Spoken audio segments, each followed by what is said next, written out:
Okay, good evening, everyone, and welcome to the Town of Los Gatos Council meeting for April 20th. Ms. Sneese, do you mind doing roll? Thank you and good evening. Councilmember Risto. Here. Councilmember Hudis. Here. Councilmember Badami. Here. Vice Mayor Rennie. Here. Mayor and Chair Sayoc.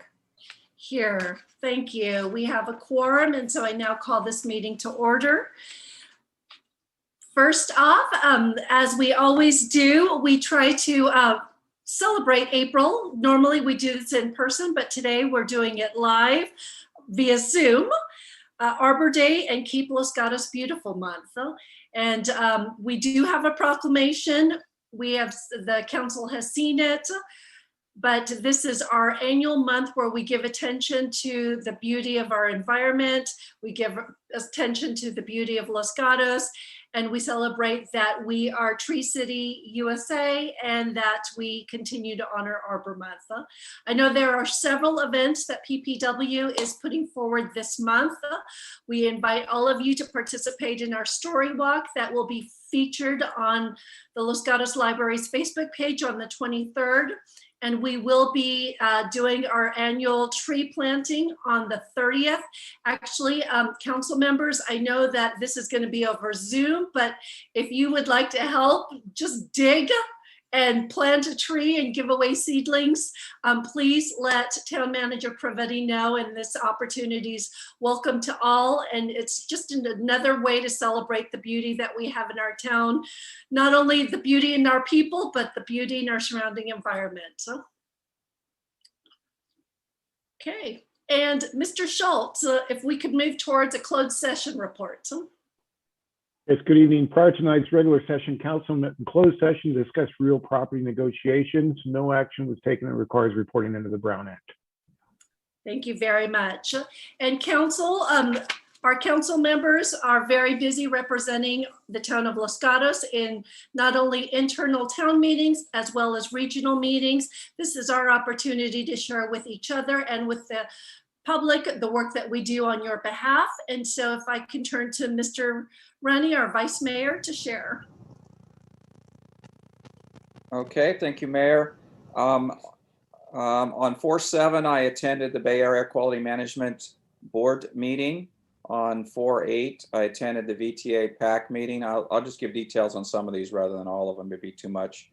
4/8, I attended the Cities Association, where the mayor asked me to comment on the in the legislative committee on a bill from Mark Berman, since I've been on representing Los Gatos in the West Valley on VTA board for the previous 2 years, and his board was about VTA governance. Basically, the message was that a lot of people think that some changes to the governance is needed, but his bill didn't quite was not quite what was needed, and some more work should be needed. On 4/9, I attended a Housing Action Coalition webinar about how Sacramento is addressing affordable housing. On 4/12, the Silicon Valley Clean Energy Authority Risk Oversight Committee met. And on 4/12, also in the evening, the Housing and Community Development Advisory Committee met, and we approved the grants for nonprofits and housing that are coming through the CBDG funds from the federal government. On 4/13, I met with Bay Area Quality Management District staff to ask questions and better understand our rulemaking options for an upcoming Rule 6-5 that is going to regulate emissions out of the refineries up in that Benicia, Martinez, Richmond area up there. 4/13, I met with, as the council liaison to the Community Health and Senior Services Commission. We had presentations from a couple providers there. And on 4/14, the Silicon Valley Clean Energy Board met, and we had one thing of exciting is we approved another long-term PPA for basically a 15-year solar plus battery storage contract with a company called San Luis West Solar, located in Fresno County. And this will provide 62 megawatts of solar generation capacity and 15 megawatts of battery storage with a 4-hour discharge duration. So this project puts more renewable energy on the California grid, and the ability to discharge battery energy during peak hours will contribute to a more reliable and resilient grid. The delivery is going to begin in December 2023 and makes up approximately 4% of Silicon Valley Clean Energy's load in 2024, or enough power for approximately 27,000 homes per year. And we had a special board meeting also yesterday to rush and lock in a wind project, which is pretty exciting. We had another wind project we ended up getting out of because they had permitting problems with the transmission. Well, we are now signing with a repowering of a wind project down in the Palm Springs area. And the exciting thing about the wind is it blows when it's very complementary to solar, because the wind blows hardest or produces the most energy as solar is kind of disappearing at the end of the day and everybody's coming home and using more energy. And that's when this project is at its peak production on average over the year. So it's exciting to be able to add that to our portfolio. Also on 4/15, I attended a homelessness in South County webinar. And last night I also attended the Finance Commission. That's it. Thank you, Vice Mayor. Councilmember Badami. Thank you. On April 15th, I met with the General Plan Update Advisory Committee along with Councilmember Risto. We reviewed the land use and community design elements with a final meeting proposed for May 6th. I'm so excited. We're finally coming to a close on this. I've also met and had conversations with community members regarding general concerns and process-related issues. Thank you, Councilmember. Councilmember Hudas. Good evening. On April 8th, I attended the Cities Association meeting. And on April 13th, I observed the Community Health and Senior Services Commission meeting. And on April 19th, last night, I participated in the Finance Commission meeting where they really began to get their arms around the budget, and will be working on it over the next, I think, 2 more meetings before bringing it to the council with a report and a recommendation. So they have a lot of work there. Thank you, Councilmember. Councilmember Risto. Thank you. I attended a couple of commission meetings this month, the Finance Commission and the Complete Streets and Transportation Commission, just to follow what was going on. I attended a meeting with the Chamber of Commerce and a variety of community representatives to discuss the Chamber and kind of jointly with the town, a DEI launch event, which will be on April 25th at 3 p.m.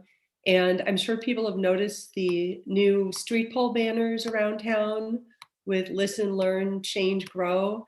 And that's part of the Chamber's program where they're trying to dovetail with some of the work the town is doing on diversity, equity, and inclusion.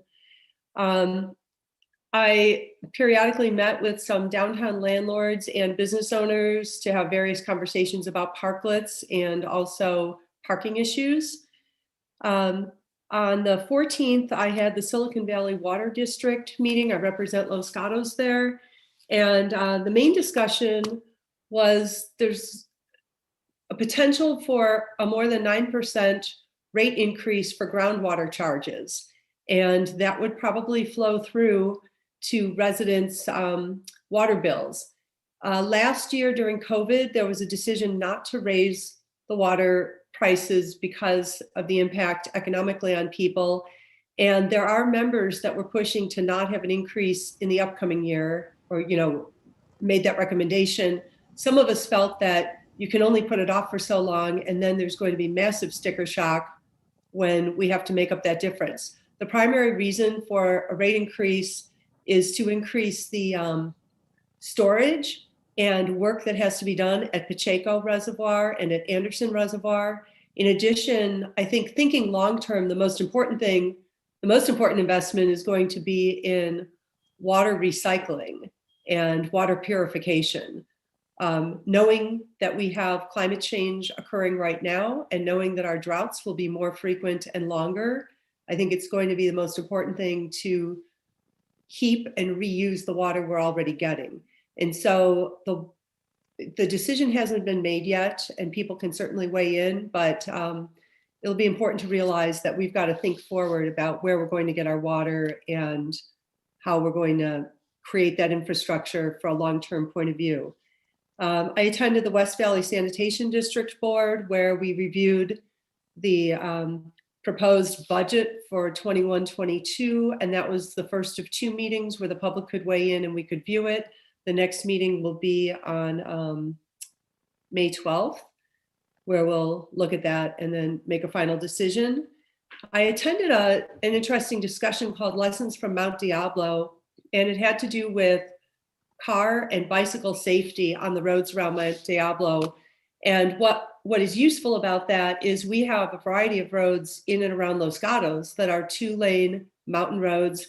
Visibility is tight, cyclists are there. And the big problem that occurred on Mount Diablo and happens elsewhere is when cars are stuck behind a slow-moving uphill cyclist, they will often make the poor decision to pass on a blind turn. And that has led to fatalities and serious injuries, not only for other drivers, but for the downhill cyclist.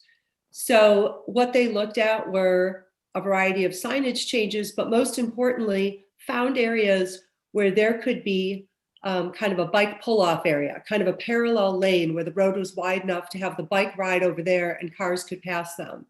And essentially, collisions went down by over 80% since the implementation of those changes. And I know the Complete Streets and Transportation Commission will be, I know some people were there and will be looking at it. As Councilmember Badami pointed out, we had the GPAC meeting, and so the community should be aware that the final draft of all of the elements for the General Plan 2040 will be coming to the May 6th meeting. It'll probably be a very long meeting, and understand that after it's reviewed, it will then go to the Planning Commission for public input and review, and then it will go to the Town Council. So there are multiple opportunities to weigh in on this important roadmap for the next 20 years. Thank you. Thank you. Councilmember Hudis, did you have a question based on what was reported? Yes, thank you. A question for Councilmember Risto. At the Water Board meeting, was there a vote taken? How did it turn out? And how did you vote on behalf of the town?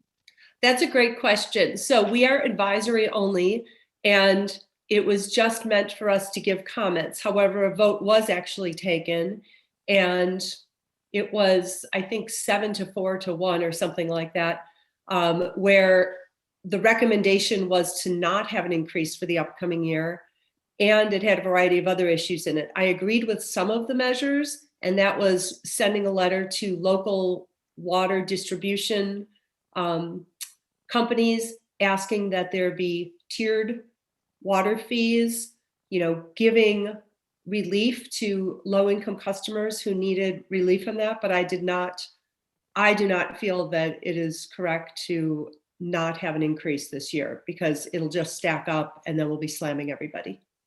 Thank you.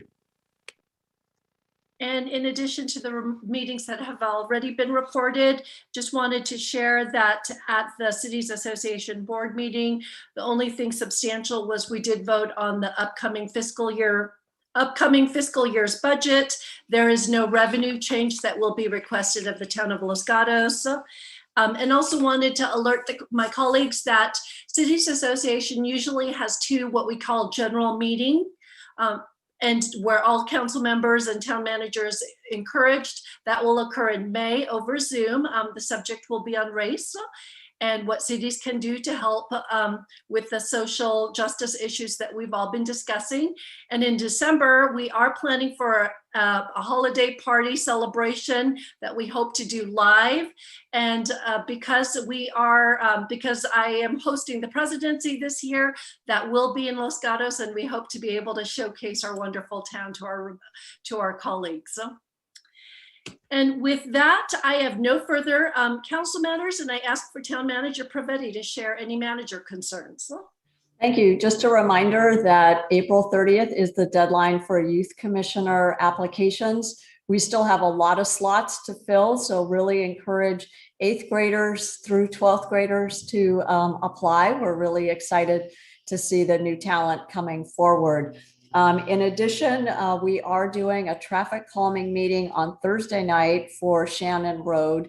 For more information, please consult the Parks and Public Works website. This is an opportunity for the neighbors to weigh in on different traffic calming options. And ultimately, the town council will be making a decision on what investments to make. Thank you so much. Thank you. Now, as we begin our hearings, I did want to share with the members of the public just a reminder of the process and the opportunities for the public to participate with each public hearing. As each item agenda is called, the town will usually have questions based on the staff report. I will then open the public testimony. During that time, speakers will have up to 3 minutes to speak. I highly encourage, if you do intend to speak or would like to speak, to raise your hand immediately so that we just have a sense of those attendees that would like to speak to that subject. We also have an opportunity, what we call verbal communications. If you want to speak to us on something that is not on the agenda, that is also the time to do so. That is limited to 30 minutes up front. If there are more speakers that would like to speak beyond the 30 minutes, we will save that opportunity at the end of the meeting. We do this to ensure that the hearings that are agendized actually take place and that we have we're able to move through important items. So the very first item I do want to call attention to is our consent agenda. Items that are on this, we have items 1 through 10. These are usually considered routine and may be approved by one motion. Any member of the council or public can request to have an item removed, and we will hear that in a regular hearing fashion at the end of the meeting. And so I first look to my council members. Would anyone like to pull an agenda item from 1 through 10?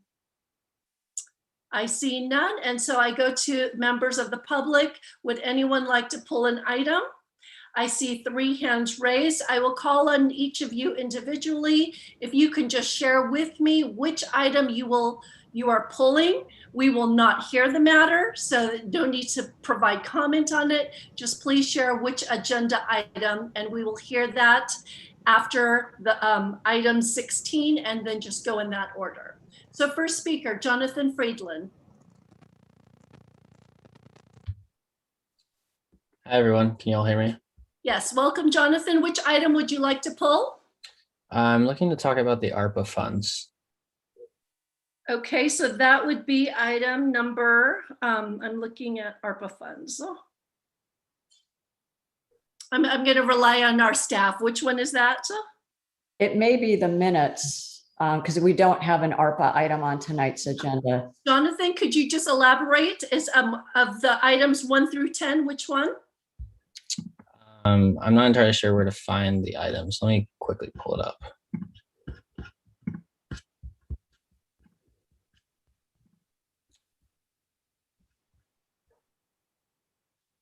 And for those that are in the queue, if you could identify which agenda item, that would help facilitate the discussion. Thank you. Maybe he'd just like to speak in verbal communications. Jonathan, while you search for that. I think it's actually item 8. Okay. Okay, so we will pull agenda item number 8. That will be heard after we conduct our other business. Next speaker, Amy. Amy, which agenda item would you like to pull? Number 3. Okay, Number 3 is the draft minutes from April 6th. At that time, we will open public comment and you can share the reasons. Lee? Quintana, which item would you like to pull from our consent?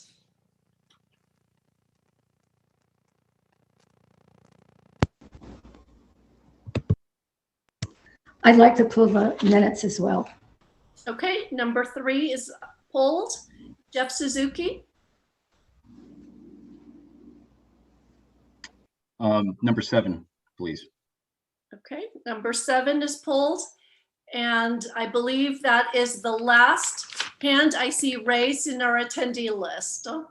So I will close public testimony for consent. And council members, I look to you for a motion. At this time, I have 3, 7, and 8 pulled. Councilmember Badami. Pardon me, Mayor, there is one other hand raised. Oh, okay, thank you. Thank you. Leona Stevenson.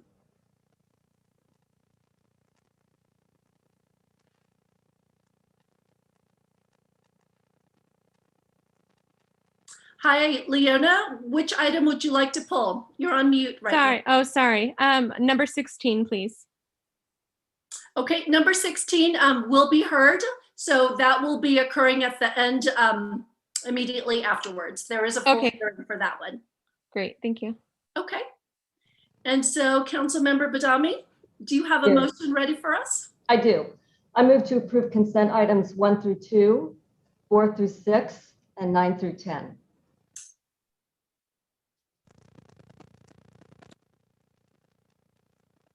Councilmember Hudas. I'll second the motion.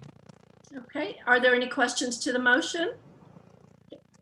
Councilmember Risto, any comments? No, I thought an item got missed. It was Okay, a very good motion. thank you. Okay, Councilmember Badami, Aye. Councilmember Hudas, Aye. Councilmember Risto, Aye. Vice Mayor, Aye. and I also vote aye, and our consent agenda, with the exception of 3, 7, and 8, is approved. For those that are following this, after agenda item 16, we'll hear number 3, and then number 7, and then number 8. So thank you very much. And we now move towards verbal communications. Again, this is an opportunity for those members in the public that would like to speak to us on an item that is not currently on the agenda.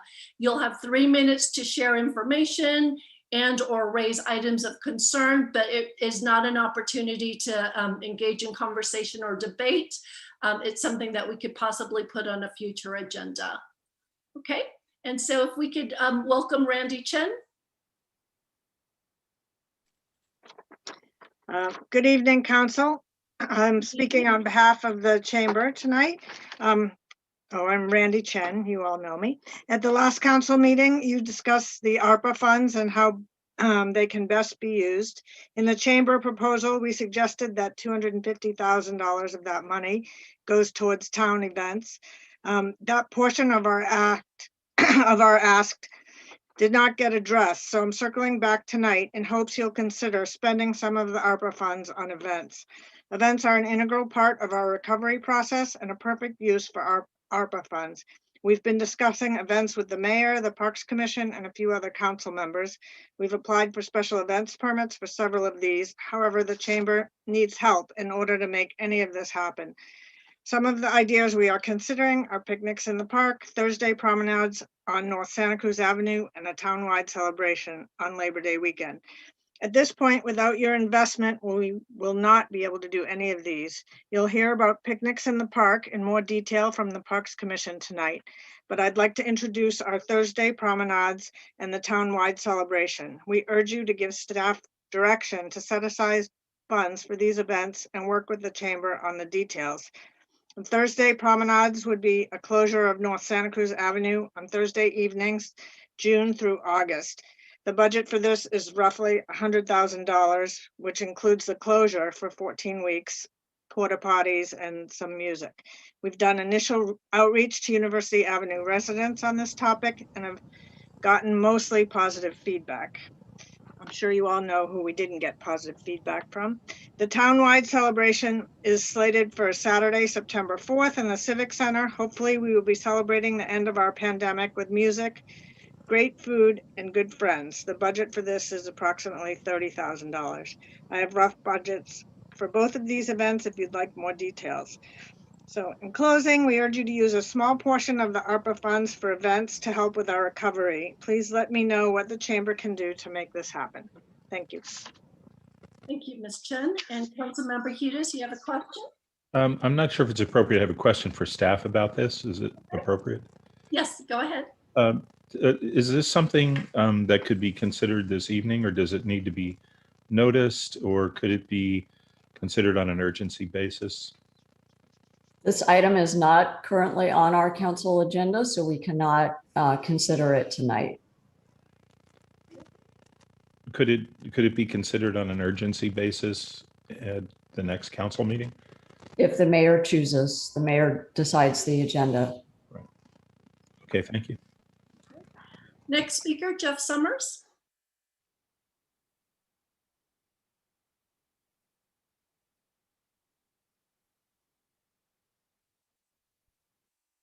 Thank you, Council. Can you hear me okay? We can. Welcome. Thank you. I'd like to comment on the American Rescue Plan Act funds as well, recently granted to Los Gatos, and the plan for distribution of these funds. I have 3 points I'd like to make. First, I'm grateful to everyone in our community who worked to secure these funds. It's an incredible opportunity for our town to drive recovery, so thank you to everyone who was involved there. Second, I'd like to thank town staff for putting together a draft proposal on one approach to how we might deploy these funds. And third, I'd just like to encourage everyone involved to think of the choices we make on how best to allocate these funds as an opportunity to underscore our town's commitment to diversity and inclusion. There's been a lot of discussion of late in our town on the topic of diversity and inclusion, and for good reason. Research has concluded that tapping into identity-related knowledge and experiences as resources for learning and decision-making leads to better outcomes for any organization. When organizations take this approach, their members are more effective than either homogeneous teams or diverse teams that don't learn from their members' differences. These actions also send a message that varied points of view are valued and don't need to be suppressed for the sake of group cohesion.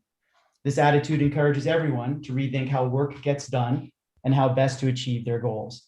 The problem is that most organizations and communities have largely failed to adopt a learning orientation toward diversity and are no closer to reaping its benefits. The key is how an organization harnesses diversity and whether it's willing to reshape its power structure. When done right, embracing diversity leads to higher quality work, better decision-making, greater overall satisfaction, and more equality. With the decision on what we do with these funds, we have an opportunity to embrace our town's diversity and work towards an outcome that reflects the many experiences, backgrounds, and interests of our community. A plan that melds voices of restaurateurs, retailers, healthcare workers, landlords, teachers, town staff, chamber members, and other community members. So as a suggestion, rather than rush to a decision on how to allocate these funds, I would encourage town council to put together a diverse team drawn from our community and task them with proposing how best to proceed. Give them the power to help set the agenda, influence what is done, and have their needs and interests taken into account. Undertaking the shift in power is what will enable us as a community to tap diversity's true benefits. I will leave it to those here who are more talented than I am to sort through how best to bring this group together and empower them. But I have every confidence that a diverse and inclusive approach to this effort will yield the best outcome possible for Los Gatos. Thank you for your time. Thank you. Donna McCurry.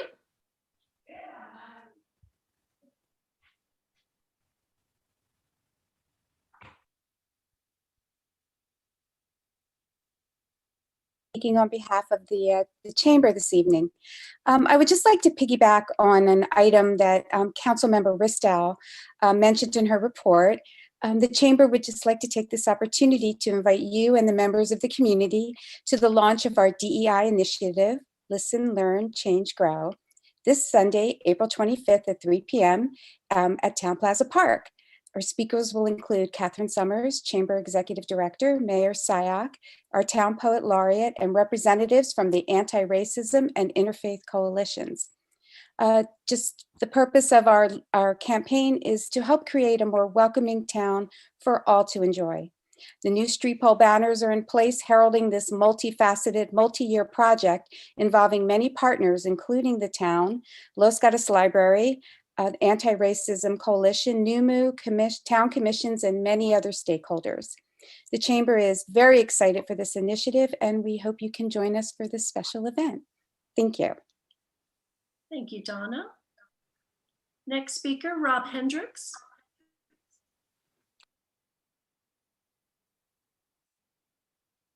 Good evening, Mayor Sack and City Council. Can you hear me? Yes, we can. Welcome. Well, my name is Rob Hendricks. I'm the area general manager, and I'm responsible for the Toll House Hotel in Los Gatos. And formerly, I was with the Hotel Los Gatos. And I'm speaking to you today about the ARPA funds and how we understand your need to balance the budget. We, as a hotel group, typically on an annual basis contribute just under $3 million in TOT revenue. We've been adversely affected by the business conditions in the surrounding areas, heavily relying on business travel, convention overflow, and corporate groups, which have gone away for some time with no way to really know when that's coming back. However, we've been enjoying a lot of leisure travel, people coming to the town who are really excited about all of our amenities, our world-class restaurants, events, wineries. We think that we could use some of this money to support the efforts of the convention center, and specifically the convention folks now are driving leisure, and with our own chamber, creating and investing in the chamber for a visitors bureau to enhance our website, our destination marketing, to bring people from all over to our city and highlight all of the great experiences that we can have. This creates a sustainable future and increases the opportunity to continue to contribute to the TOT revenue, which helps benefit our city, our programs, and our residents. We ask that you would maybe look into the future, make an investment in our city, and showcasing us to those who would come and experience all that Los Gatos has to offer. Thank you, Mr. Hendricks. Next speaker, Amy. Hi, thank you again. I would just like to publicly thank the town council for passing the anti-hate resolution at the last meeting on April 6th. And I would particularly like to call out our mayor, Mariko Sayak, for all her hard work and dedication towards making Los Gatos a more welcoming community and taking a stand against hate in our community. Thank you. Thank you. And I thank my entire council for unanimously passing that resolution. Next speaker, Jonathan Friedland. Hi, Town Council. Thank you for having me. I'm Jonathan. To quickly introduce myself, I just graduated from Los Gatos High School 6 years ago now, and returned to the area after graduating from UCLA and started Locale, like small business delivery service that we started in May of 2020. And we've really noticed a lot of small businesses hurting right now, and especially, they're doing better now, but especially in 2020. And what really helped them was the outdoor dining setups and everything the town and the chamber did to help them survive this pandemic. And so I really want to talk about the fragility of the local economy and how it was struggling so much. And we noticed how many restaurant owners were struggling, and would love to see some of those ARPA funds used to better our town and to promote more outdoor dining and bring more young people to town and bring more kind of people like me who are willing to go out in the town and spend money and enjoy our local restaurants and see how we can make Los Gatos thrive in an outdoor dining establishment where local businesses are not just struggling to survive, but are supported by the town council and the Chamber of Commerce as well. So would love to see some of that money used for more outdoor dining establishments. Thank you, Mr. Friedland. Next speaker, Lindley Hogan.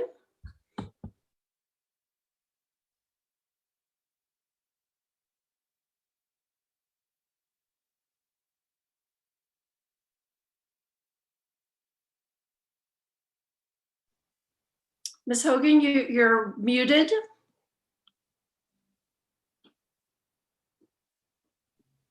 I'm sorry. Can you hear me now? We can. Welcome. Thank you. Thank you for letting me speak tonight on critical race theory and listen, learn, change, grow flags we are now seeing throughout town.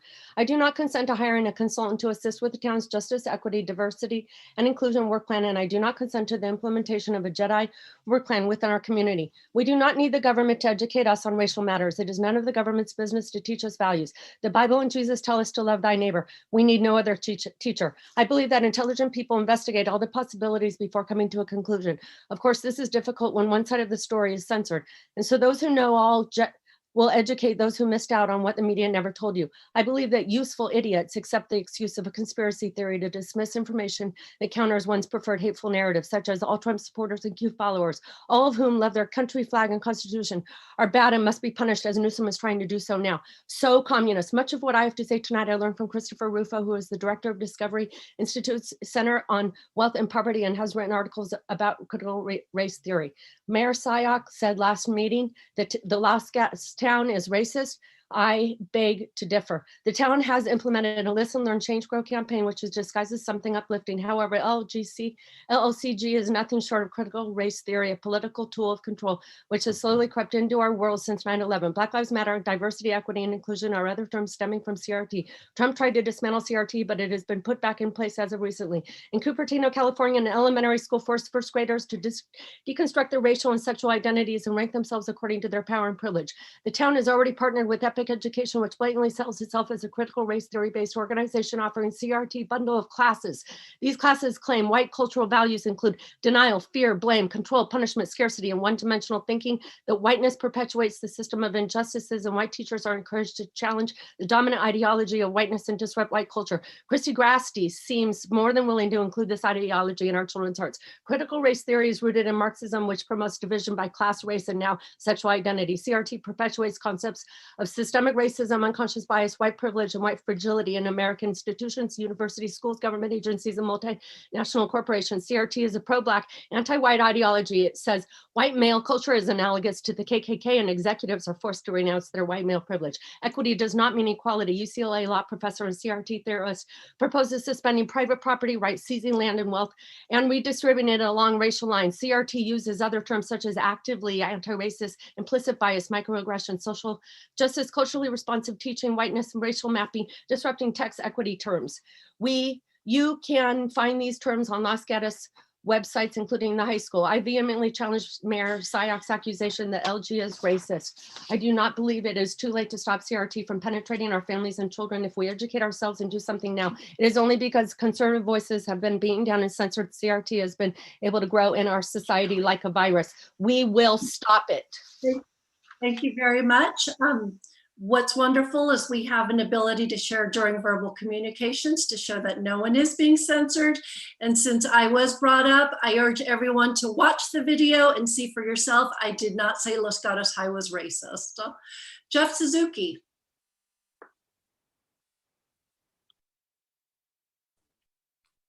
Good evening, everyone. I also want to thank you all for passing that resolution after that sizable wave of backlash that happened at the last town council meeting. I really appreciated seeing our town stand their ground and extend the meeting time to pass this. A leader only rises to importance when they are challenged, and I thank you for enduring that challenge. It'll keep coming, and I just hope that we'll keep enduring and we'll keep moving forward. Regarding the consent item that I did pull, number 7, I object to specifically the first part of that item, which is the 2 patrol vehicles. I was reading that item pretty closely, and I don't categorically object to it unless there is more detail given. The questions that I have, and I think that they're reasonable questions, are: 1, is this essential? As in, I see on the item that we have the replacement of our vehicles on a scheduled timetable. Mr. Suzuki, I don't mean to interrupt you, but we are pulling that agenda item, so you'll have 3 minutes to be able to share at that time. Oh, I apologize. I don't. Okay, I will. I worries. will. Sure. I guess the more general point that I'd like to communicate, and I could talk more about that item later, is we already spend a lot of money on our police department. This is a point that has been reiterated time and time again. Since last September in the community conversation on police, there were some questions that were asked, including why we spend 40% of our budget on the police. And this question still endures. We are the most heavily policed town in the greater area on a per capita basis among pretty much all of the surrounding towns and cities: Cupertino, Los Altos, the Los Altos Hills, Saratoga, Morgan Hill, and Campbell. We spend more money overall than Campbell. I mean, than Cupertino, which has half of our population. And why is our budget so high? And now we are talking about in the police staff report in 2015, it says that we are doing it under the guise of community policing, that they go above and beyond the line of duty and they address calls that other police departments typically don't. And when I see this wave of hate incidents and hate crimes happen against people in our town, people of color in our town, I see the police do nothing about this, but they can answer a call about a barking dog or a minor parking violation. I just can't help but to feel that community policing is at their discretion rather than a fact. Thank you. Thank you. Next speaker is Cindy.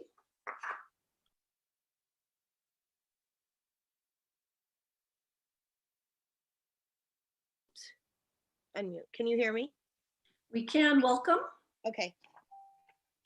Town Council, you can't continue to push through your racist agenda and disregard the voices of conservative Asians and other people of color in our community. They spoke up on April 6th and you flat out ignored and dismissed them.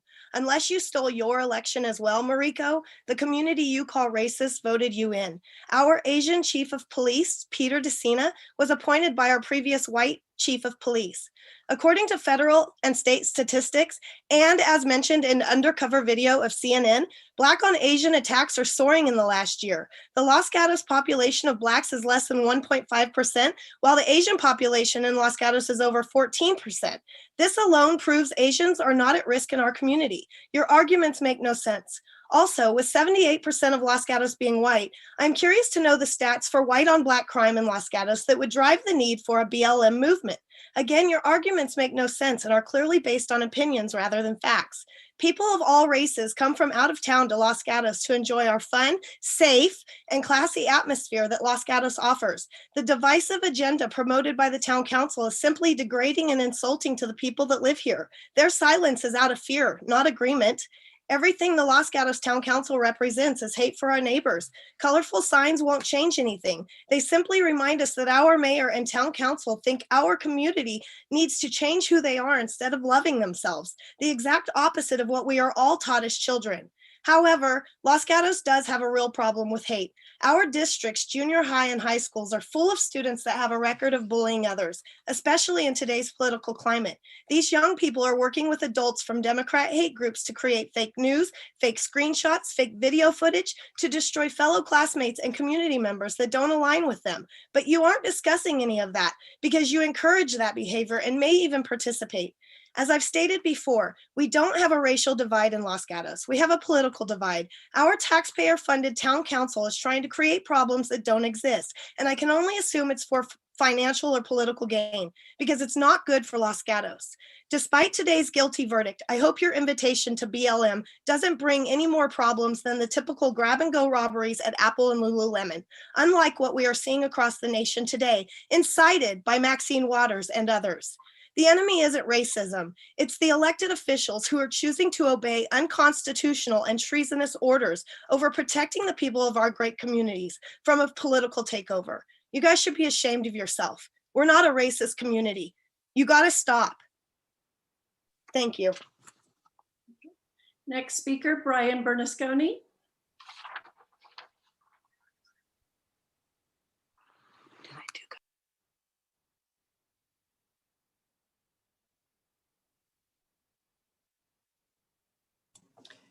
Mayor Brian is using an older version and I'll need to promote him to panelist. Okay, that's fine.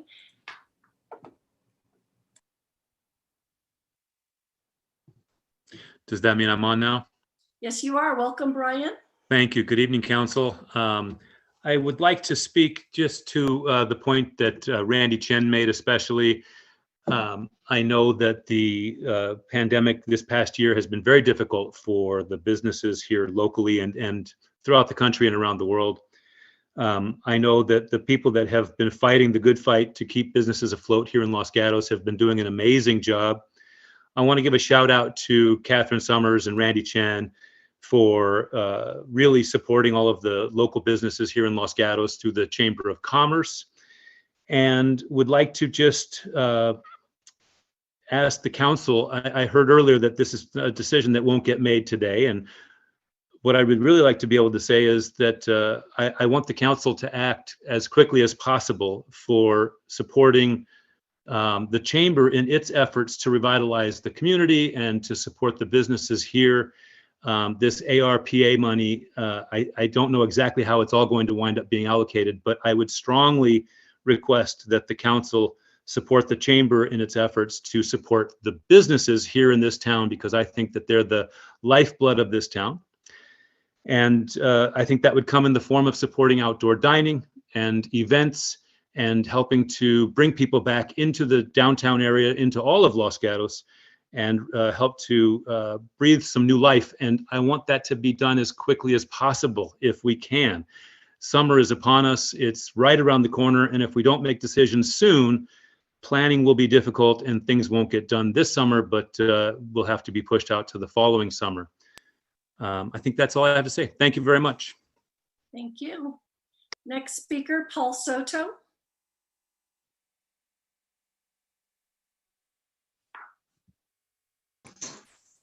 Yes, my name is Paul Soto. I'm a resident of Santa Clara County, not the town of Los Gatos.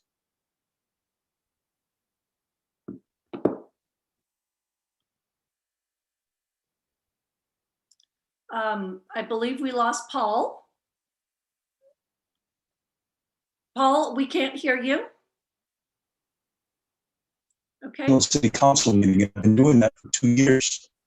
I have 15 ancestors buried at Oak Hill Cemetery, and every single part of my life and my being has literally been infected by racism. In July 14th, 1846, when Thomas Fallon planted the American flag here in San Jose, it was from that point on that the massacres of the Native American populations happened here. This is not opinion. This is fact. And the scholars that are in the audience would be able to affirm this.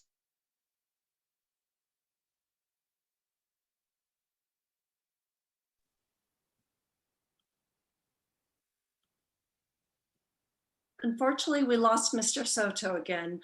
I do have 5 minutes remaining of verbal communication, so I'm going to choose one more, Alicia Cinema Stereo, and then Rob, Alice, and Lay. I will keep your names and move you to the end of our hearing for further public communication. Hello, can Welcome. everybody? Thank you. I am listening here tonight to all of the different speakers. And while there is definitely very different perspectives on the town of Los Gatos, the one thing that I'm hearing that is a common ground is that there should not be hate and that there should not be prejudice based on race or religion or political beliefs. So I'm hoping that both sides would be able to just at least agree that open communication and caring for one another should be an option, and not so quick to just dismiss each other. The gentleman that was just speaking before, I think maybe he wasn't able to come through. I also can kind of understand where he was going with that. I am Indigenous, and I know the history of this land and this country.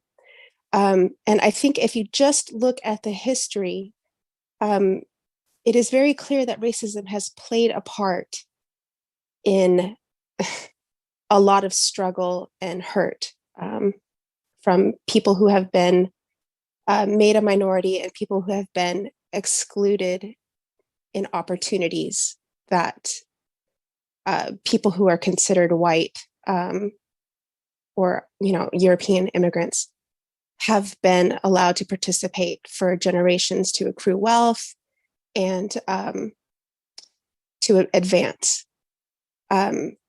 If you look at Los Gatos alone, there were neighborhood covenants in which people were not allowed to sell or rent homes to people of color. So while it is hurtful and it hurts to say that Los Gatos was a racist town, but it doesn't mean that it has to remain that way. It is changing. I do think that there are more people who see that it has been racist and want to change it than there are those that gaslight the truth and don't want to face it. And I think we should face it, look it right in the eyes and deal with it and try to move forward and make things better for future generations. I have 15 more seconds, so I just want to say, hearing people argue over this is really sad to me. And I really hope that people can find common ground and care about one another. Thank you. Thank you. I am going to close verbal communications. As I mentioned in the beginning of the hearing, we allot 30 minutes. And so I have written down names for those that would like to speak. At the end of the meeting, we will reopen verbal communications and you'll have your opportunity. If you have spoken already, I'm keeping a list. You get a chance to speak one time, but please, if there are remaining issues that you'd like to bring forward to council, please send those in writing to us, and we will make sure we will distribute that and get things agendized as appropriate. Thank you very much. So now let's begin other business and the public hearings that we have on hand. The very first one is agenda item 11, which is a review and discussion of the activities of the Parks Commission. What we have been doing this year is bringing all of our commissions forward so that they can share with us the work that they have been doing, their priorities, and see how we can work forward on our mutual strategic priorities that benefit the town of Los Gatos. So Mr. Director Morley, welcome. And if you can help guide us in introducing your commission members. Actually, I see your chair and we can begin. Thank you. Welcome, Chair Stevenson. Thank you, Mayor, and good evening to the entire council. I'll pass it back over to Matt for his opening remarks. Thanks, Rob. So the other commissioners can feel free to turn their cameras on and to join us. That'd be great. And this is a great commission. Obviously, Los Gatos is known for its parks and trails and open space. Something to be proud of, and this commission provides invaluable help to us as we're managing that on a day-to-day basis. And really, you want to hear from them, so I'll stop now and I'll turn back over to you, Mayor, and then through you to the chair. And I think Chair Stevenson has a few comments to make, and perhaps Rob, you can introduce the other commissioners as well. Certainly, thank you, Matt. First, I'll just, there's 3 or 4 main priorities that we've been working on for the last year or so that have really taken precedence and the Parks Commission would like to see move forward. So I'll kind of roll into some of those right off the bat. The first one being the bandstand at Oak Meadow Park. We think that it could be better utilized. That space could get, more use from the community and from the town if it were to have some modifications to the existing design. And one of those modifications would be adding a concrete pad to the front of it and changing some of the landscaping and some of the lighting around it. The bandstand then could be used for concerts, picnics, things of this nature, and could even frankly generate revenue for the town if it were to be leased out for weddings or other events of that nature. Some of the construction funds from Prop 68 that the town of Los Gatos will receive, approximately 177,000 will go to offset some of the costs for this project. A neighboring city, I won't speak for Monte Sereno, but discussions have been had about perhaps them sharing some of their Prop 68 funds with the town of Los Gatos, since they don't have parks in their town, which to spend those funds. And it should be noted, these funds have to be spent on capital improvement projects. So we can't repair, can't replace with these funds, but we can add new. And that's what this would be used for in front of the bandstand. It looks like spring 2022 when we'd be starting construction. So between now and then is a design and a bidding process. The second item is the community garden over on the east side of town that runs underneath the power lines off of Union Avenue. There's a kind of a grassroots organization that would like to build approximately 75 planter boxes. It would come, I think there's going to be some ask from the town for funds for irrigation and for fencing. There was a speaker from the Los Gatos Anti-Racism Coalition that joined the Parks Commission meeting a couple of weeks ago and is asking for a plaque or a marker to honor the indigenous persons that lived on this land before we arrived, namely the Alonis. And the Parks Commission certainly signed off and said that would be appropriate. There would be PG&E has an easement under the lines, and it sounds like the community member that's pushing this has done some due diligence and done his homework. It sounds like PG&E does not object. They acknowledge that it's the town's property. They have the right of way for servicing the lines. So as long as the planter boxes don't interfere with their ability to provide power, it doesn't sound like they have any objections. So that will more on that coming forward. And then a third item that Randy Chen and Catherine Summers have been speaking about is picnic in the park this summer, which the town council the Parks Commission was briefed on this at our Parks Commission meeting a couple of weeks ago as well.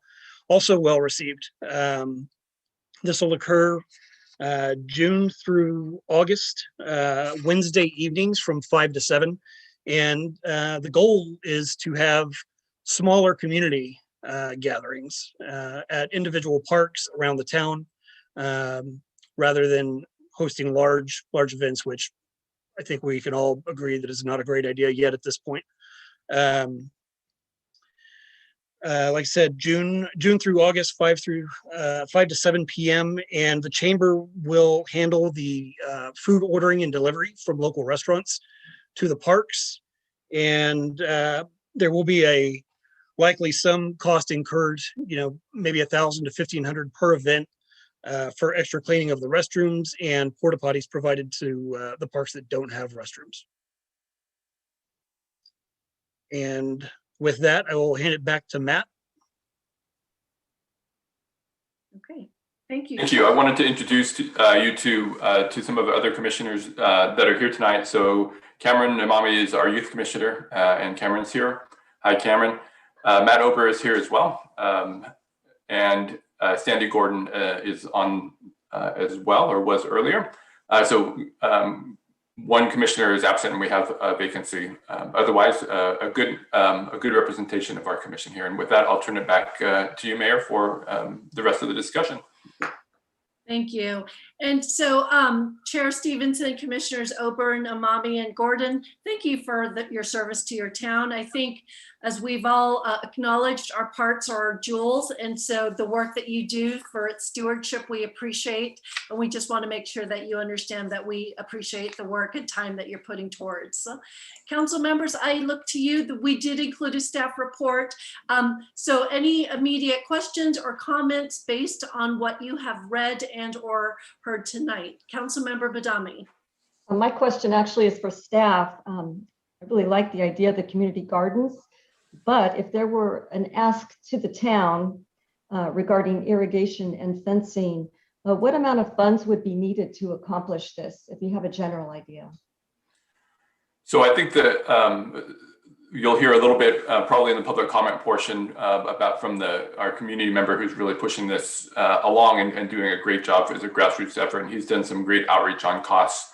So he'll be able to give you a breakdown there. We haven't done a lot of work on this other than to track it and provide some advice on how to continue to move it forward. In our proposed budget that was published yesterday, we were not able to include this as a project that had funding associated with it this year. Perhaps in a future year, it's certainly on our list of well-warranted capital projects, but our funding this year is just really, really constrained. So we're not able to add any real new work from that perspective. Of course, we're always willing to work with and look for grant opportunities to fund it, and we've been successful with that in the past.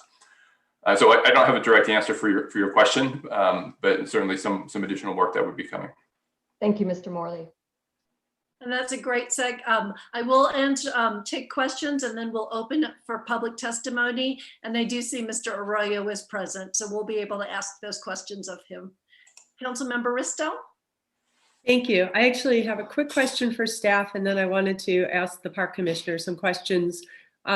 Is Director Morley, is Prop 68 money usable for the community gardens at all in terms of capital?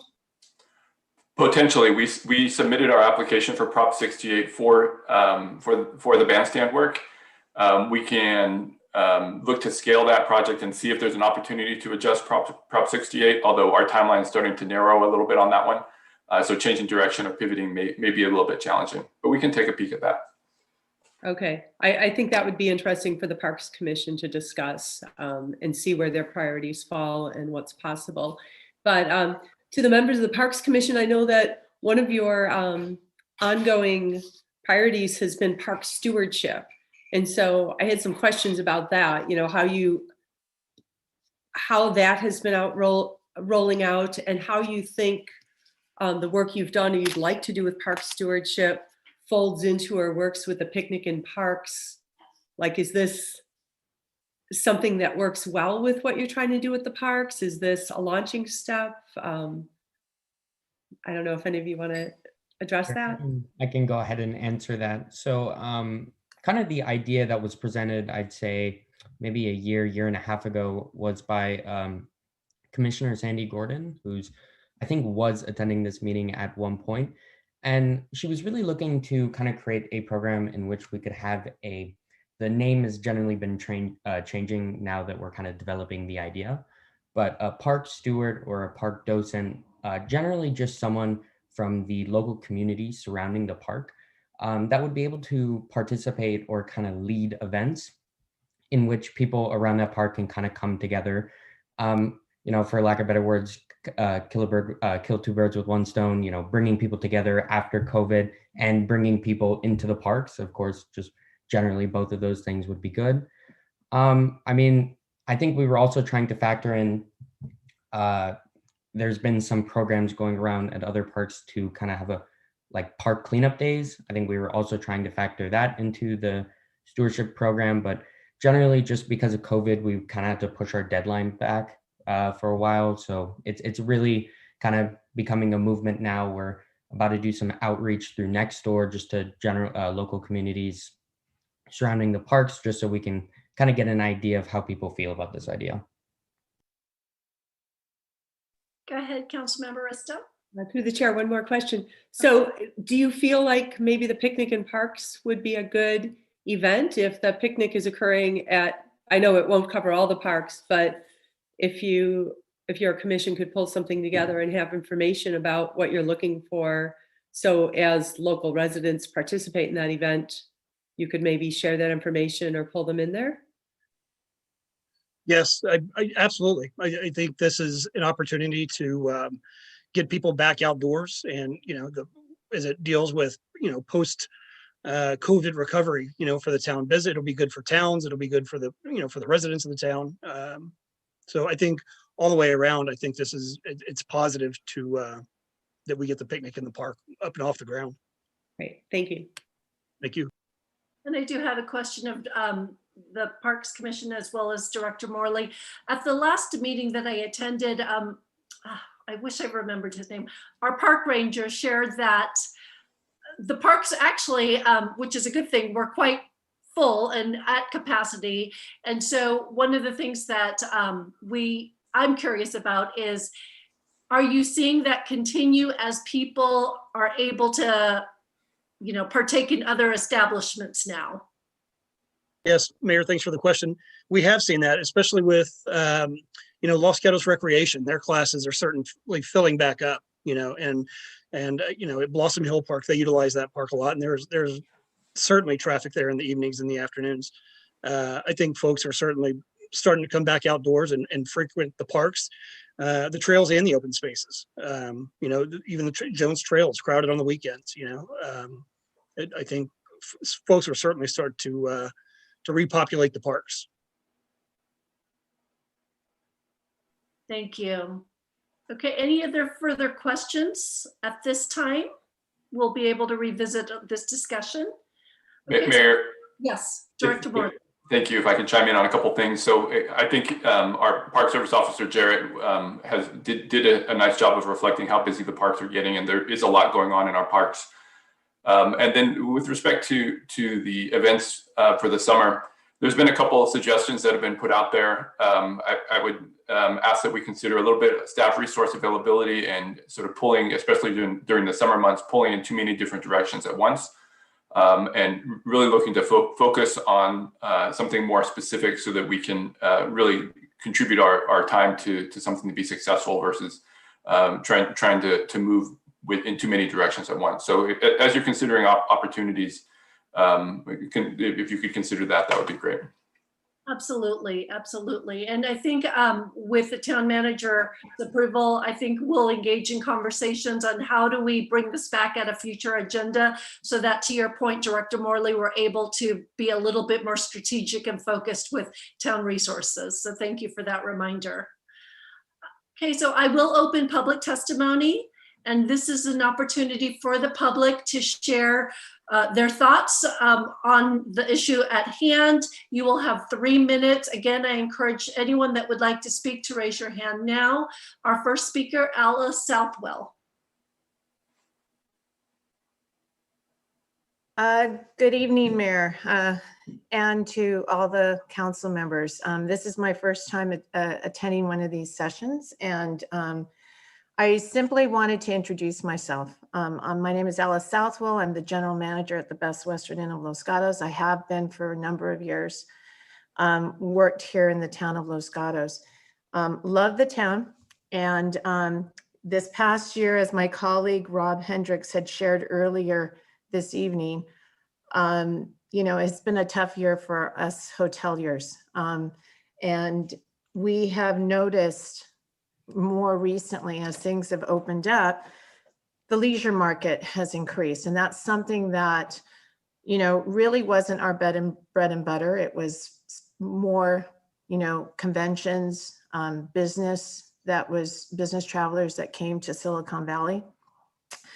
And so I'm actually, aside from introducing myself, and also wanted to share my support that if the town would consider, using some of the ARPA funds for destination marketing and working closely with the chamber to really target visitors from out of our area to come and visit our beautiful town. And that's what I simply just wanted to thank you for all your efforts. I know you all work very, very hard in what you do. And you have my support, but again, bringing visitors that have not really enjoyed the town of Los Gatos or even know that we exist, I think would be a good thing in support. And I do want to remind our public that at this time we're taking comments on agenda item number 11, which is specific to the Parks Commission. I will do a little, throw you a little curveball, Ms. Southwell, and say that you want people to enjoy our parks as part of their tourism. Absolutely. Yes. The Los Gatos Creek Trail and all our parks. So my apologies. I had raised my hand earlier and I know it was limited on, earlier comments. So my apologies on that. But again, I wanted to introduce myself. And so thank you for your time. Thank you. Okay, I now turn to, I see 3 speakers. And again, just a reminder, this is specific to our discussion on the Parks Commission.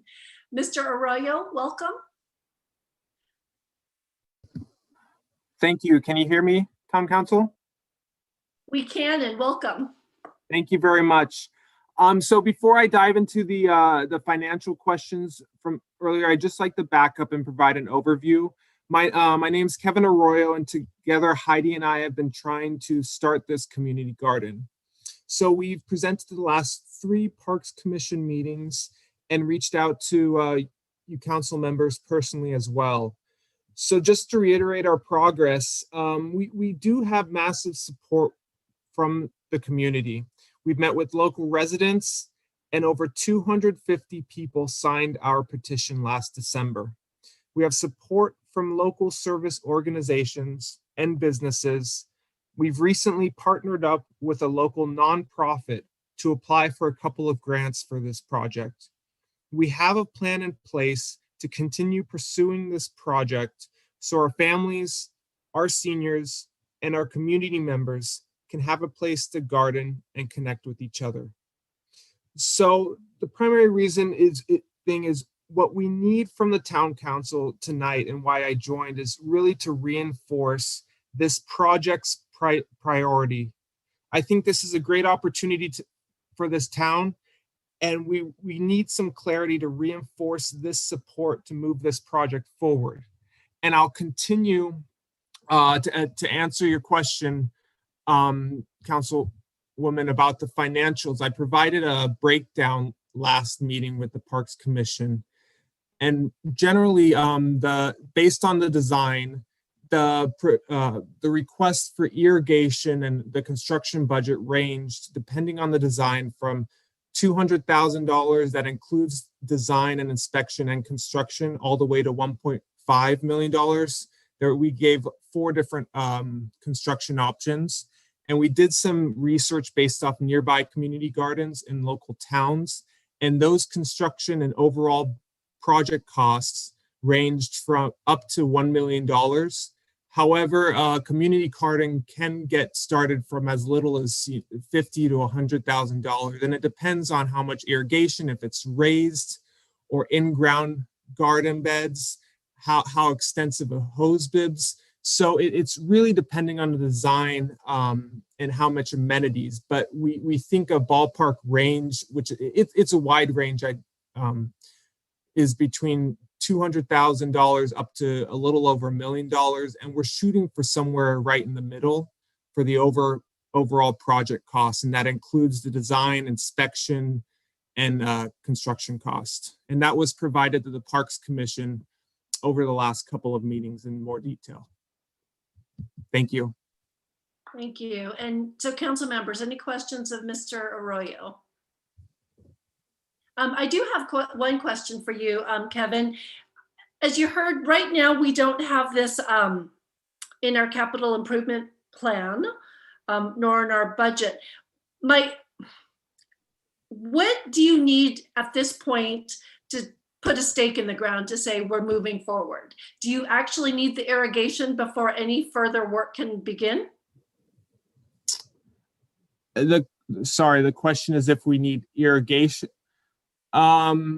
We need irrigation, yes. We need connection to the main water line. We can't start this project before we have a water connection. That's the most important priority. But first, we do need approval that this project is essentially approved to proceed forward.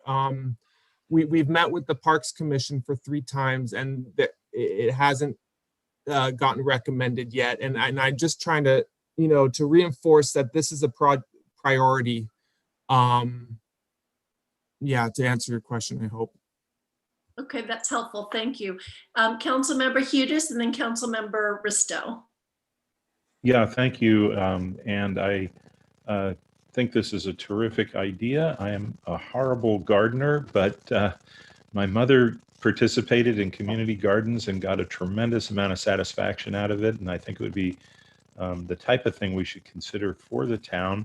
I wonder if it's actually been voted on by the Parks Commission, or how far it got, and or whether there was more information that was requested.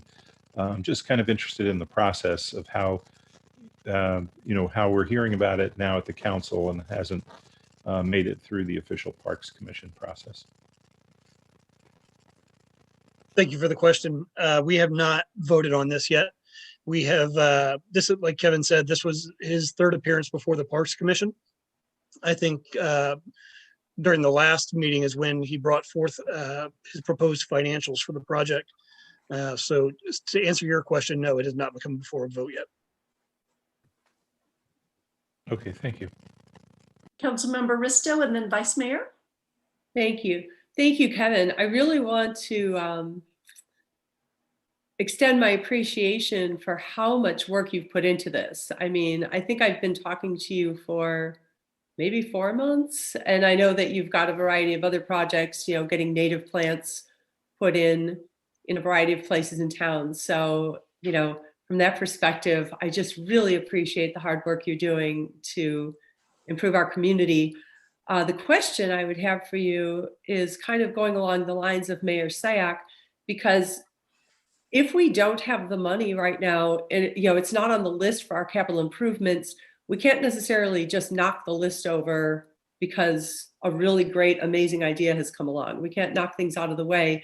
And so I would ask you to think about what would it take to make sure that, knowing that at some point we'll be able to do this or we'll figure out a way, what are the minimum things that would be needed to secure this location to move forward? Because I'm seeing so much support across the community, the emails that the council has received, the service groups. I mean, obviously people want this to happen. And to the extent that we can't move forward and agree to fund it right now, I would love it if you've done so much work, but I'd love it if you could tell us what we can do to just start getting each piece in place at the lowest cost, so that if grants come through or if money comes through, then the next step can be taken. Sorry, can you hear me? Yes, we can. So the process is we need approval from the Parks Commission, and then we would need to send a rough design to the PG&E for their approval as well. And, we do have, we would like to look privately for funding as well to help match whatever funding the town can do. However, I'd like to just confirm through this process that this does have permission with the town, and I would love to look for additional funding privately as well, but it's difficult when we don't officially have permission. So the process is we would need permission from the town, then that if there is a contract or some agreement, it would be needed to be sent to PG&E for approval.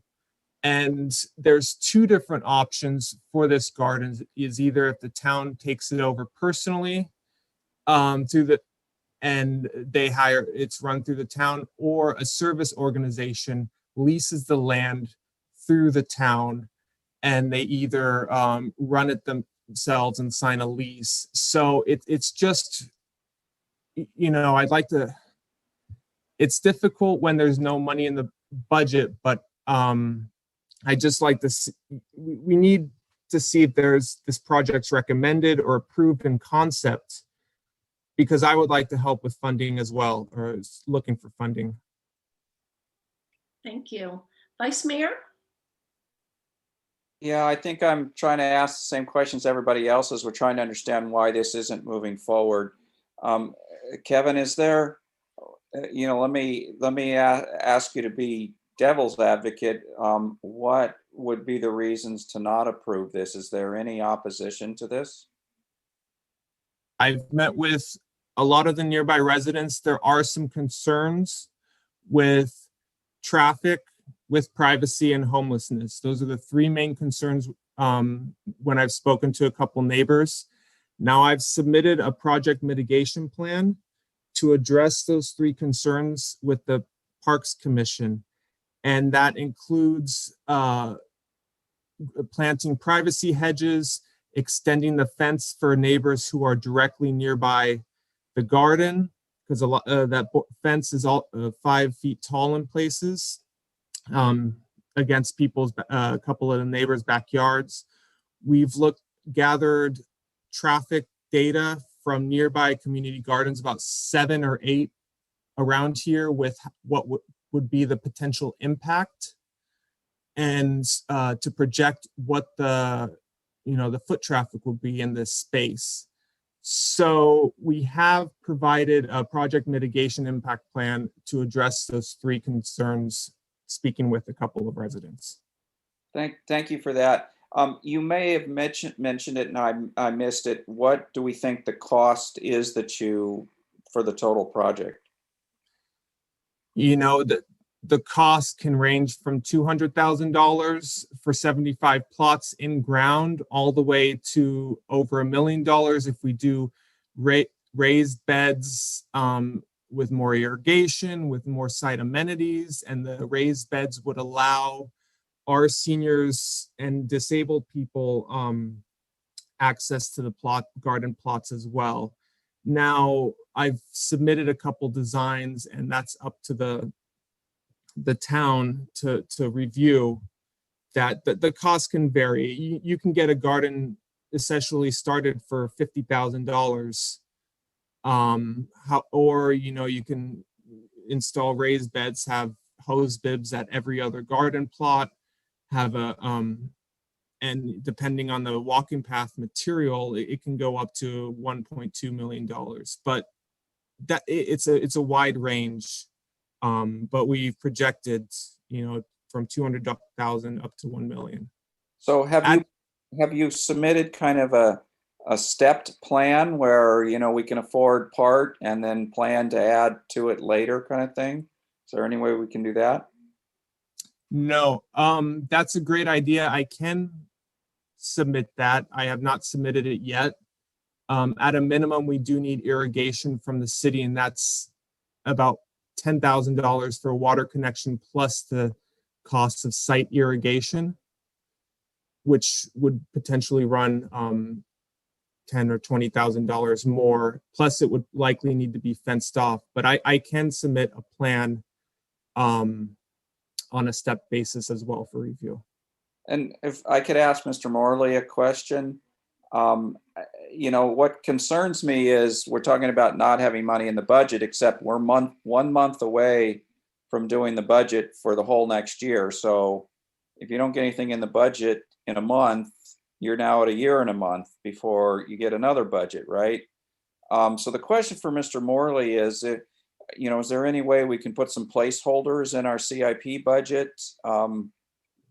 if we think this is a good idea? I mean, how do we not delay a year?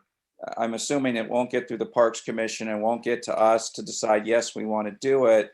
But many of us may want to say, well, we don't want to wait a year. We want to have some things saved for us in the budget in case we do decide to do it.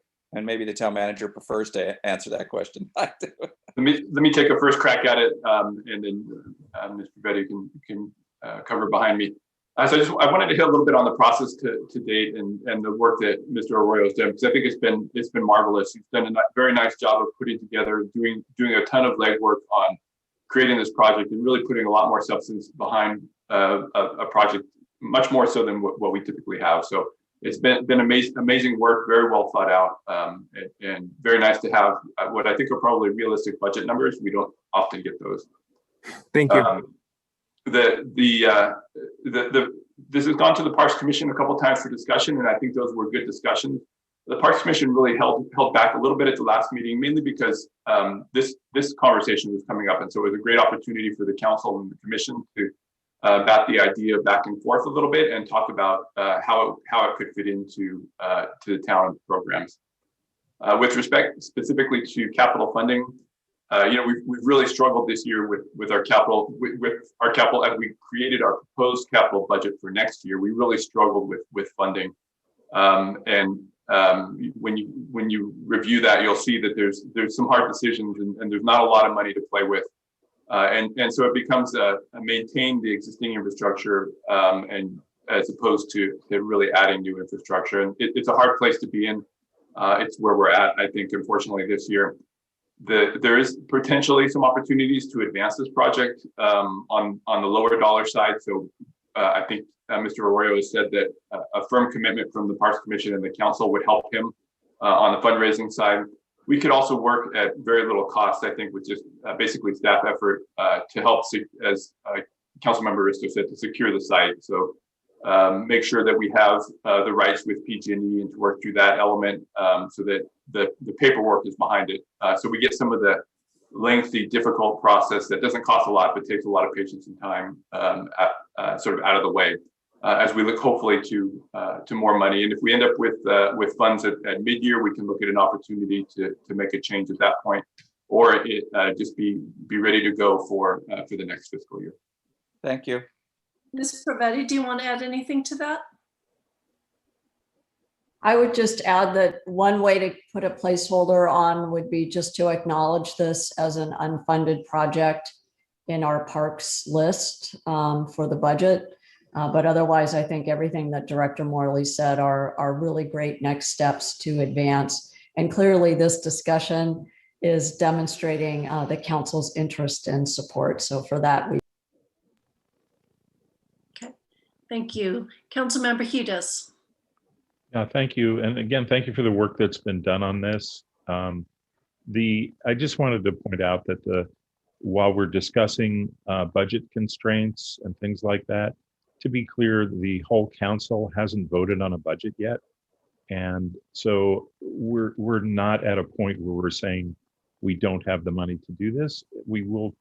I think this should be considered as part of the budget and it should be considered by the whole council. So hopefully we can get things through the important input from the Parks Commission. I think whatever those challenges are, I wanted to respect the expertise and process that we have in the Parks Commission, but to try to move it along, as Vice Mayor Rennie said, into consideration for this year's budget cycle. The other thing is, it sounds like the PG&E approval step could be a challenge, just from my own experience in working with PG&E. Maybe, I don't know if that's true or not, but if it is, it would be important to understand what do we have to do to get it to the point where PG&E can start considering it in case it does take a long time there. So what work would have to be done to get it to that point, I think would be helpful to understand, and whether that would require expenditure of funds or how much to get it to that point, because that could become kind of an area where it's difficult to understand when we might get approval. Any further questions? Mr. Arroyo, thank you very much for your time and effort on this. And as you saw, it's generated significant discussion that we'll continue discussing after public comment. Next speaker, Lisa Rutherford.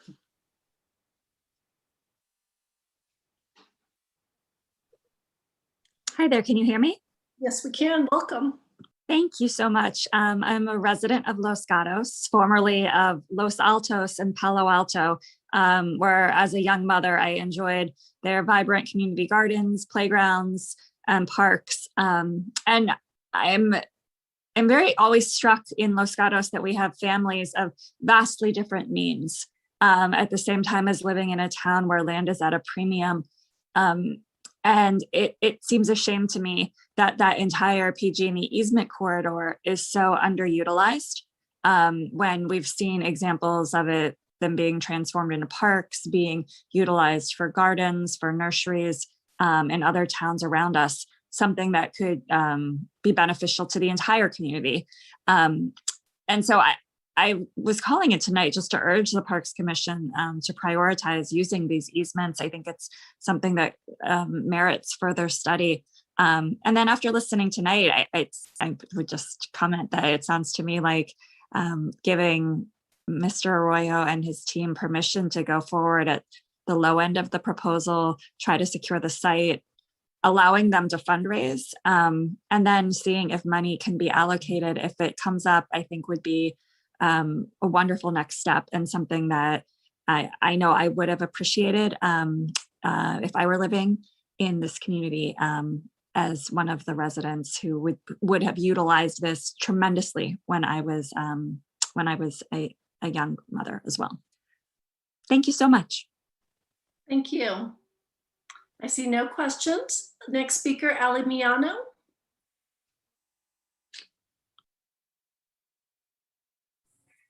Hi there. I just wanted to support the idea of the community garden. I think it would be a great way to bring people together. And I am very supportive as well for some way to commemorate the indigenous peoples that originally populated the land. Right now in Los Gatos, the only commemoration of the indigenous that I know of is a freeway or a road underpass next to Highway 17. Pardon me? So in any case, I would like to see, more art, and I think the garden is another great idea, but more art recognizing local peoples. And I'd really like to see us as well do some research and try to look at what might the indigenous gardening or planting have looked like, and to really know precisely which Ohlone peoples were using the local lands, and acknowledge those roots that we have, and those lands that were taken. Thanks so much. Thank you. I see no questions from council members. Next speaker is Steve Hammock.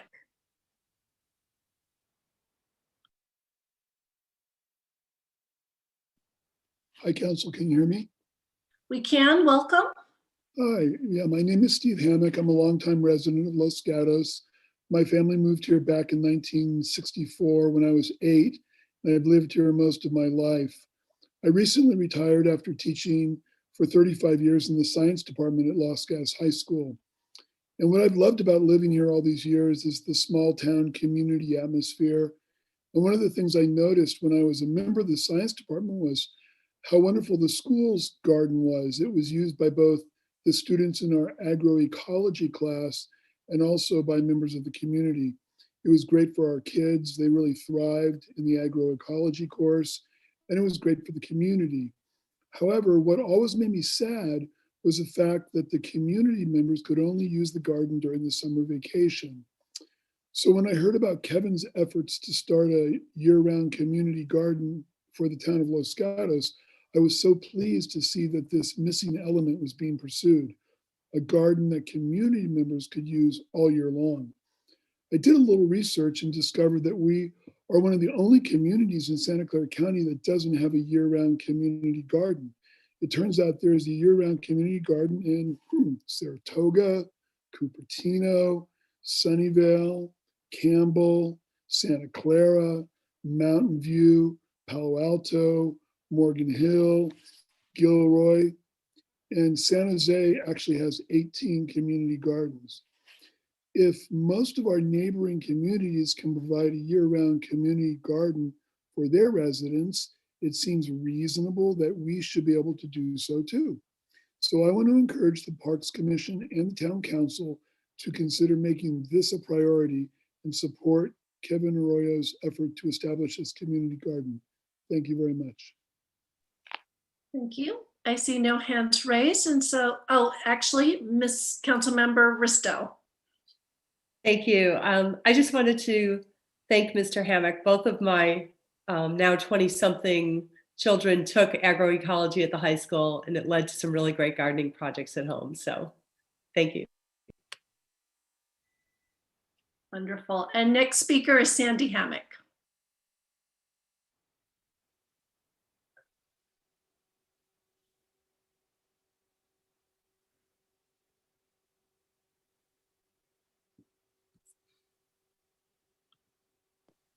Hi, good evening. Can you hear me? Yes, we can. Welcome. Well, thank you so much. I just too, I'm Steve Hammock's wife, as you probably already figured out. But I just wanted to support the community garden, and for a couple of reasons. The first one is I've grown up in this area I was here my parents moved in the 60s, and it was so much fun because we were able to have a garden in our backyard. And there's just nothing better than the taste of fresh fruits and vegetables.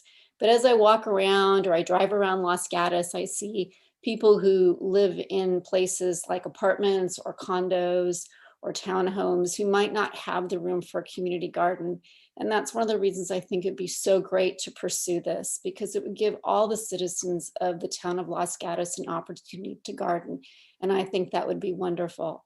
And the other reason is it's an area I know from my other friends who've had community gardens in San Jose, that it's a great opportunity to meet other people. And as we have seniors and retirees in this town, I just can't think of a better place for people to come together and learn about gardening and maybe become master gardeners. And I just think it would make the town, it would just add something else to this town, a wonderful town the way it is. So I just would encourage the pursuit of this community garden.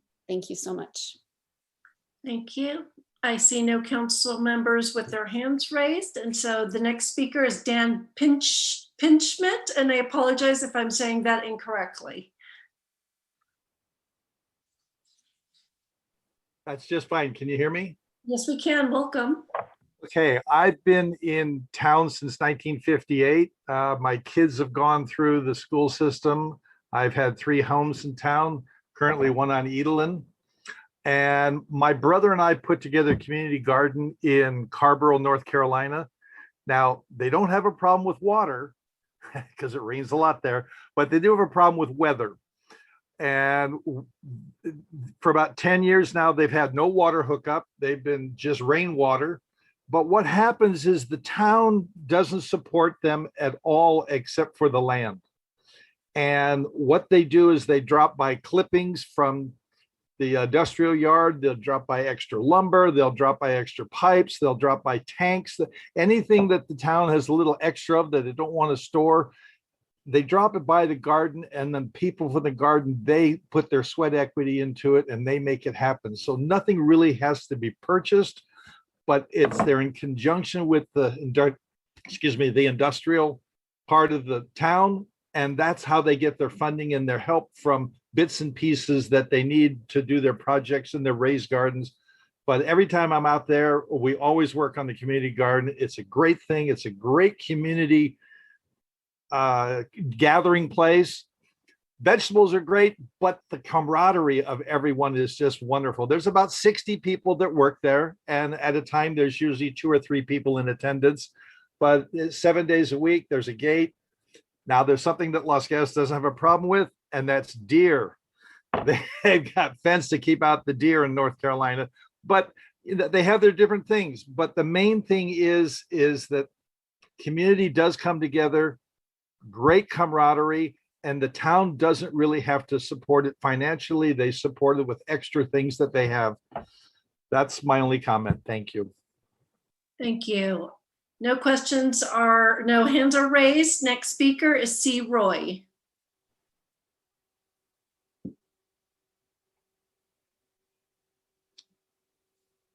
Okay, you can hear me now. Honored Mayor and honored council members, can you hear me? Yes, we can. Welcome. Super.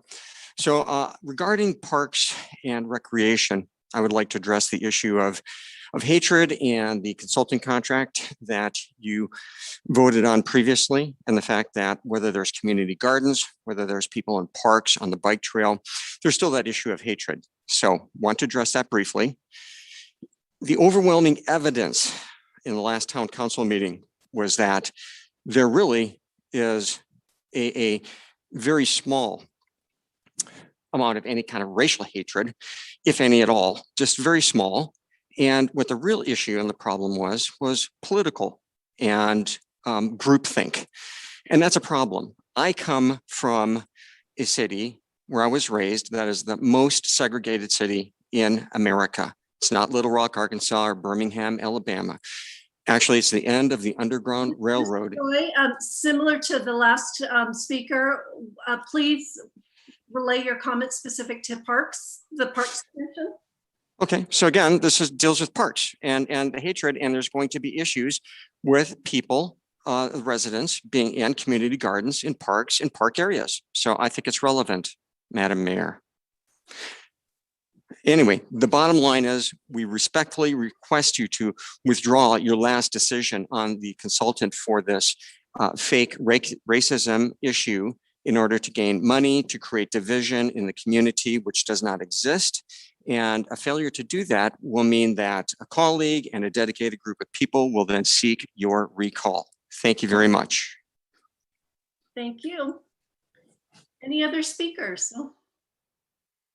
Okay, I see none, so I will close public testimony. Again, for those that are planning to speak for all future items, please limit it to what is on hand out of respect for those that are waiting for the other agenda items. Council members, I do look to all of you for any questions, comments to our Parks Commission. There were items that they identified in addition in page 2 of our report, but it sounds that community gardens is a high discussion item. And so are there any other items you'd like to share with the Parks Commission and or Director Morley on how to move forward? Yes, Vice Mayor. So, just stepping back to the original questions in our staff report of how the Parks Commission can support the council.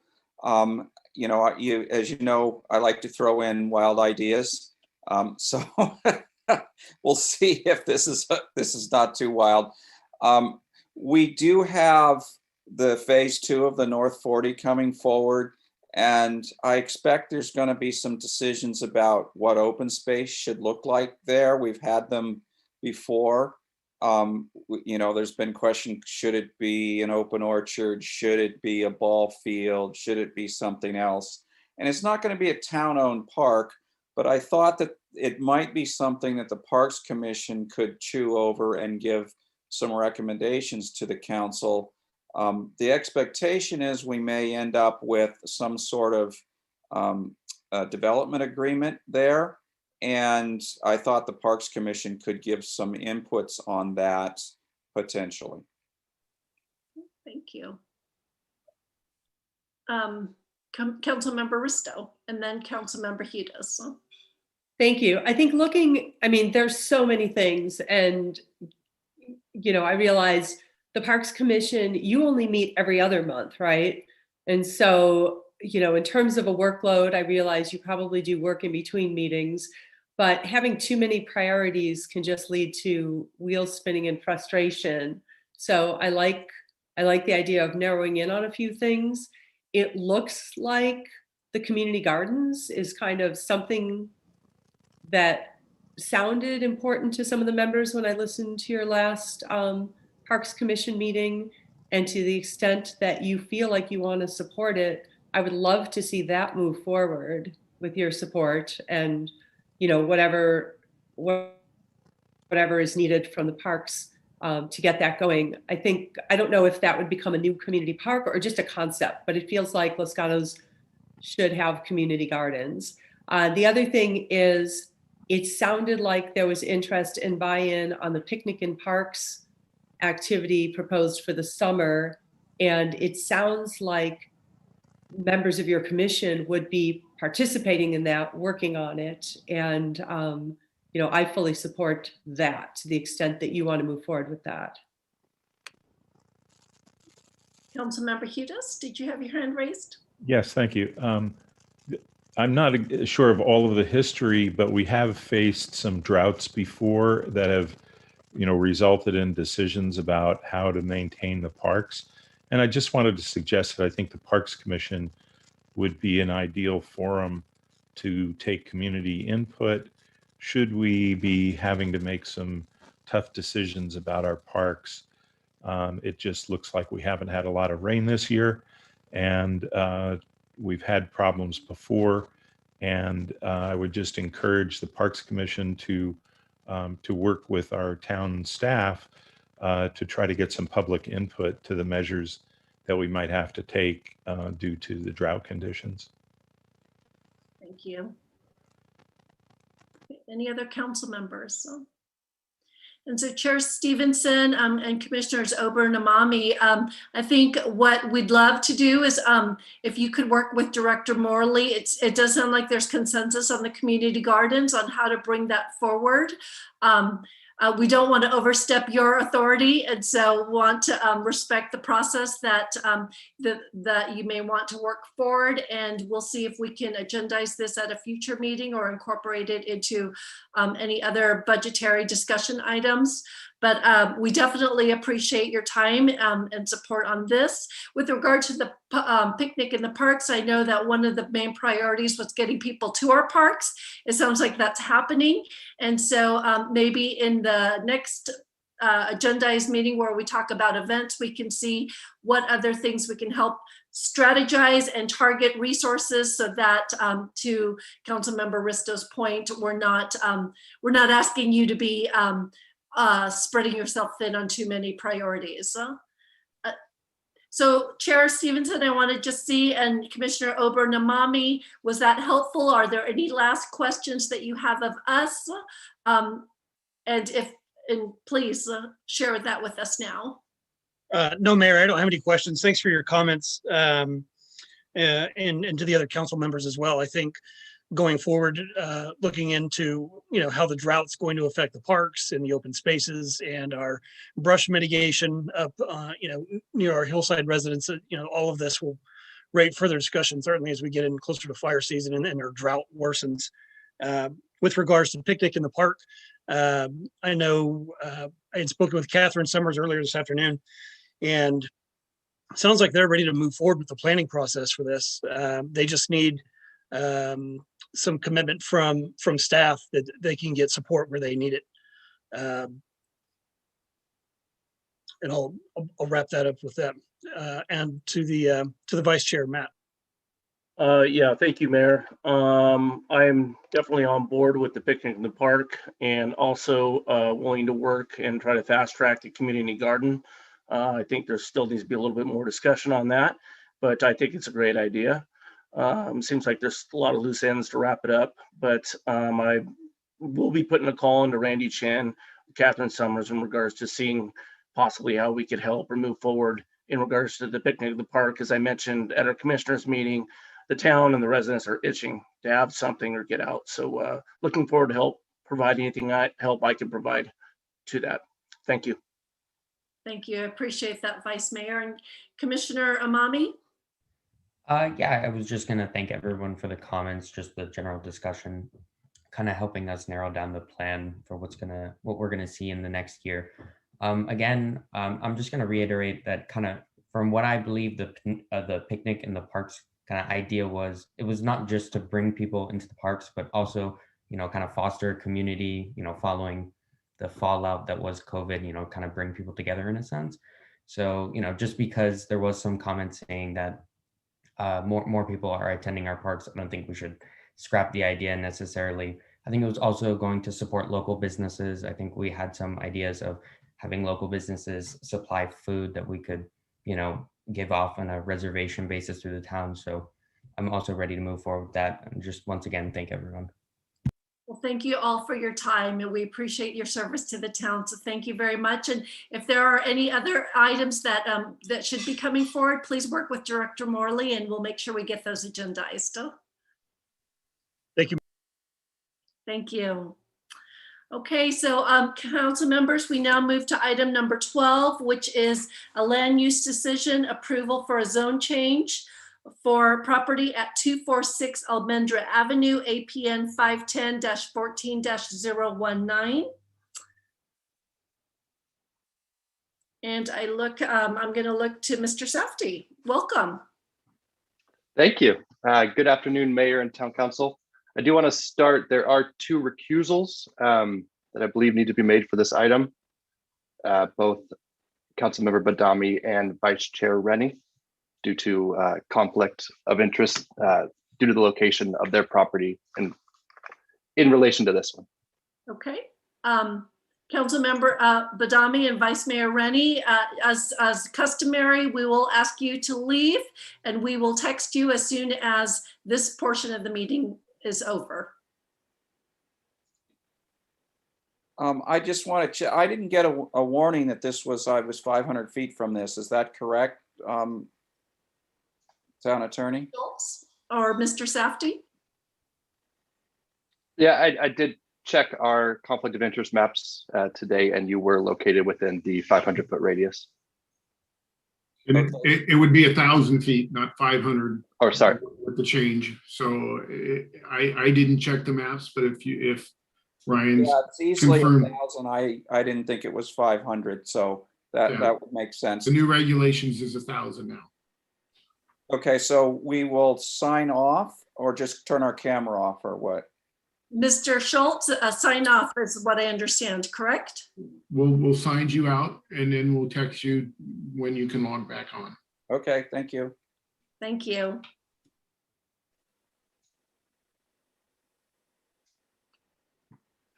And if we can, actually, Ms. Neese, if you could actually sign off, Ms. Badami, Councilmember Badami.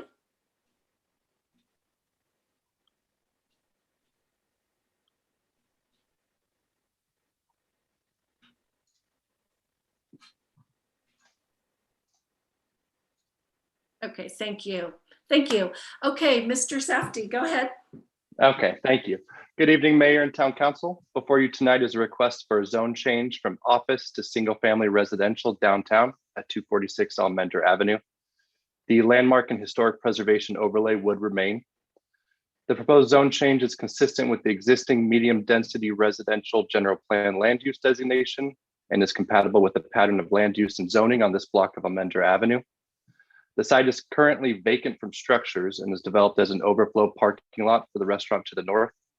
Approval of this restaurant use was not predicated on these overflow parking spaces, and the restaurant would continue to meet current parking requirements on site once the parking lot is removed. And no construction is proposed with this application. The Planning Commission reviewed the application at the March 10th, 2021 meeting and unanimously recommended approval of this zone change. Based on the discussion provided in the staff report and the Planning Commission's recommendation, staff recommends the Town Council approve the zone change application by making the required findings in Attachment 3 and introduce the ordinance in Attachment 4. We also received public comment regarding this application following publication of the agenda packet, and that was forwarded to the Town Council as an addendum. And this concludes staff's presentation, and we're happy to answer any questions.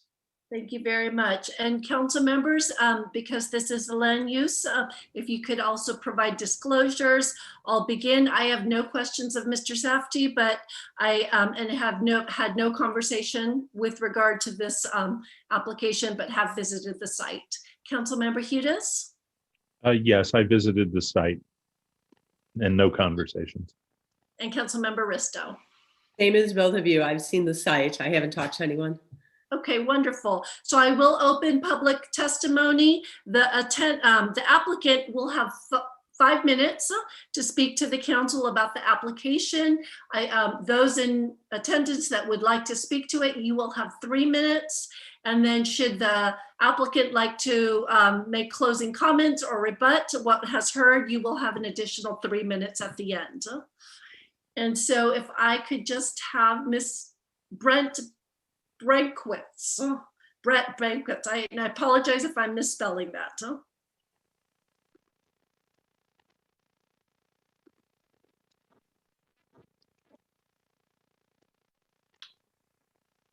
Brett?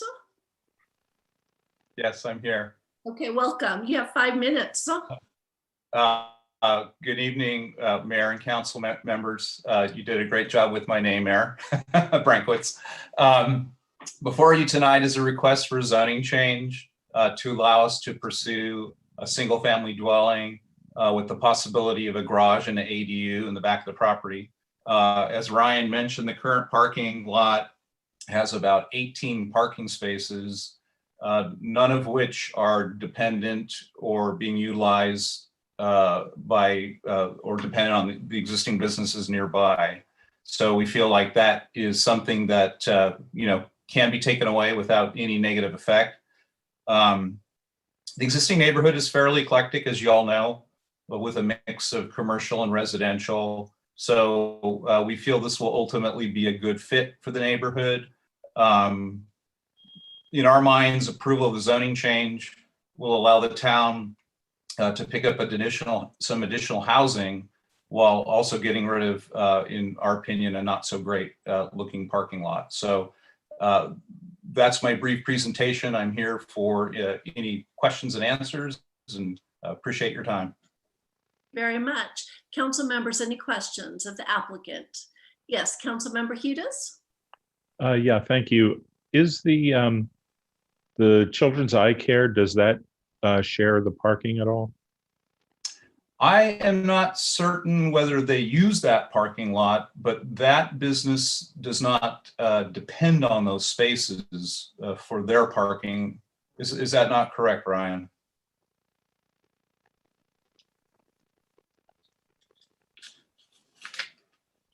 Ryan, Mr. Tafty, or Mr. Paulson?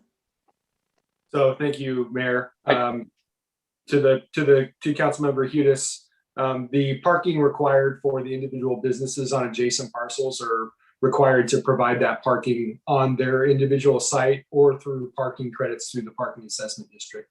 So none of the surrounding businesses are dependent on this parking lot. And I would also like to chime in. I did check the parking for the Children's Eye Care, and they did meet their current parking requirements when the business license was issued. They have 5 parking spaces on site and 1 space in the district. So they currently do meet their parking. Thank you. And just if I could, just to clarify, is there any arrangement between Children's Eye Care or any other business and for use of that existing parking lot? There was nothing on file in our records. And maybe a question for the applicant as well. None that I'm aware of. Okay, thank And you. just additionally, Commissioner Hudis, for reciprocating use of parking, that would require a conditional use permit. And so we would have that on file, and we're not aware of any such agreement. Okay, thank you. Councilmember Risto? Thank you. I had similar questions, just wondering, so it's essentially a private parking lot that has no business that has an agreement or a right to use it. It just sits there as a flat piece of concrete that happens to have cars on it sometimes? Is that question to the applicant? Yes. Okay. Yeah, I think in a nutshell, that is exactly what's going on. It's the parking lot that's it's asphalt, and I think it's utilized by folks nearby. I don't know exactly who uses it. The many times that I've been there, there's not a lot of cars parked there. Actually, it's mostly vacant.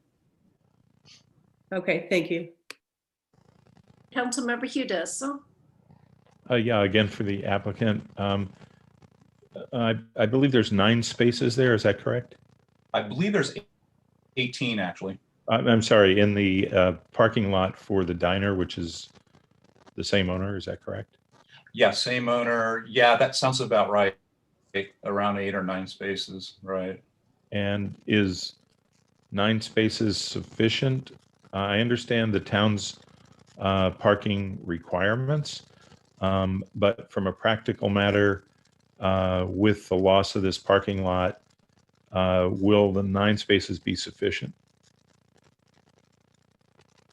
I believe it will be, and I want to say, Ryan, I don't want to overstep my bounds here. I want to say you had checked that at one point. And Mr. Safdie? Yes, thank you. So there are actually 11 parking spaces on the site. The current building requires 9 parking spaces. And on top of that, the diner also purchased 11 parking spaces in the district. So they are well over parked. Okay, thank you. Of course. No further questions of the applicant? Okay. Thank you, Mr. Brankwitz. I now look to see if anyone in our public would like to speak on this item. I don't see any hands raised. And so Mr. Brankwitz, you normally we use this time to rebut, but no one has said anything. So if it's okay with you, I will close public testimony, but you have that opportunity and I don't want to take that away from you. No further comments. Okay, so I'm closing public. Consideration of this. Thank you. Yes, please. Thank you. Thank you. Okay, council members, any questions of staff? And if, yes, council member Risto. And maybe this would have been a question for the applicant, but question for staff, which I think I answered myself, is with this switch to single family zoning, it could also be multifamily housing. Is that correct?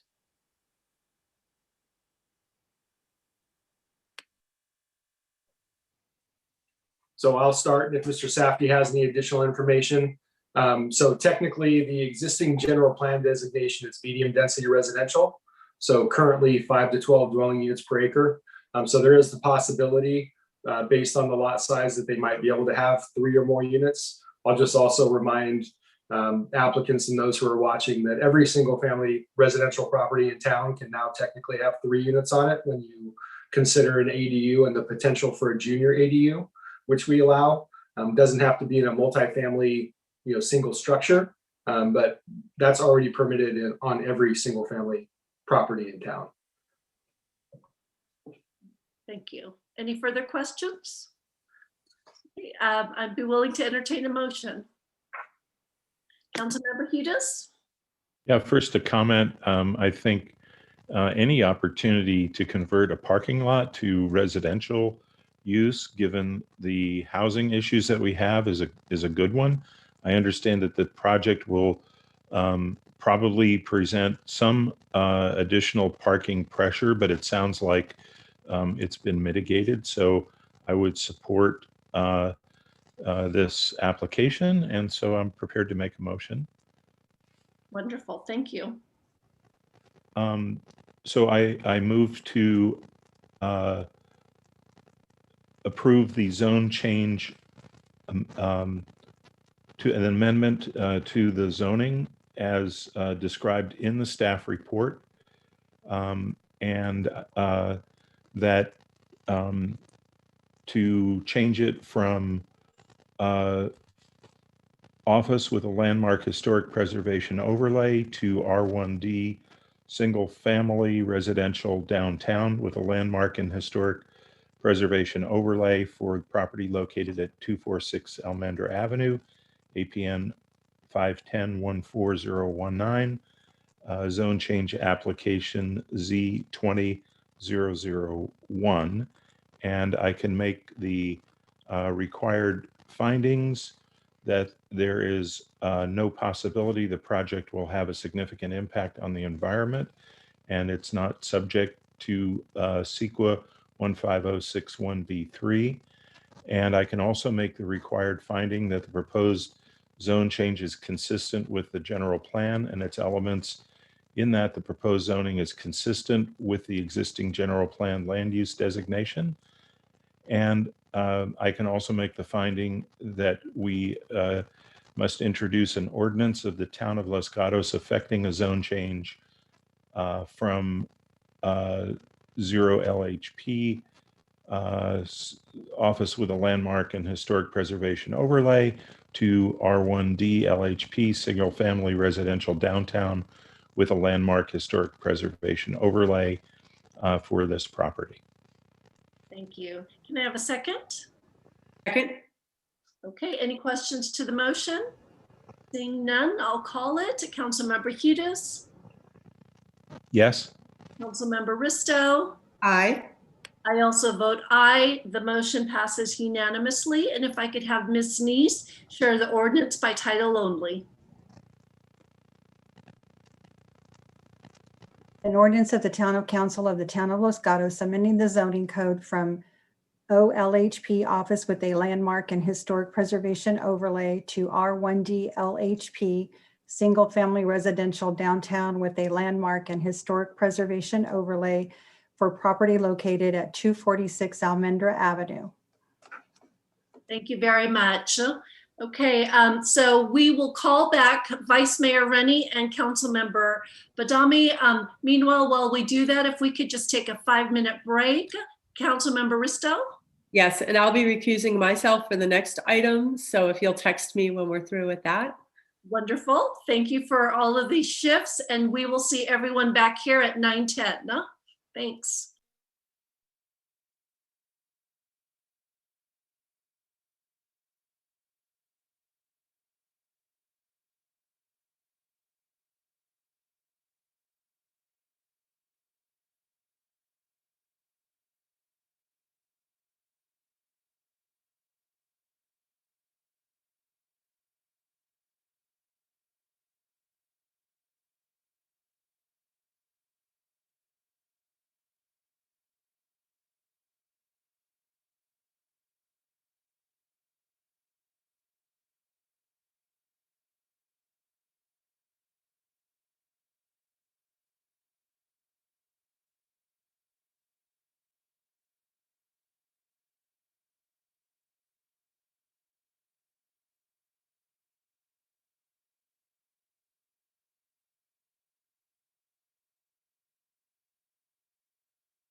Move to agenda item number 12, agenda item 13, which is a request for approval for a zone change, this time at property at 4 Tate Avenue. As has been noted, Councilmember Risto has recused herself, and so I now look to staff and Ms. Armour to provide today's report. Good evening, Mayor, Vice Mayor, council members. Before you tonight is a request for a general plan amendment from medium density residential to central business district, as well as a zone change from single family residential downtown to central business district, with the landmark historic preservation overlay being retained. And this is at the location of 4 Tate Avenue. This is a property that is owned by the town of Los Gatos. This proposal is just about a change to the rules that apply to the property. There is no particular business that is proposed for the site, and no improvements are proposed on the site or to the building as part of this application. The proposed general plan amendment and zone change would be consistent with the pattern of land use and zoning in the adjacent downtown commercial area. Additionally, the applicant's letter explains how the best use of the existing historic building would be a commercial use. The requested general plan amendment was reviewed by the General Plan Committee in January of this year and by Planning Commission in February. Both the GPC and the Planning Commission have forwarded a recommendation for approval to Town Council. If Council agrees with these recommendations, the required findings are available in Attachment 4, along with a draft resolution in Attachment 5 and a draft ordinance in Attachment 6. We did have one public comment that came in after the preparation of the staff report, and that was provided to you in an addendum report. This concludes staff's presentation, but I'd be happy to answer any questions. Thank you, Ms. Armour. Any questions? Vice Mayor. I want to confirm that I'm not within 1,000 feet of 4 Tate, because it doesn't seem like it's any different distance than the Almendra property when I start thinking about it. Am I 1,050 or something? I did check the conflict of interest maps, and yours was not a problem for this project. Okay, thank you.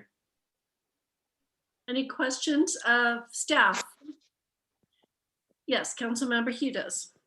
Yeah, I'm curious about the zoning and how it is zoned residential. It doesn't seem like it was ever used for residential, as I think the first use is a firehouse. That is correct. The initial use of this historic building was actually a firehouse, along with the residence for the first driver for the first fire engine in town. And Councilmember Hudis, I'll just add that these types of facilities can be located on residential properties. Typically nowadays, we would do that through a conditional use permit. But these types of facilities would be allowed technically with a conditional use permit. That probably wasn't the case way back when this initially was built, but that's the current regulations, just for your information. Okay, thanks. Further questions? Seeing none, I will open public testimony similar to the last hearing. I will ask the applicant to speak for 5 minutes. We will open it up for public comments. Each member will have 3 minutes, and then the applicant will have an additional 3 minutes should they wish to close or rebut anything that they heard. I have on my file that the applicant is Jim Foley, and I don't see, actually, do I see his name? Yes, Mr. Foley, will you be speaking? And if you could just be transferred over.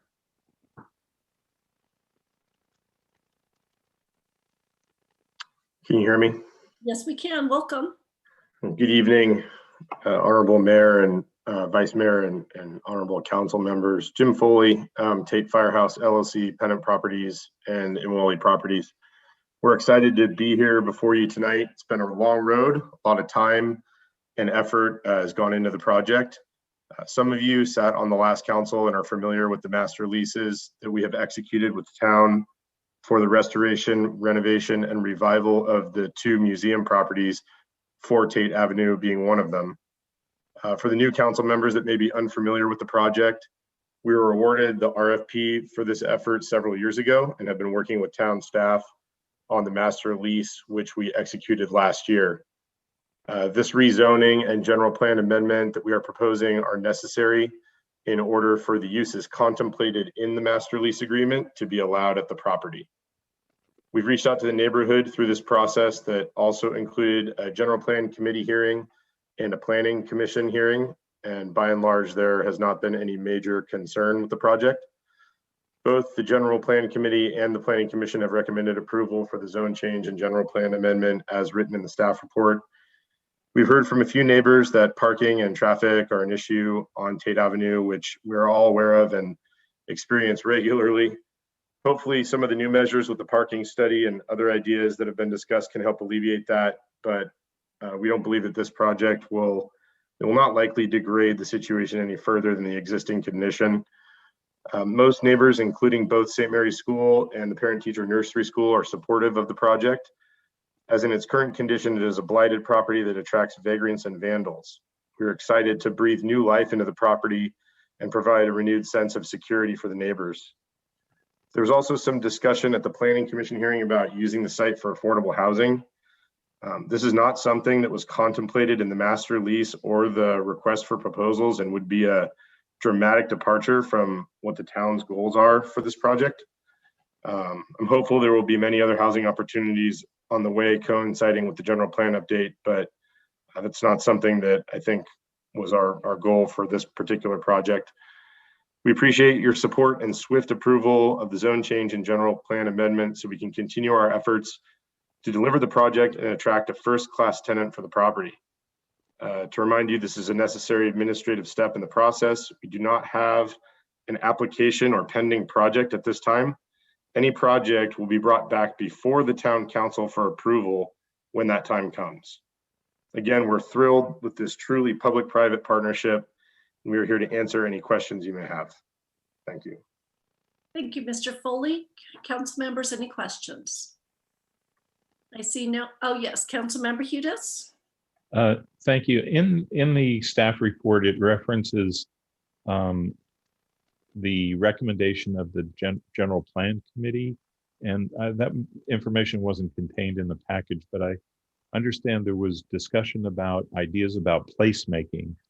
Has that been considered or contemplated in the uses as they've been executed in the lease agreement?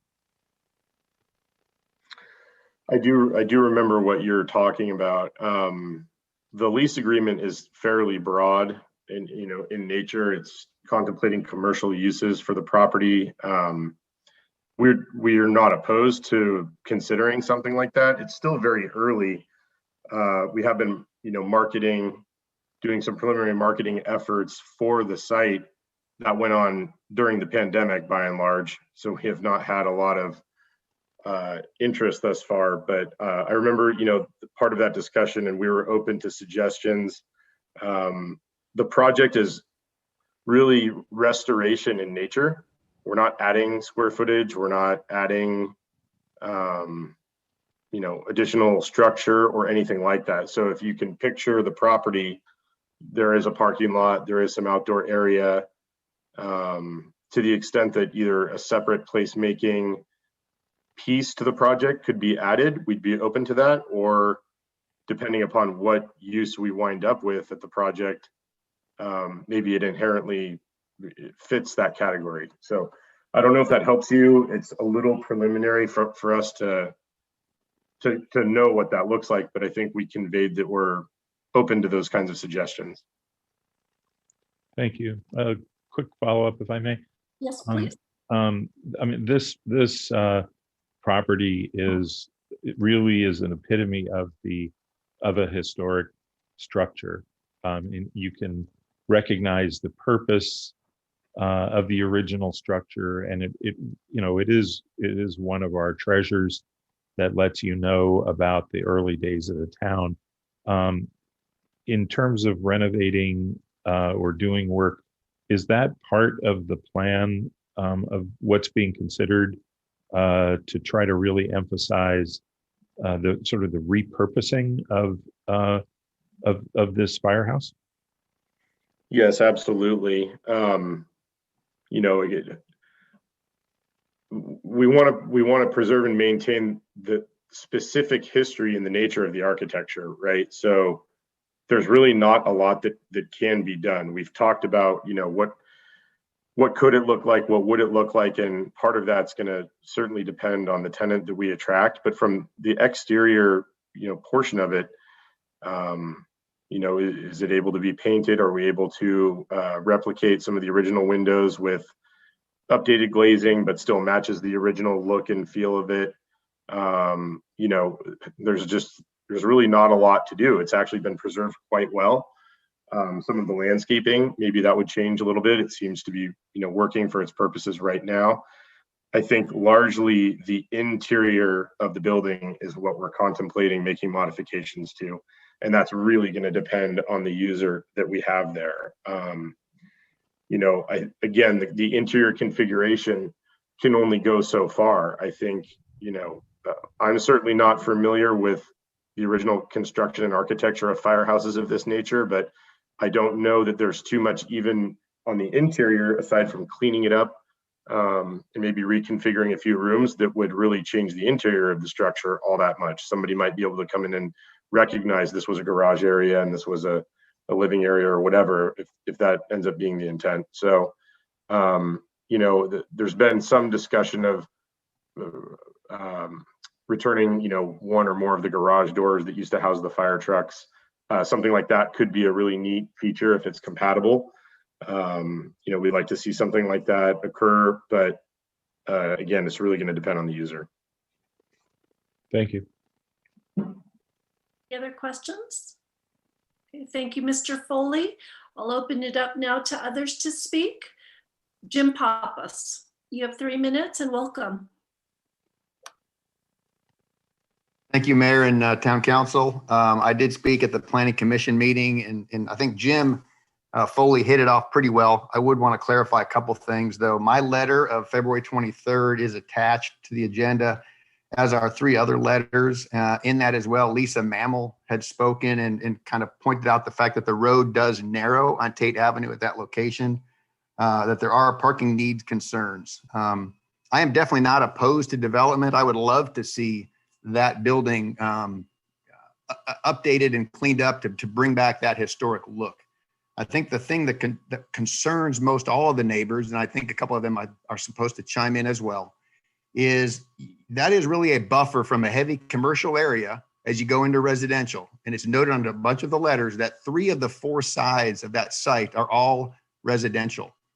And so if it's allowed to go commercial or retail, you're extending commercial then into a residential neighborhood. I would truly prefer it to become a truly just an office space, i.e. an architect engineer's office. I've brought about that before.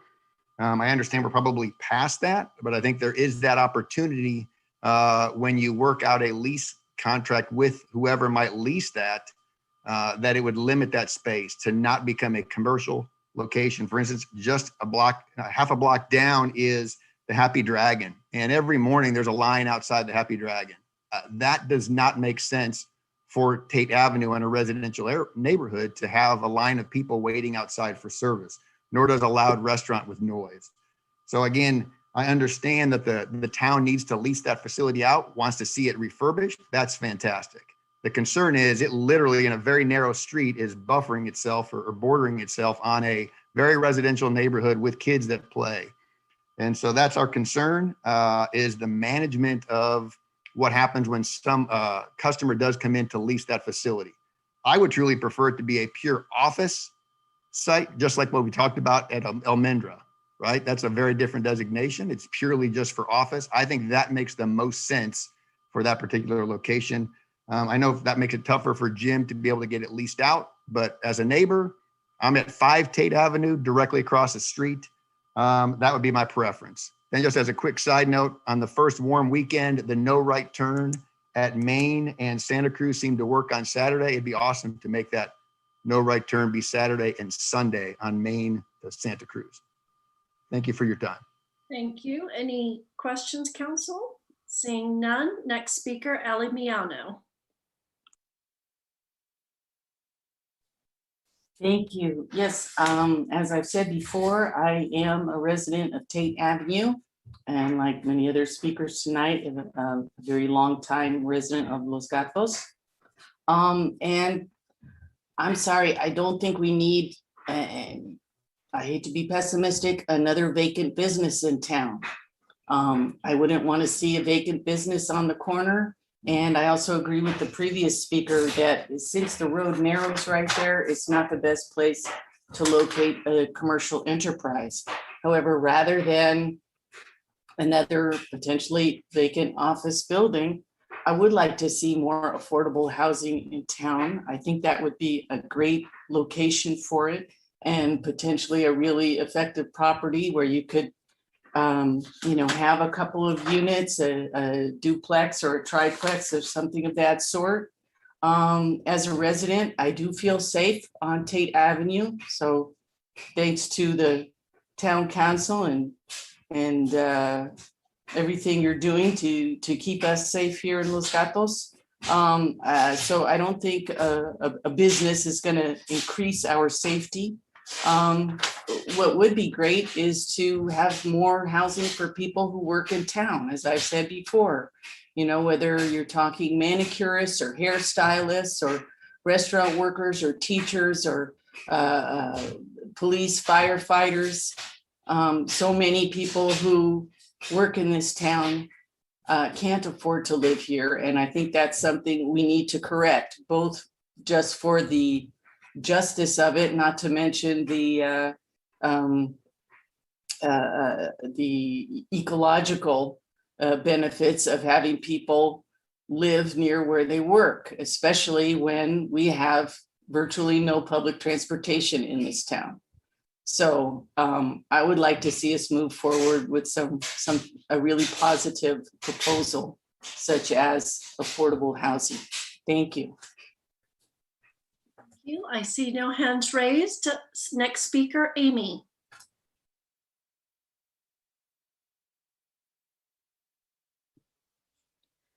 Good evening again. Thank you for the time to speak.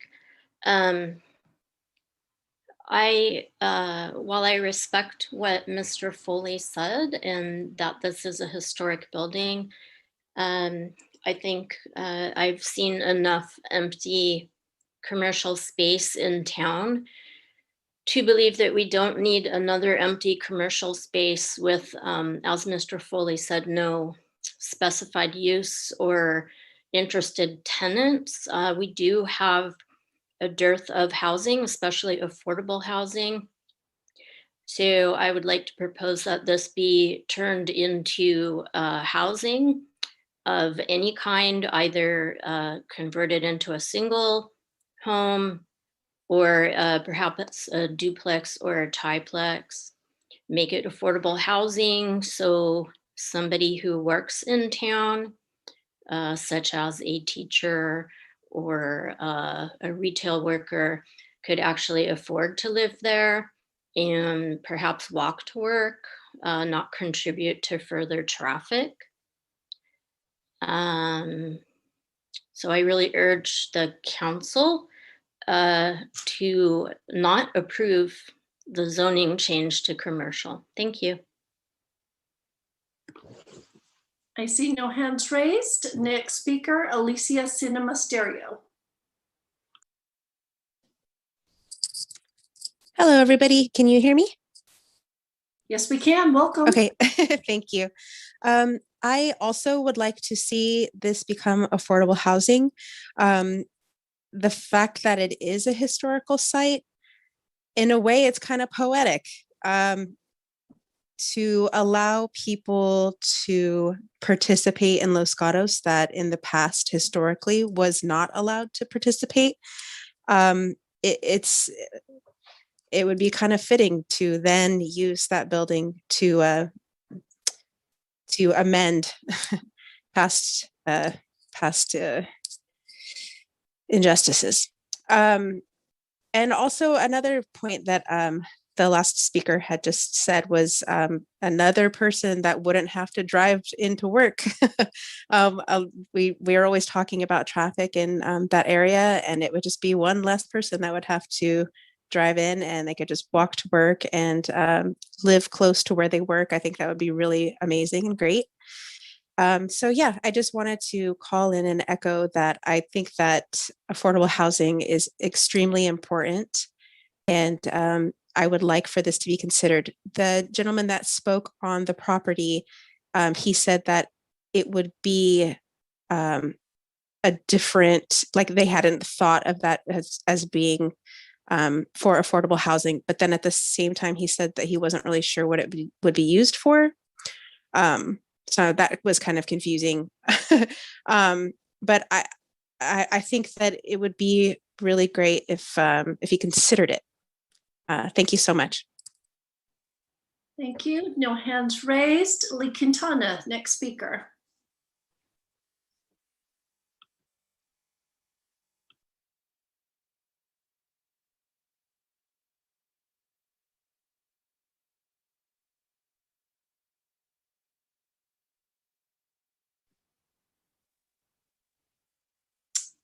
Did we lose Miss Quintana? It looks like it. Okay, if I can call Kat Bat. Hi, I'm a neighbor directly across the street from the property. My husband and I bought 300 West Main, so the whole side of our house is directly across from 4 Tate. In fact, our windows look straight out at the property. One of the interesting reasons that we bought here was that we had been told that was going to be restored as a historical firehouse museum from a former art center. I see that it's already for lease. We had talked to the town about actually potentially purchasing it for small office space for writing studio or art studio type of thing. I really feel that I'm in favor of preserving the historical architecture of it, the roof lines, et cetera, and keeping a low profile in terms of the amount of cars or customer in and out, decreasing some of the density. Since it's already for lease, I would like to see it be neighborhood compatible and just leased out as an office space. I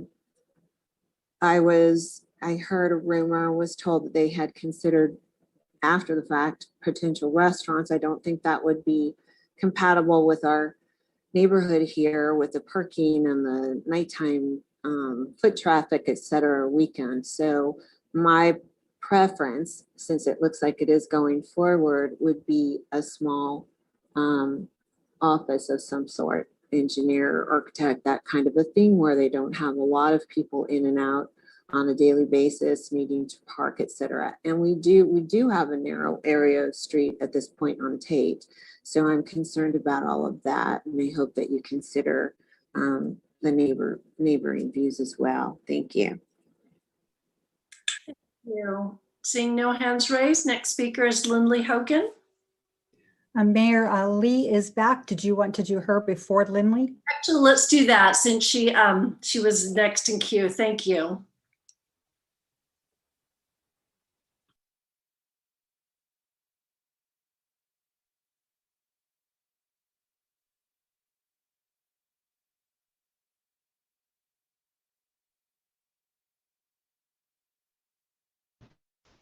Okay, am I muted? Okay, I would like to cover several things in my discussion. Multiple sequential decisions, goals and policies, big picture, alternative vision, and the council's decision in case by case versus residential priority.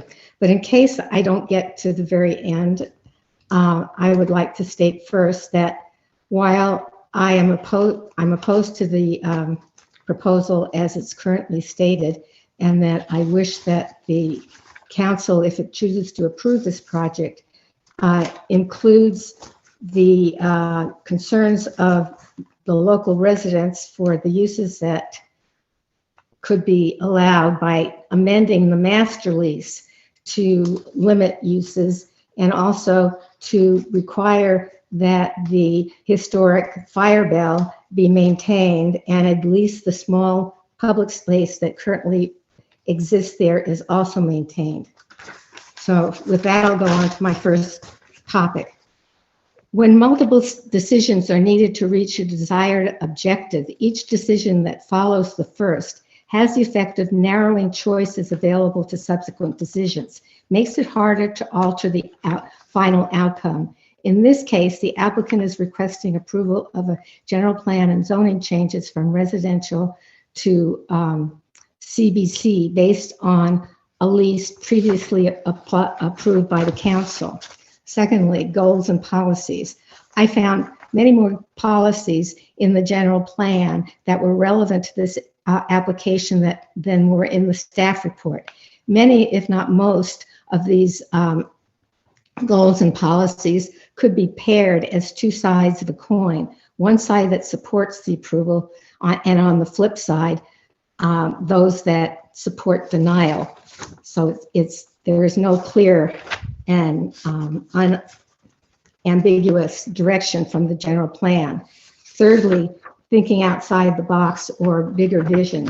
Maybe I'm dreaming or thinking too far out the box, but while I was reviewing a larger section of the general plan and zoning maps that included the CBC and surrounding residential designations, I observed several patterns. And based on those patterns, I could see an alternative vision or opportunity that by including Tate Avenue, 4 Tate Avenue, combined with the two underutilized commercial properties east of it on Main Street into a single project.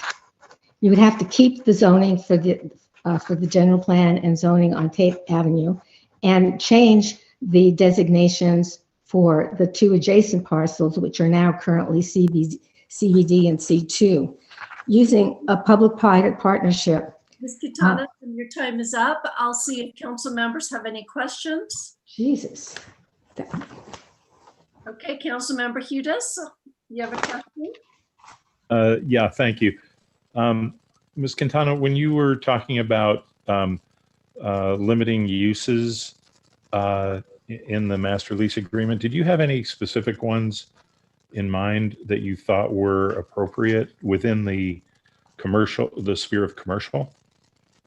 Well, I think it was clear that the residents mentioned several that they thought were inappropriate, such as food service items, personal service, and I think there was a third one. I would add medical offices. In fact, any use that has a high turnover ratio, which tends to increase traffic and increase parking needs. And you said medical as one of the ones to be excluded? Yeah, medical buildings have very high turnover and therefore generate more traffic and require more parking spaces than a lot of other uses. Okay, thank you. Other questions? None raised. No hands raised. I now ask Lindley Hogan.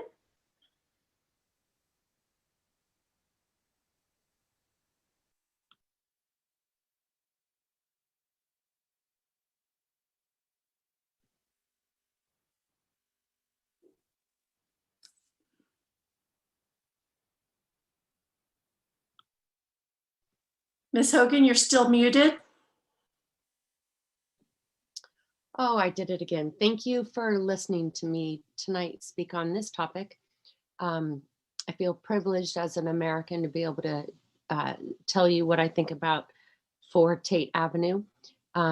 Living on Tate Avenue myself, I can tell you that the traffic is still quite overwhelming on the weekends, and then the parking is always an issue, especially with St. Mary's Church and school. And it just seems like we have quite a bit of commercial and extracurricular activities in the neighborhood, where I don't think that we really need more commercial zoning and more foot traffic and cars and parking and so forth. So I would love for it to become a house, a home. I think that that would be a great idea. I don't know about, I think market value seems a little bit more logical, but anyways, thank you. And yeah, I hope it stays as residential.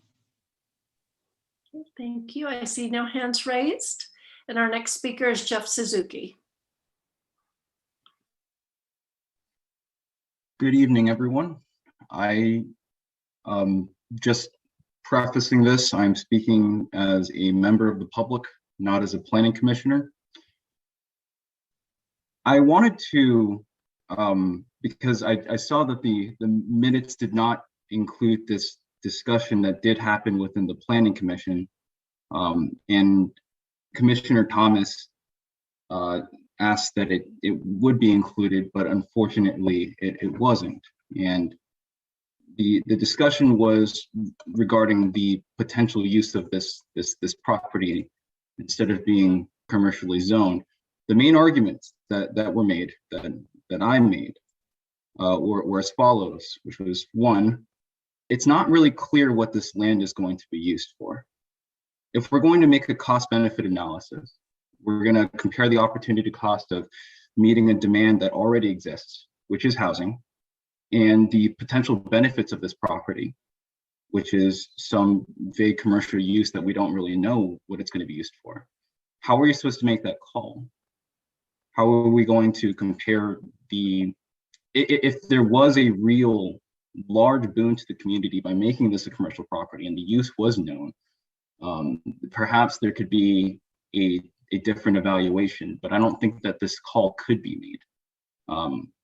Another discussion that was had, another point that was made was that this property alone is not going to fix our housing shortage.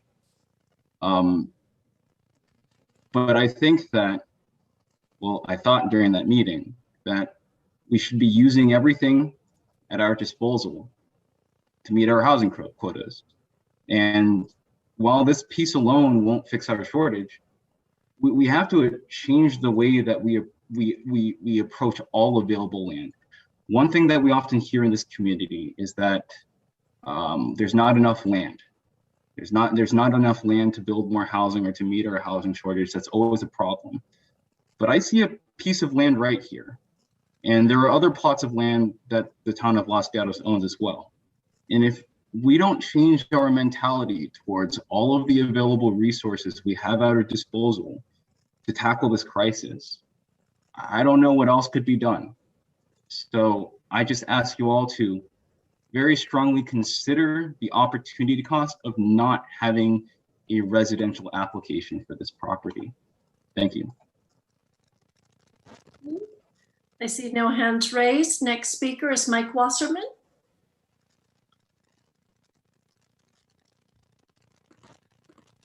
Try that again. Hello, everyone. Can you hear me? We can. Welcome, Hi, Mike. thank you.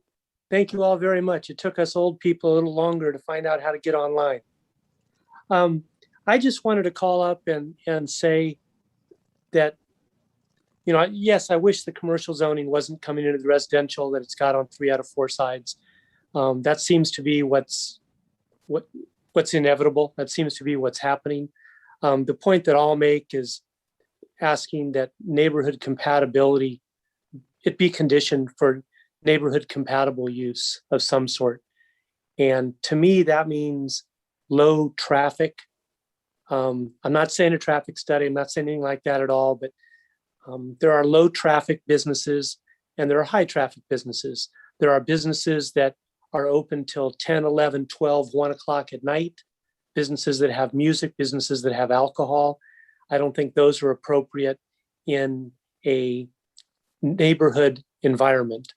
I remember 15 years ago, we were looking at the wine cellar to have a band downstairs underground, and it was felt that wasn't compatible to the neighborhood, even though that was in a shopping center, and that was denied. This has homes on 3 sides, and I just, my concern is what business goes there. I've conceded the fact that a business is going to go there. Do I wish it was a home? Sure. Do I wish it was a little fire station? Sure. But it's not going to be. So if it could be something that is office use, that is predominantly Monday through Friday, it has a great parking lot there already. It can provide off-street parking. That would be wonderful. I just asked the council to consider the compatibility to the neighborhood in what it allows to go there. Thank you all very much. Stay well. Thank you. I see no questions from council members and I see no other hands raised. So I am going to ask the applicant, Mr. Foley, would you like to speak to us for 3 minutes based on what you heard?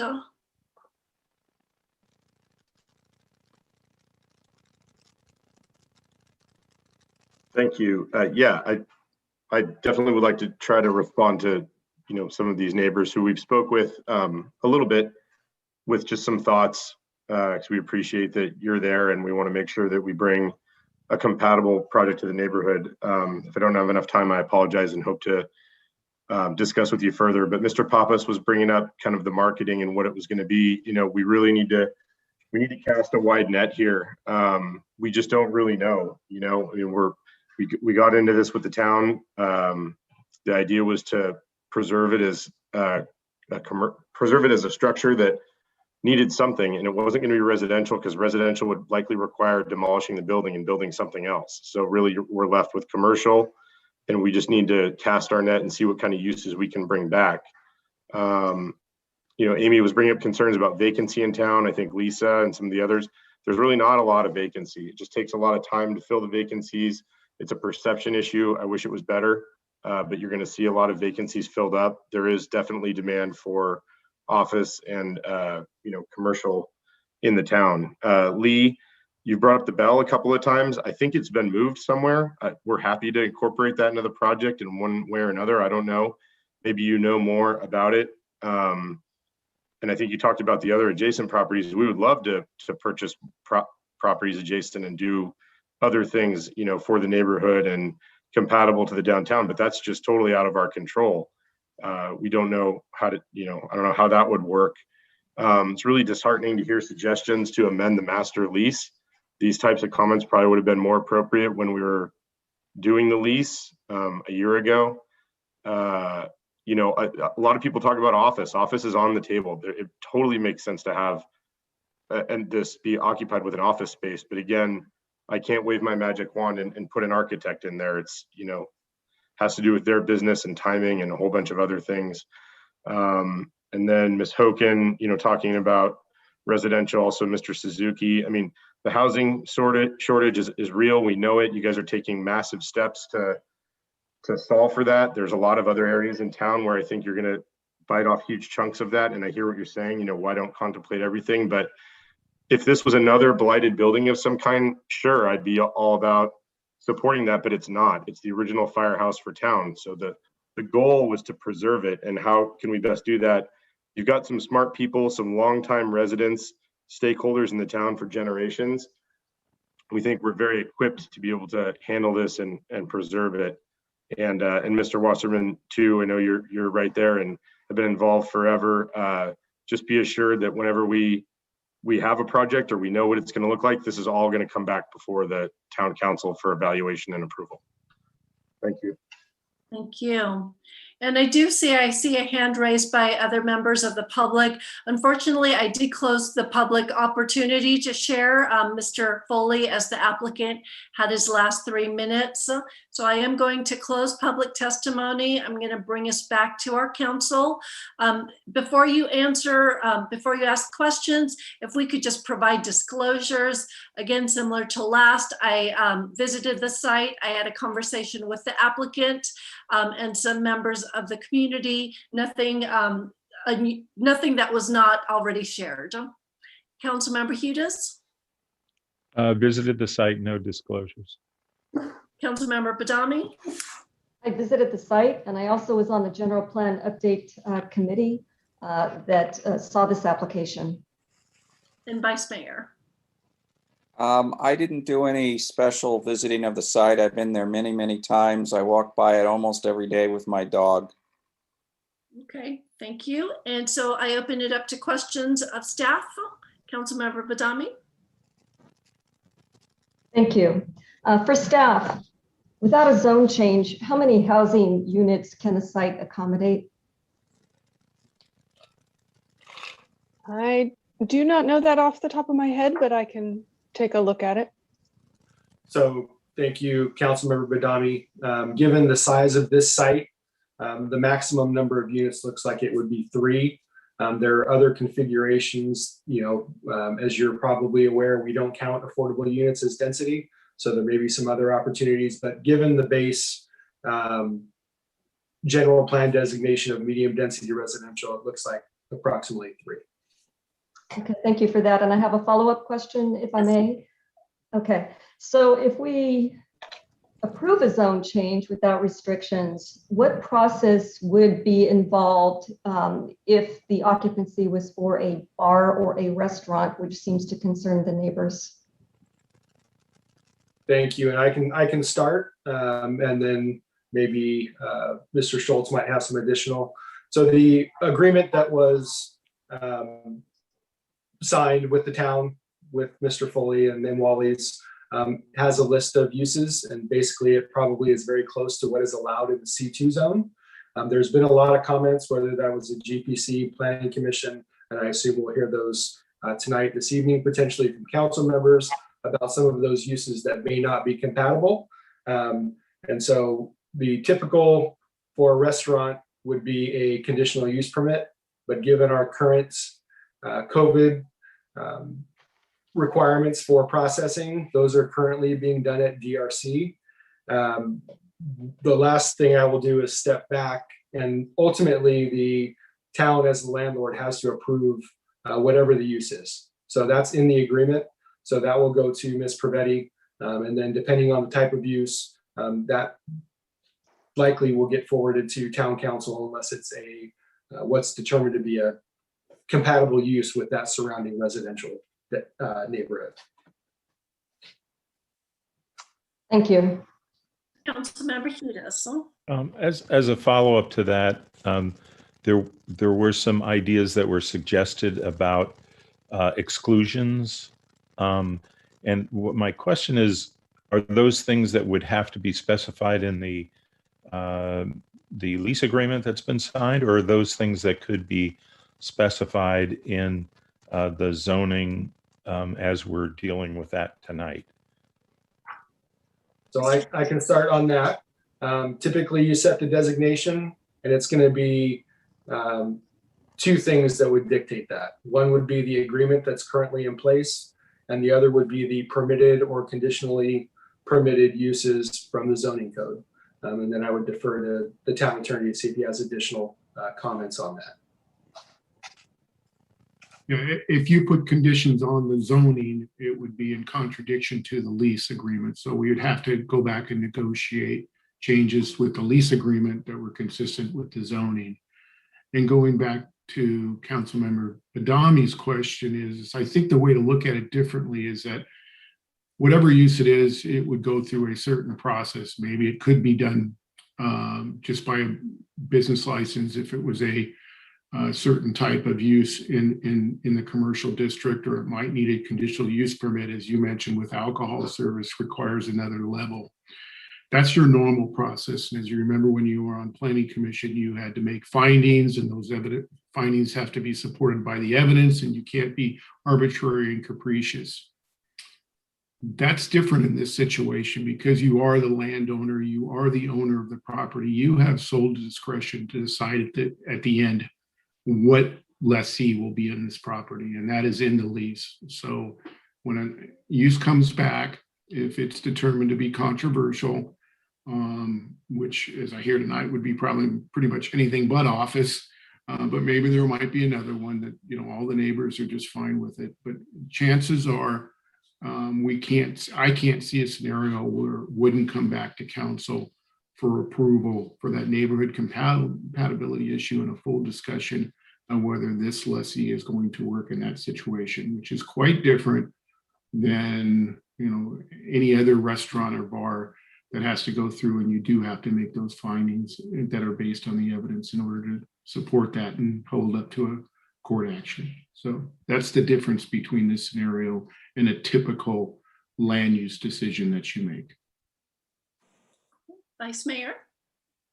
My question is on the different choices of commercial. We're choosing, I think, C2 downtown commercial. Would a neighborhood commercial give it more protection for the neighbors or less protection? And do we have another choice on commercial also? So Ms. Armour, if you'd like, I'd be happy to answer this question. Sure, go ahead. Okay, so if we chose one of our other commercial zones, we have office, we have mixed use, we have neighborhood commercial. You'd really be doing spot zoning and spot general plan. There is no adjacent designation other than what's currently the residential designation and then the central business district, which is adjacent to it. So from a planning perspective, we wouldn't be recommending approval of a spot zoning action for council to consider. If I could follow up a little bit, let's say we ignore your recommendation not to do spot zoning. What does office allow other than office? Office pretty much allows office. I think there's pharmacy with retail in conjunction with that, and possibly group classes. But office is pretty specific, and we'll actually be having a little bit of that discussion on item, I believe it's 16 this evening for the economic recovery.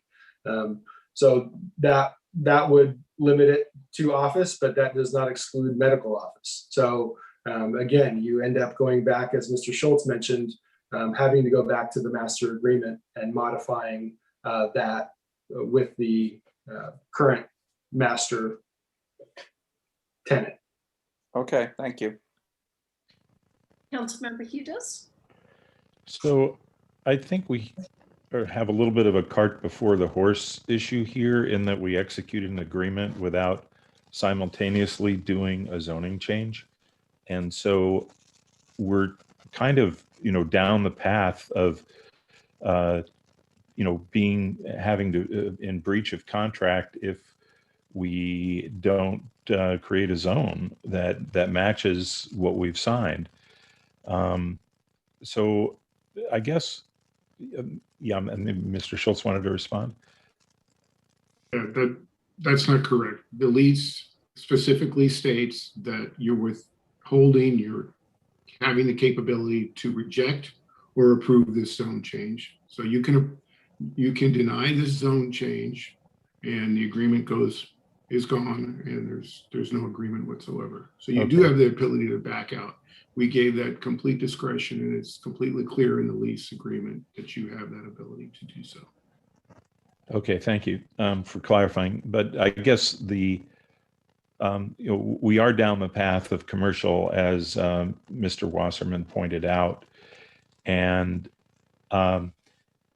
yet we are facing more pressure probably than when this was even started on housing and residential requirements that are coming as state mandates. And so I have concerns, about any zoning change that can impact residents who purchase their properties with certain expectations. And that's why zoning changes are really tricky. But I also have concern about removing housing when we have a housing crisis and when we are asking our residents to bear the burden of state mandated housing requirements, and at the same time the town is able to remove a housing unit. So I wanted to ask a question about that, and that is, if we are down this path of going to commercial and it's not successful, is there some way that we can sort of dual zone this property so that if we want to go back to residential, it's an easy thing without any barriers? Are there any mechanisms in our zoning to allow that so that this could be easily become residential without having to go through, another set of hearings and discussions about it, either through CUP or some other mechanism to achieve that. So I can start, and then again, if Ms. Pravetti or Mr. Schultz have anything to add. So a couple things. One is if you change the general plan and zoning this evening, the C2 zone in the central business district allow single family and two family residential in conjunction with a principally permitted use. So any commercial use in conjunction with that. And that's kind of, the mixed use projects, I want to say it was 25 West Main that hasn't been completed yet, but they went through that. And then the other is currently with a conditional use permit. So this doesn't clear that hurdle for you. It would have to go through a conditional use permit, but multifamily residential is allowed in this commercial designation with a conditional use permit. The only other alternative would be the town could always choose to, if commercial just doesn't seem viable and this master tenant or any future master tenant isn't able to secure a use and a tenant that is that works for the town, then ultimately that agreement potentially goes away and we could always rezone it back to the R1D designation and the medium density residential designation. But there's not really a clear path that's not going to require some type of hearing, frankly, moving forward.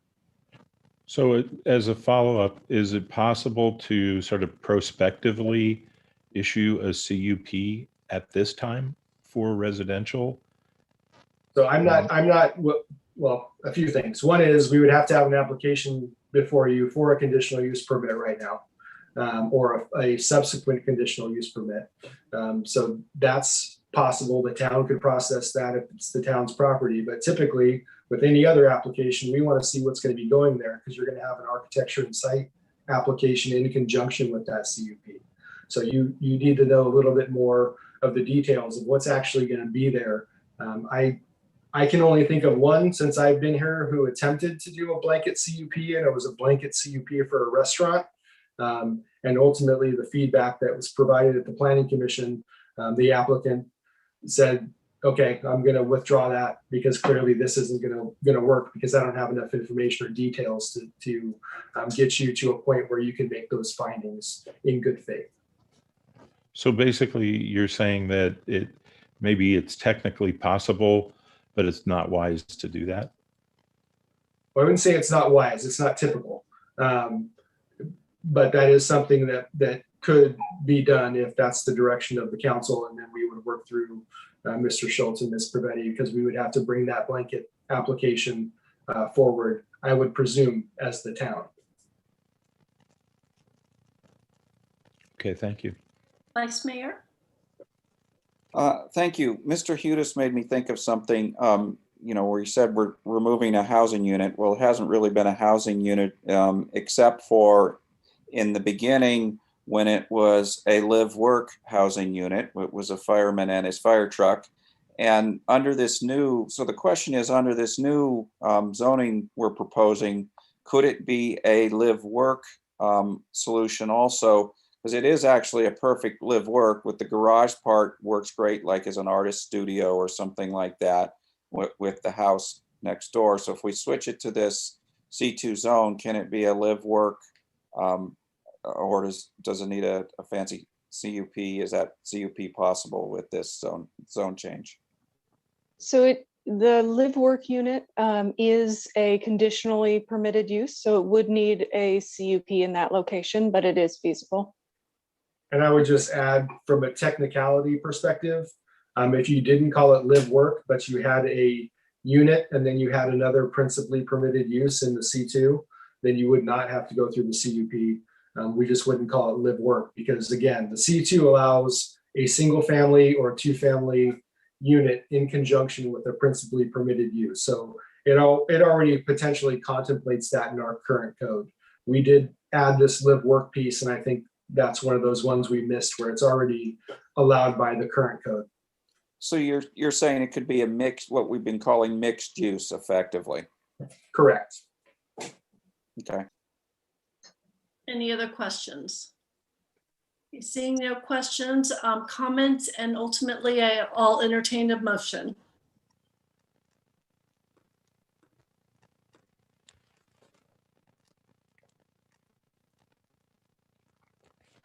Vice Mayor? So you and I are the ones that have been on the council for this. And we talked about in the beginning, actually making an affordable housing site and how many units would be there.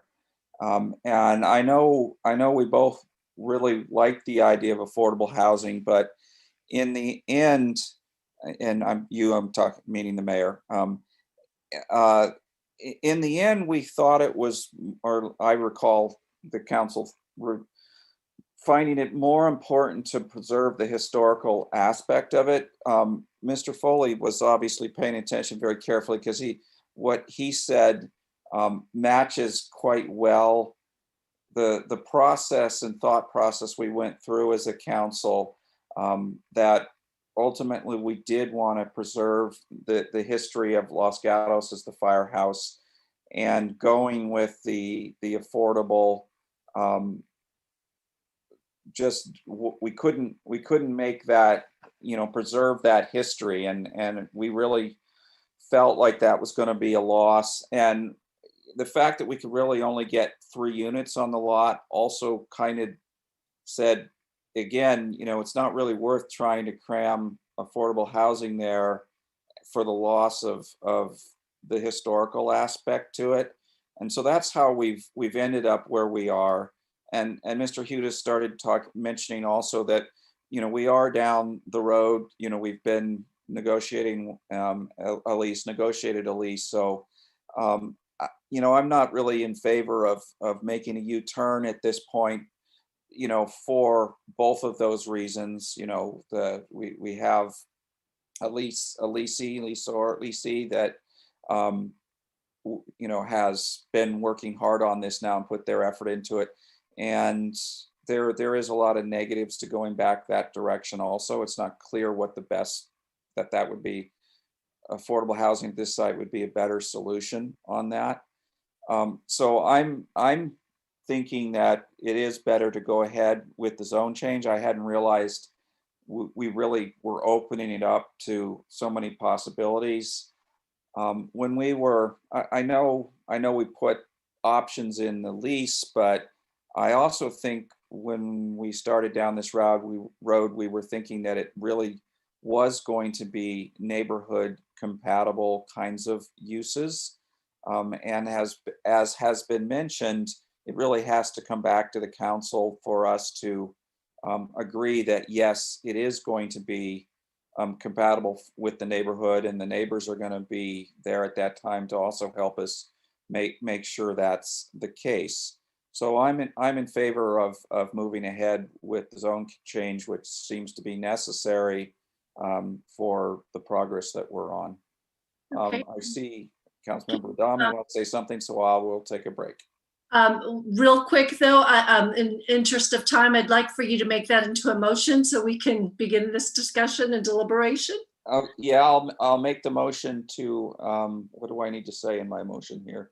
It's all on page 5 of our staff report. Actually, there's a bunch of findings too, right? Mm-hmm. Okay, so I will go ahead and make the motion.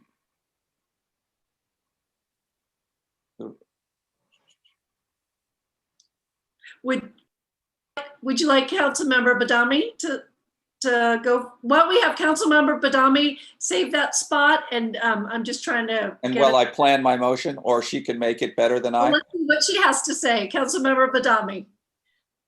I'm not sure I could say it better than you, Vice Mayor Rennie, but I'll go ahead with the motion because I would be prepared to make it. Thank you.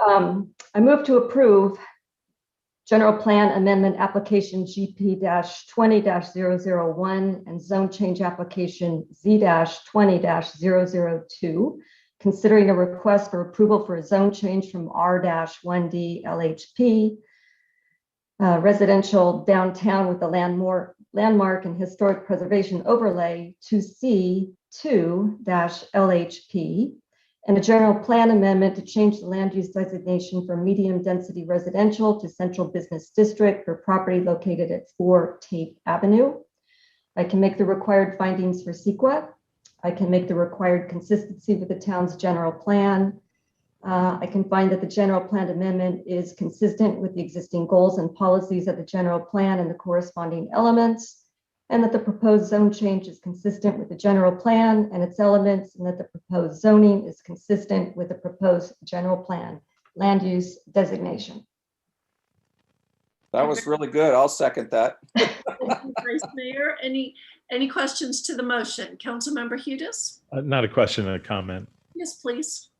So this is a very challenging one. I think that it would be better in the future to do zoning changes with lease agreements that are looked at simultaneously. And I do think that, to some degree, our hand is a bit forced by this. So I and sort of reluctantly going along with it. Reluctant also because it is sending the wrong message about housing and residential. So I would hope that the town, maybe on an adjacent property, and I know that we're looking at changes potentially to 224 West Main, would be able to accommodate housing, and particularly affordable housing, maybe at a much greater scale than we're able to accommodate here. And so it's a comment. I would certainly hope that the town would use its best efforts to find an appropriate housing location that would offset the removal of this designation. Now, of course, this has never really been used for housing, so that's another reason why I think that I am okay with going along with the motion to change the zoning. I would just also add that I know we're going to hear this again when we have a proposal for a tenant, and I would hope that the community is listening and participating when we say that it would not be appropriate to have a noisy business or one that interferes with the quiet enjoyment of the residential neighbors on 3 sides, and that will probably, exercise that discretion when we're looking at potential tenants. So, along with that, I'm willing to support, but I hope it's an opportunity to get the right tenant in this location and potentially to get housing, affordable housing nearby. For the reasons already stated, I will also be supporting the motion. And so I'll call the question. Councilmember Badami? Aye. Vice Mayor Rennie? Aye. Councilmember Hudes? Aye. I also vote aye. It passes unanimously. If we can have Ms. Neese read the ordinance by title only while we ask Councilmember Risto to return. Thank you. An ordinance of the Town Council of the Town of Los Gatos amending the zoning code from R1D LHP single family residential downtown with a landmark and historic property overlay to C2 LHP Central Business District with a landmark and historic property overlay for a property located at 4 Tate Avenue. Very much. And so this agenda item is now closed, and we now move to item number 14 as soon as Councilmember Risto returns. So.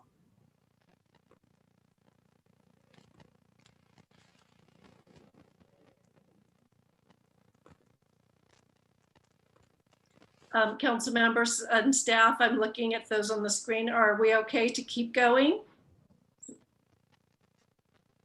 Okay. Okay. Yeah, I've communicated. Oh, there she is. Wonderful. Welcome back, council member. And if we can move to item number 14, which is introduction and first reading of an ordinance of Los Gatos, Chapter 25, renaming it to Revenue and Taxation. Mr. Schultz.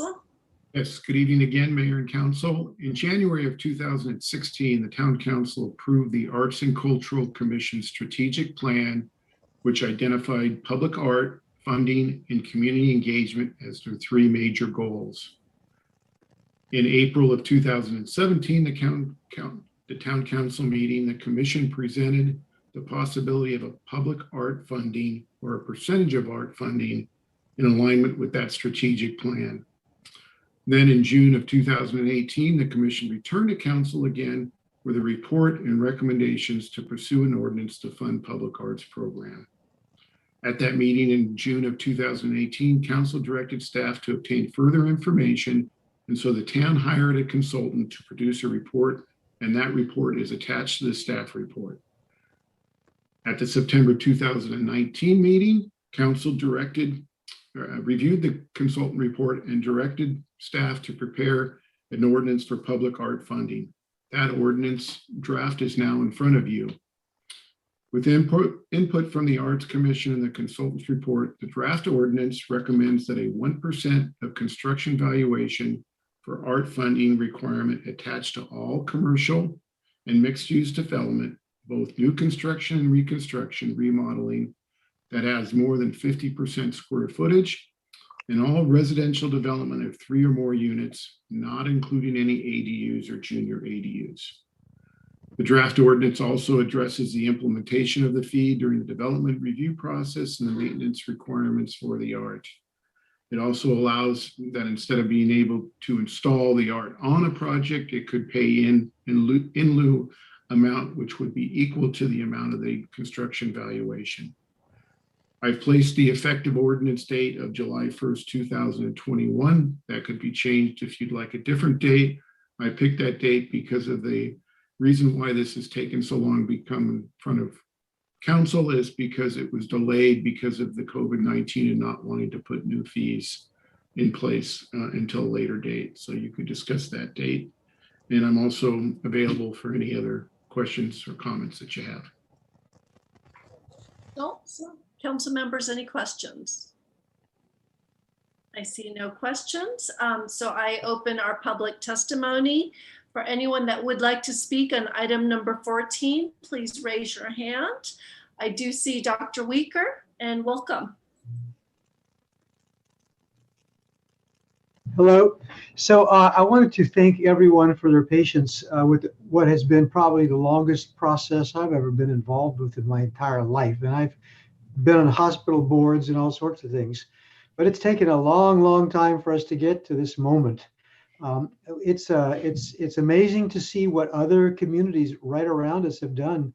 Our staff person got a collection of materials from other communities like Cupertino and just not really large townships, but they've got great stuff. I mean, you would find it very hard to argue against something that is so good for this community. I listened to the conversation about the gardens, I should say, and it's a similar thing. We're talking about making this a community that's more livable, more enjoyable, more attractive. It does so many wonderful things for us to support our reputation as being a center of art. And so I would really hope that this can make it through the last couple of miles here till its final implementation. I sure hope that we can do that. And I thank you. Thank you, Dr. Weaker. Any questions? Seeing none, I look to the public. If there's any other speakers, I see no hands raised. So I am closing public testimony. I'm bringing this back to council. Are there any questions, any comments? If there are none, I am entertaining a motion. Councilmember Badami. I'll go ahead and make a motion. And I move for the introduction and first reading of an ordinance by title only, amending Chapter 25 by renaming it to Revenue and Taxation, and adding Article 7, Sections 25.70.010-25.70.140 of the Los Gatos Town Code, entitled public art funding. Do I have a second? Councilmember Hudes? Second that. Okay, any questions to the motion? Seeing none, I'll call it. Councilmember Badami? Aye. Vice Mayor Rennie? Aye. Councilmember Hudes? Aye. Councilmember Risto? Aye. I also vote aye. It passes unanimously. If we can have Ms. Neese read the title of the ordinance. An ordinance of the Town Council of the Town of Los Gatos, California, amending Chapter 25 of the Los Gatos Town Code by renaming it to Revenue and Taxation and adding Article 7 Public Art Funding.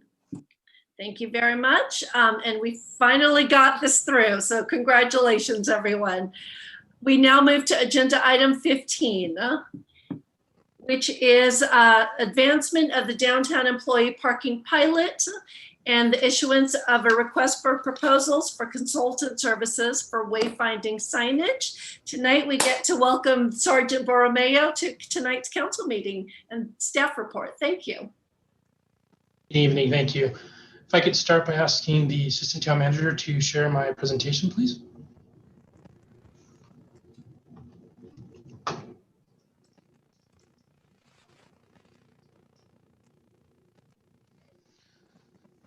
Good evening, Mayor, Vice Mayor, and Town Council. Tonight's presentation is going to be about the employee parking pilot with specific requests for recommendations to advance the downtown employee parking pilot, as well as an issuance for a request for proposal for consultant service specifically for wayfinding and signage. Next slide, please. The employee parking program started originally with the Dixon Comprehensive Parking Study, which gave us an overall parking roadmap to efficiently manage parking, effectively increase existing parking supply, with overall goal of focusing on improving visitor experience. We took that into account with the Town Council's strategic priorities with short, medium, and long-term actions, with specific highlights of wayfinding, the employee parking program, and looking at underutilized residential streets for employee parking. And then finally, we'll discuss the initial phase of the employee parking program, which will address short-term actions as outlined by the council by looking at stakeholder surveys, wayfinding, and the employee parking pilot. Next slide, please. The map before you outlines the pre-COVID municipal lot occupancy. As you can see from the results of the Dixon study, they did determine that we do have a surplus to supply the demand of parking that we need downtown. However, after further review and analysis, we've realized that there are specific impacts to where there is a higher density for parking during that peak occupancy. As you can see, around Main and North Santa Cruz Avenue, it is 97% full, and as you move north, the availability of parking becomes greater, closer to Highway 9. Next slide, please. The initial phase of the employee parking project is going to start with stakeholder surveys, which will take approximately 30 days with the primary focus of business and employee outreach and using available online and print format while we continue to engage and walk and talk with the businesses throughout the downtown corridor. And then moving into wayfinding, which will start concurrently with the development and deployment of those surveys, which is the overall focus of wayfinding is really quickly guide visitors to convenient parking. And it's going to be an ongoing multi-phased approach from different signages, which would start with a request for proposals to identify a consultant to help with that. And then finally, with the employee parking pilot, we will continue that with about a 6-month to 1-year trial and evaluation, which will be our first step for managing the overall parking demand. Next slide, please. So for the initial phase, the stakeholder survey's primary goal is to assess and determine the number of spaces needed by employees in the downtown district, and then understand where the preferred employee locations would be depending on where those businesses are located, and then using that information to really balance employee and visitor needs. Next slide, please. The next step, and concurrently with surveys, is starting the wayfinding process, which would begin with finding an outside consultant through a request for proposal. It's estimated that that timeframe would take about 3 to 4 months to get started. And that will really start with a simply evaluation and standardization of the static signage, which are some examples in the slide, as well as branding, which will start with identifying a logo that will represent the parking experience in downtown, with a website to provide information for visitors and businesses with ordinances, locations, and different information as such. Next slide, please. And then finally, the employee parking pilot. So the beginning of this is going to take a shift of many of the all-day parking spaces to pilot employee permitted areas and the deployment of that temporary signage. We're going to leverage the use of our current permit software that's utilized in our neighborhood parking programs, and also use that to build upon that when we start using the information infrastructure that we have in place. And then finally, when we move into the enforcement phase with the continuing outreach with the businesses in the community, start with an education or awarding period for enforcement with our parking control officers. And Mr. Ranelli's the primary point of contact, and his information is shown here. And he and I are available for any questions. And that concludes my report. Thank you. Sergeant, council members, any questions? Okay, seeing none, I am going to open public testimony and see if anyone in our public would like to speak on the parking study that's before us. Okay, see no hands raised, so I will close public testimony and go back to council members. If there are no questions of staff, any comments, and ultimately I'd love some direction from council that we can put forth in a motion. Yes, Councilmember Hudis. Question about the timing of this. You know, as you know, the study has some recommendations that will make a dramatic difference, and that difference is going to be needed as we've eliminated a lot of parking, and we're about to sort of semi-permanently eliminate even more. So how long is it going to take, and how quickly can we go if we were maybe to apply even more resources? Thank you for the question, council member. So the initial timeline that we have set forth before you is to start as soon as we receive approval with the surveys and begin starting the RFP, or the request for proposal process, to identify a vendor to do the wayfinding. Wayfinding is a multi-phase approach, which starts at the quicker end with a temporary signage to really identify where employee parking would be, which we would be focusing while completing the surveys and implementing some of that information moving forward. And as we develop the temporary signage, start to get the information back from the proposals, and then see what the larger wayfinding looks like in the grand scheme for downtown. Okay, maybe I'm not sure if who I'm addressing the question to, but is there somewhere we can see a timeline for the implementation of the Dixon report?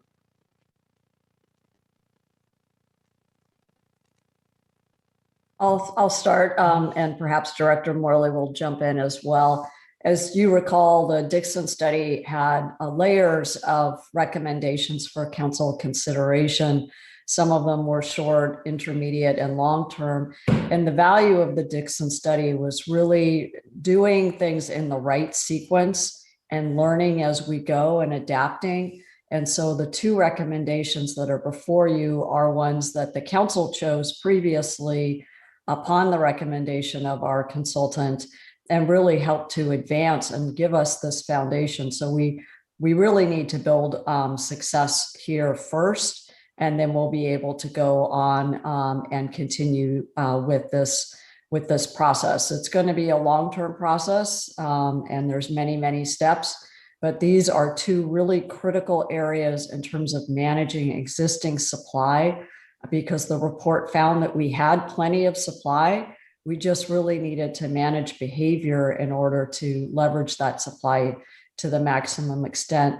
And I do want to remind the council that we have a standing capital improvement project for implementation of this parking study. So while we're advancing these two items, we expect that this will be a multi-year effort. And with that, I'll just ask if Director Morley, having led the actual consultant work, has any more specifics on timing for the council. Thank you. So I think the town manager hit it pretty directly, that the study was really meant to build on the experiences of one implementation over the next. I think that Sergeant Borromeo and Mr. Ranelli have done a nice job in pushing forward the first two efforts to overlay them and do them at the same time. So that's expediting the process a little bit. As we look further down the road, we start to look at other objectives towards moving some parking potentially, as was mentioned in the report, into some neighborhood areas, and there's going to be some outreach necessary for that. So that will take some work. I think that's probably in the work plan as well. And then further down the road is, as we're looking at eliminating parking along Santa Cruz, we do tax our parking supply at that point. And if there's future discussions on removing additional parking spaces, especially in the more congested area around Santa Cruz and Maine, we would even further tax the parking in that area. So it would mean moving towards some of the more difficult discussions, and I think that brings us pretty quickly to a paid parking conversation, and that's a big conversation we want to have in a deliberate way with the council. So I think there's some time before we get there. We want to see what happens with the employee parking and how we can manage from that perspective. And just as a follow-up, I understand that there are steps and they need to be budgeted and there are checkpoints, et cetera. But it does seem to me that it would be useful to have an overview of how this could roll out over time. And I'm not sure that I picked that up, because I know the Dixon report was very much focused on, implementation ideas. But I think that it would be useful to do that. And maybe, have I just missed it? Is it in a document somewhere? I'm not talking about what's funded, but I'm talking about what's possible. So I think there was a broader timeline, and we can certainly bring that forward for you. Specific to the immediate timeline, I think Mr. Sergeant Borromeo highlighted a 3 to 4 month timeline for getting the RFP out and under contract. So that gets us a consultant on board to help us with the temporary signs. We're probably looking at another 3 months on top of that to get some temporary signage implemented. And then a time frame after that of probably in the 6 month time frame to do a permanent the logo and branding that was mentioned in the report, and that really solidifies and gets the council's buy-in on what things start to look like and build from there. So I think that gives you sort of the next year of what we're looking at. At the same time, as was mentioned in the report, the employee parking will be undergoing that change. And so that, as a 12-month pilot, starts to give us data over that first 12 months as well. So we'll know what's happening there, and that, I think, will launch us into the next phase and really educate our direction in what is next for our parking plan. Thank you. That's very helpful. Vice Mayor? So I don't think I have any questions. I just want to say that I'm actually happy with this report. These are the two things that I was most anxious to get going on, is wayfinding. I would want to get more quickly to the wayfinding that you describe, where there's one real-time lot occupancy data is available. And I realize that that may take a little bit longer, and we have some steps first before that. And then I think that the whole key to the whole parking solution is, what do we do with employee parking, as you've said in the report. So I'm really happy that we're really putting a laser focus on, let's figure out the employee parking issue, because all the other pieces, I think, are gonna fall start to fall in place once we get something going there. So of course, we want to see more and more and more of it done, but I'm really happy that you really figured out the first two things that we really need to go after and get done. So I'll make a motion to get us started, that we direct staff to move forward with the wayfinding. It looks like that we that the recommendation is to have consultants so that they can help us do it correctly. So move forward with the consultants for the wayfinding and move forward with the employee parking pilot and go through all the steps to get all the learning in that. Great, thank you. Councilmember Risto. I'll second that motion. And then if I can add some comments, I mean, I really appreciate the way this report was put together. Understanding that to solve the parking issue is going to require behavior change. Clearly, the first thing we need to do is get the employee parking going. And, you know, not knowing how many employees are going to park when and having to figure out where they're going to be, where we put the employees is then going to drive where we have available parking for visitors. And so you can't really do the signage until you know where that visitor parking will be. And that's really dependent and feathered in with where the employees end up being assigned to park. So, you know, I can appreciate the complexity of this. I can appreciate Councilmember Hude's questions. I think, you know, in terms of a timeline, without actually putting dates under it, I can see what the timeline would look like. It's just there's so many interdependencies. I also wanted to state that, you know, after meeting with Ms. Dixon and seeing her presentation so many times, one place where she was very successful was at Paso Robles. And I had the opportunity after talking to her to be down there twice to see the implementation there. And I can attest to the importance of the branding. It's not just that we're trying to be fancy or have some really cool logo. Ultimately, as this process unfolds, it seems to me it's really important that we have a very recognizable brand for the parking that's not only on the signs, but if we ultimately charge for parking, it also shows up on the kiosks. And if we validate for parking, it shows up in the businesses. And so it's something that needs to be considered at the beginning so that with each later step, we have that available to us. But I'm really excited for this and, you know, let's go. Thank you. Any other comments? We have a motion and a second. Okay, I'll call the question. Councilmember Risto. Aye. Councilmember Hudes. Aye. Councilmember Badami. Aye. Vice Mayor. Aye. I also vote aye. It passes unanimously. And thank you very much, Sergeant Borromeo and Mr. Rennell for joining us tonight. Okay, we now move to item number 16, which is to discuss and provide direction on a variety of things that Monica Wren will direct us with. Thank you. Thank you, Mayor. Good evening, Mayor and Council. Before you this evening is an update on our our parklet programs, the temporary K-rail parklets and the semi-permanent parklets, as well as another modification to our existing economic recovery agreement. I plan to keep my comments short. I see that there are a lot of business stakeholders here tonight. I think many of them have hung in so that they can speak to you. The report outlines the questions that we have before you tonight. We're looking for confirmation and some updates. And then after the public comments, if you have more questions, we're here, Parks and Public Works, myself, planning, and the police department to support you. Thank you. Thank you very much, Ms. Wren. And so real quick, before I open public testimony, are there any specific questions to staff?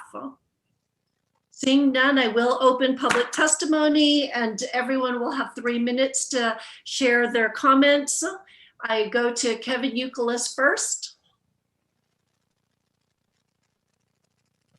Good evening. Kevin Youkilis, Loma Brewing Company, co-chair of the Food and Wine Group. I just want to first say, I don't know how this list is made, but it is kind of disheartening that we're last on the list. We've had a heck of a year getting through this all and bringing up this subject. It's 1 out of 6 restaurants have closed across the country. And basically, operating restaurants right now is one of the hardest things. I don't think people realize what the books look like. I don't think people understand that even with all the PPP loans, the margins are super thin. And operating in Silicon Valley is even harder. So all you got to do is walk up and down the streets of Los Gatos, a lot of vacancies, a lot of leases. We're nowhere near out of this. We have a long way to go to recover as restaurants.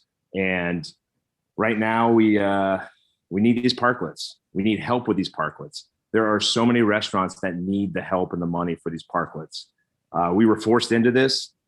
We didn't choose this. I know, it's not easy, and you guys have been very accommodating. And I just want to say thank you for a lot of the things that you guys have done. But going forward, we have a lot of work to do on these. As businesses, we rely heavily on these right now for multiple reasons. A lot of people are not ready to eat indoors, and we don't know when this indoor dining is going to get to 100%. So we're handcuffed. That's where we're at right now. So this money that we bring in, needs to really help a lot of businesses out. It also gives a better sense of community. They have worked really well. A lot of people love them. We have people come in every single day and say thank you for what you've done with the town park. I have to say, it's not a parklet for us, but it's a town park. We would love to see the Adirondack chairs come back. People are asking about those too. I don't know if they're ever going to come back. And lastly, I think one thing at the end I want to say is the individuals that started this parklet program, there's a few that will probably talk here. I know we've talked about reimbursing. These people need to be reimbursed because they got this started. They got the architectural fees going. They got and all the different things that made the parklets come to fruition in the town. And for all of them to pay top dollar on their parklets while giving money to others, I don't think is fair. So I'd love for the town to talk about that and think about reimbursing them. Thank you. Thank you. I see no hands raised for questions, and so I move to Jim Foley.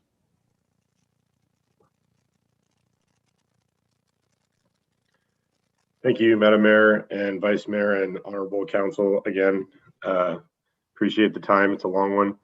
Jim Foley, representing the Chamber Board Subcommittee on Economic Vitality and Legislative Activity, as well as co-chair of the Food and Wine Group with Kevin. Thank you for taking the time to continue to look at the parklet program and potentially further subsidize the program to enable the broadest number of restaurants to participate. You received our letter outlining our modified requests. We do believe funding for the parklets can come from the ARPA funds, as in fact, the parklets is the perfect blend of money spent on critical recovery items as well as infrastructure at the same time.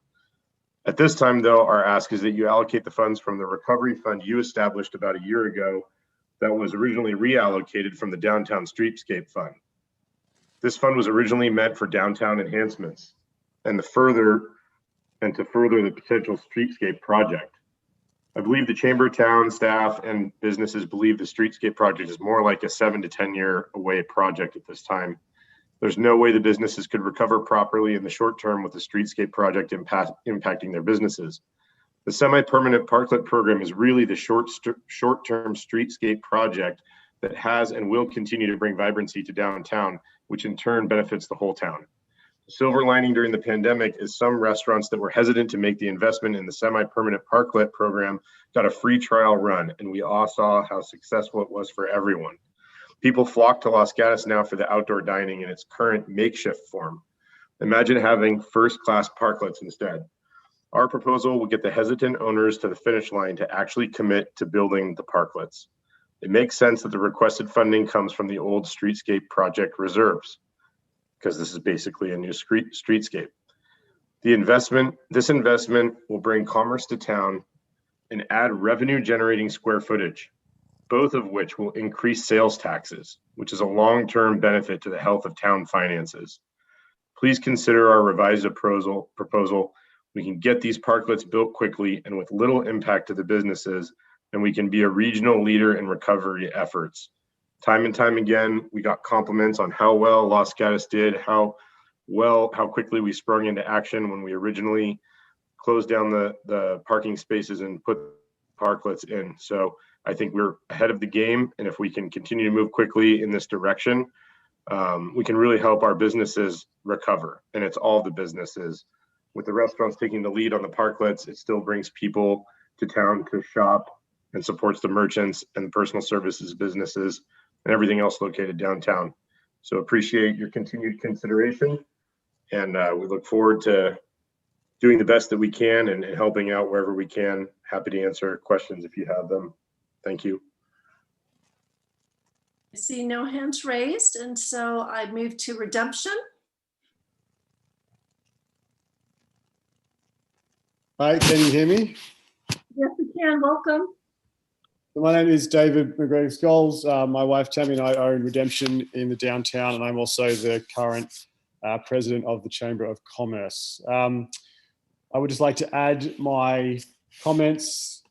I would like to add to the comments from the business community on the need to continue to support and advance the Parklets program. We all want this town to recover and thrive, and it seems to be proven to me at least that the Parklets have been successful in helping to shape that recovery. Obviously, as a merchant, the Parklets themselves are not as useful to us. However, they do really appear to be helping increase foot traffic and bring more people to town. Based on the sentiments expressed at our last chamber merchant meeting, a lot of the other merchants seem to also feel this way. So right now, cementing and expanding the Parklet program really seems to be the easiest, most logical path to build on for the town recovery. And I'm saying that the recovery fund and the ARPA funds should definitely be utilised to help Los Gatos bounce back enough, because we do know the North 40 could start to possibly pull attention away within the next couple of years. So it'd be really good to get ourselves in a position where we can hold the attention that that the town has needed and has been working towards. As just a side note, it is also my view that right now the town is in a very interesting position of being an attractive town to visit, while also starting to take steps to confront and overcome its diversity and equality changes. The DEI initiative will, in my opinion, only add to the interest and appeal of the town to a wider audience, and I see it as an asset to be used in conjunction with the Parklets and other recovery initiatives. So in ending, I'd just like to thank you for taking these initial steps towards the recovery and the increased diversity. It is a good start. We've still got a long way to go. So thank you, guys. Yeah, I see no hands raised for questions, so I move to Kathy Granger.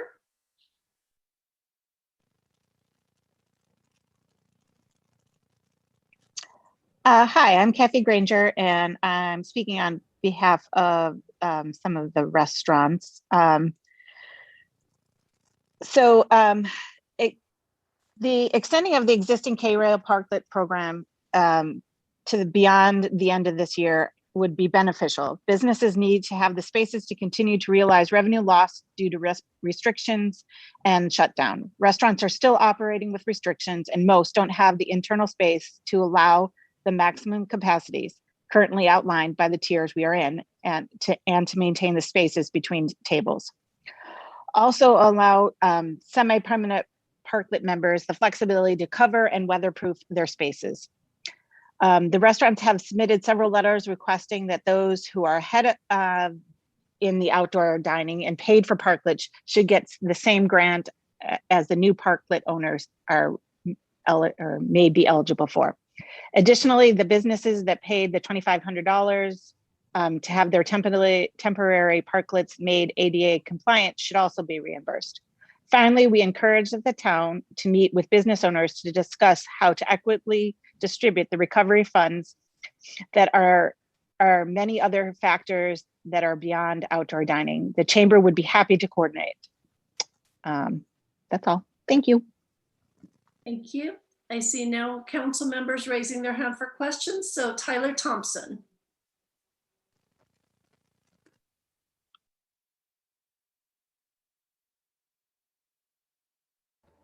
Sorry, I didn't mean to raise my hand. Okay, next speaker, Leona Stevenson.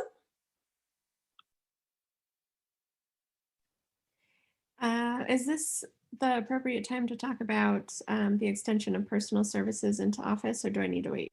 No, this is the time as well. Okay, great.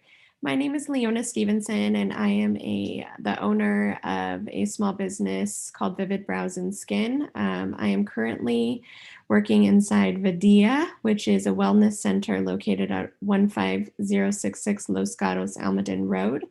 I am currently in Suite 120. I've been working this location since 2018. During that time, I have worked very hard to grow my clientele, and I'm so thankful that I did not have to close my doors permanently during the pandemic. Since we have been officially able to reopen, I've also worked really hard to bring back and grow my clientele, and recently won Best in Silicon Valley for the second year in a row. I'm in a good spot now and need more space. I have negotiated a lease inside my same exact building, but was surprised that my request to change of address was not approved. My request to change address is simply just a change in suite from 120 to 106. I'm hoping that in this meeting, it can be rectified and that I can move forward into the larger space and current that same address and continue to grow my business. I think it's unfair to deem one suite eligible to do personal services and not allow a business that is already in the same building to move suites because it's zoned to be office.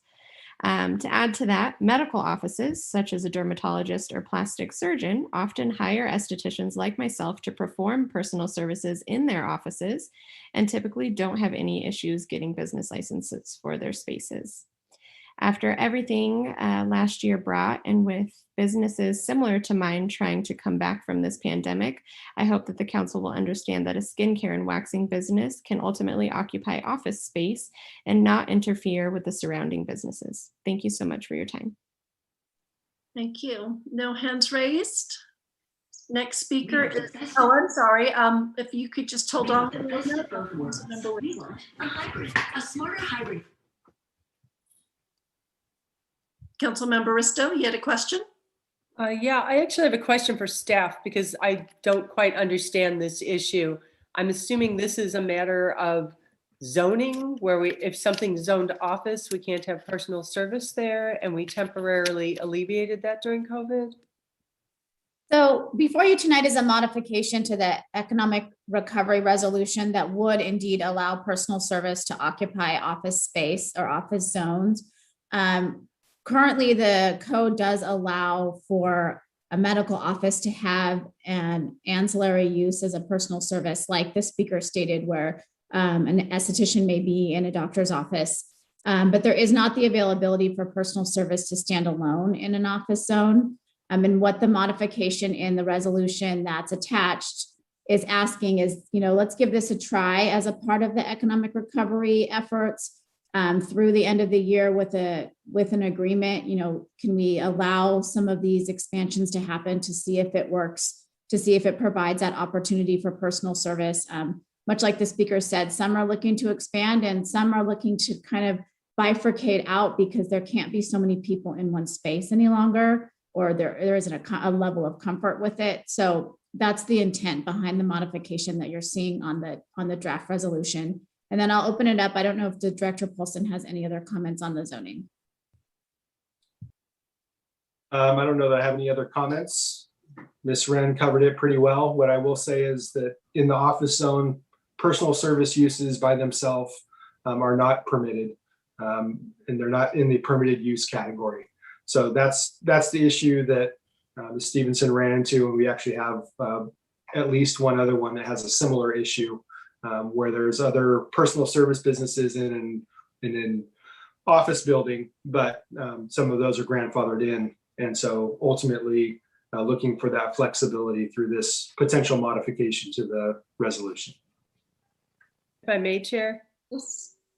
So I guess what I'm wondering is what has been the downside? I mean, I remember in the past where we had a freeze on personal services because there were too many, but is there a car issue? Is there more turnover, or was there some other aspect? So I'll just, there's not a issue from an impact perspective, from staff's perspective. It's really just trying to maintain the integrity of a potential office zone so that there is office space available for folks. And so that's my assumption. It's been that way ever since I've been here. I don't know. I'm assuming it's been that way for eons. And so this is giving this little window until the end of the year, should we have some folks trying to either expand or get into bigger spaces, as Ms. Wren said, because you can't have as many people in there currently, allowing that flexibility. And then the economic recovery agreement would stay with these particular businesses to take advantage of that before the end of the year, but it wouldn't allow it to continue unless some other future code amendment was done to allow personal service as standalone in office zones. Thank you. Councilmember Hughes? Just to be real clear, would voting yes for this measure or this item solve Ms. Stevenson's issue? Yes. Thank you. Seeing no other questions, let's invite Lay to speak. Thank you so much. I actually would like to comment on Jeff Suzuki's speech or comments earlier today about the backlash. Lay, if you can, this is specific to the agenda item number 16, which is economic recovery. I believe Jeff pulled item number 8, which is going to be discussed afterwards. Did you want me just raise hand later? I can just. Yes, I will let you know when it's time for that. Okay, sounds good. Thank you. Thank you. And then again, I will look to anyone who would like to speak on item 16, which is economic recovery. Amy. No, sorry, I did that by mistake. Okay. Anyone else? I see no hands. Okay, Catherine Summers and then Ginger Rowe.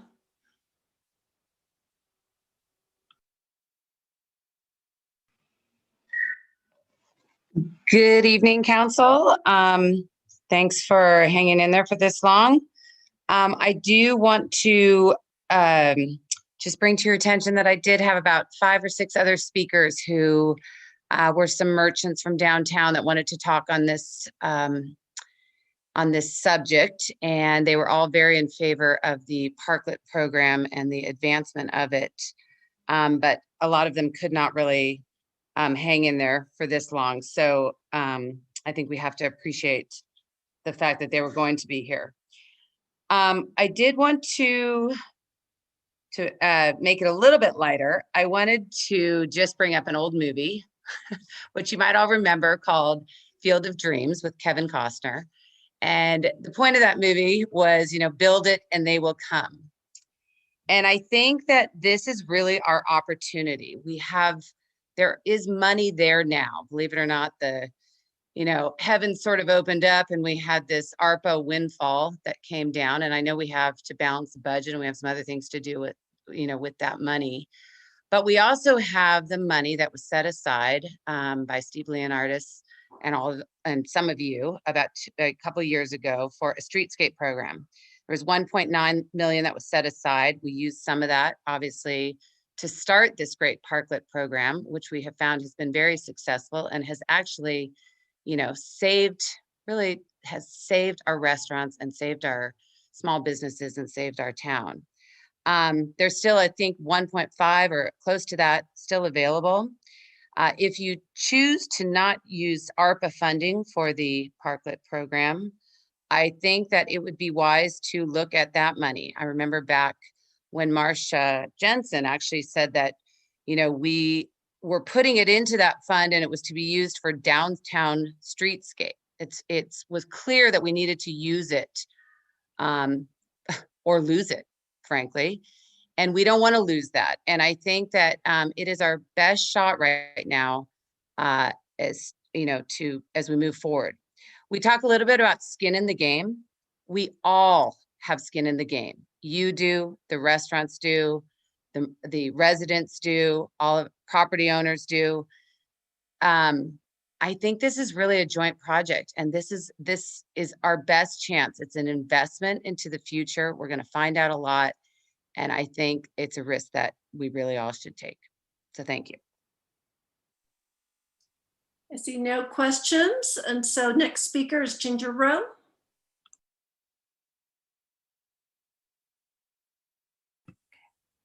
Hi there, can you hear me? We can, welcome. Okay. Thank you. I just wanted to sort of piggyback on what Kevin had said and remind everybody we can't stop. This has not ended. Our businesses are not even close to getting back to what they used to be. It would be such a shame to give up on everything that the town has done. People love being able to have the parklets and eating outside. And when the restaurants are open, we're open. When the restaurants were closed and not being able to have that outdoor dining, we may as well have been shut down. It is unbelievable how we work together so much better. And especially with the sunshine now and the beautiful weather that we're having, please let this last. We live in California. Unfortunately, we are in a drought, but I don't foresee us going through a terrible rainy time suddenly. So please don't shut these parklets down and give them what they need and fund them. Thank you. I see no questions, and so I move to Donna Novi.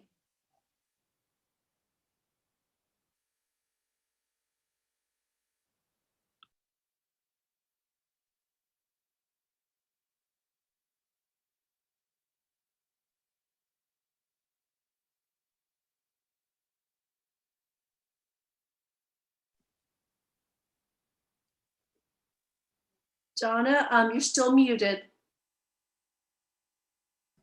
Oh, no, sorry. I sure had a lot to say there. First of all, good evening, Mayor and Vice Mayor and council members. I just wanted to say once again, thank you so very much for the parklets this summer. I don't think I can probably put into words how much that they meant to us and to our employees and our workers.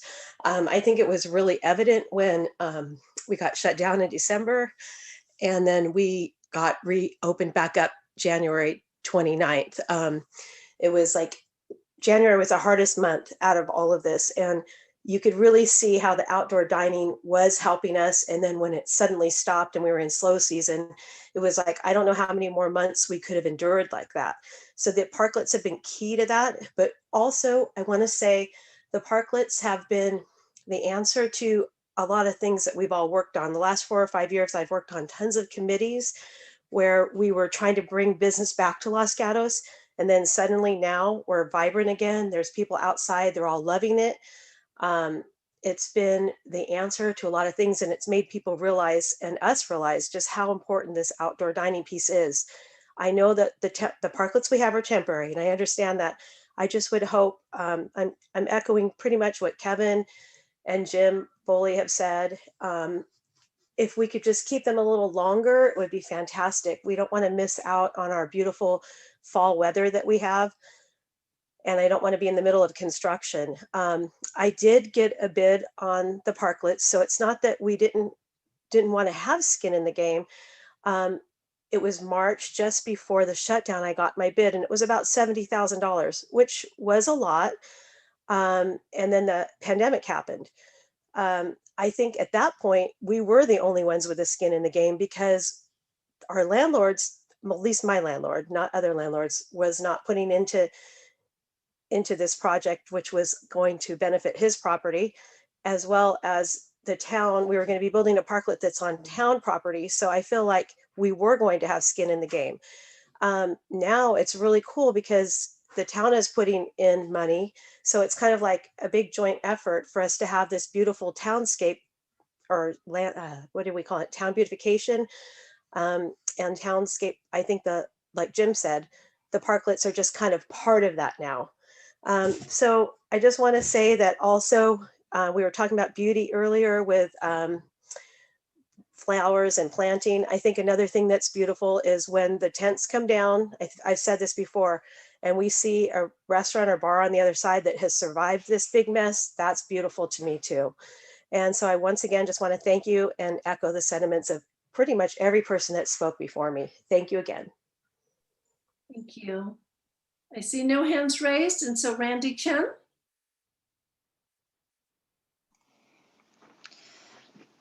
Hello again, Council. Randy Chen, Chamber of Commerce.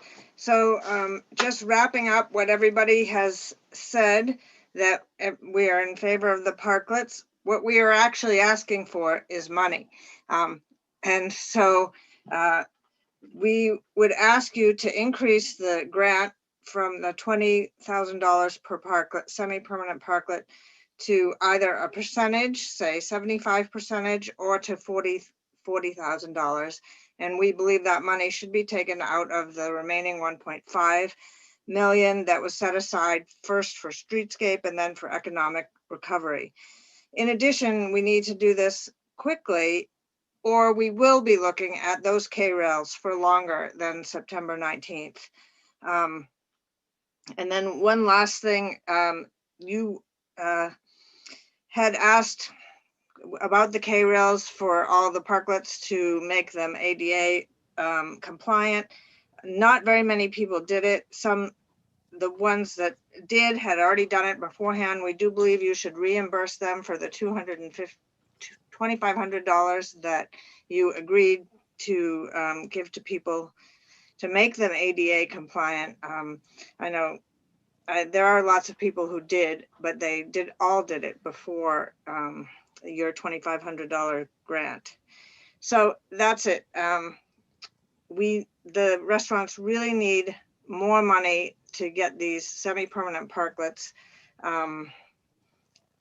going, so that they can stay in business. I think we've done pretty well. We haven't, we've lost a few restaurants. No one is closing, and we don't want to lose any more. And it has become, Los Gatos has become a destination, and this can only help us bring in more money, more taxes, and help our economy. So thank you. Ms. Chen, you do have a question, Councilmember Hudis? Yes, maybe I didn't catch it, but in your remarks, you said you were asking for an increase from the 20,000 to a percentage or 40,000. Could you be clear on that, or could you direct me to where that might be in the staff report or somewhere? It's not in the staff report. That's what all these people are asking you for. When they are asking for support for parklets, they're really asking you for more money. It's just that no one came out and said it until I did. Is there a percentage? You said percentage, and I wasn't clear on. Oh, a percentage of the cost. I mean, you could do it however you want. But if the parklet is $60,000, $40,000 is 2/3. But you could do it a percentage, or you could stick to up to $40,000. It's up to you. But the bottom line is, the restaurants need more help in order to build these parklets. Okay, thank you. I see two more speakers. Andrea?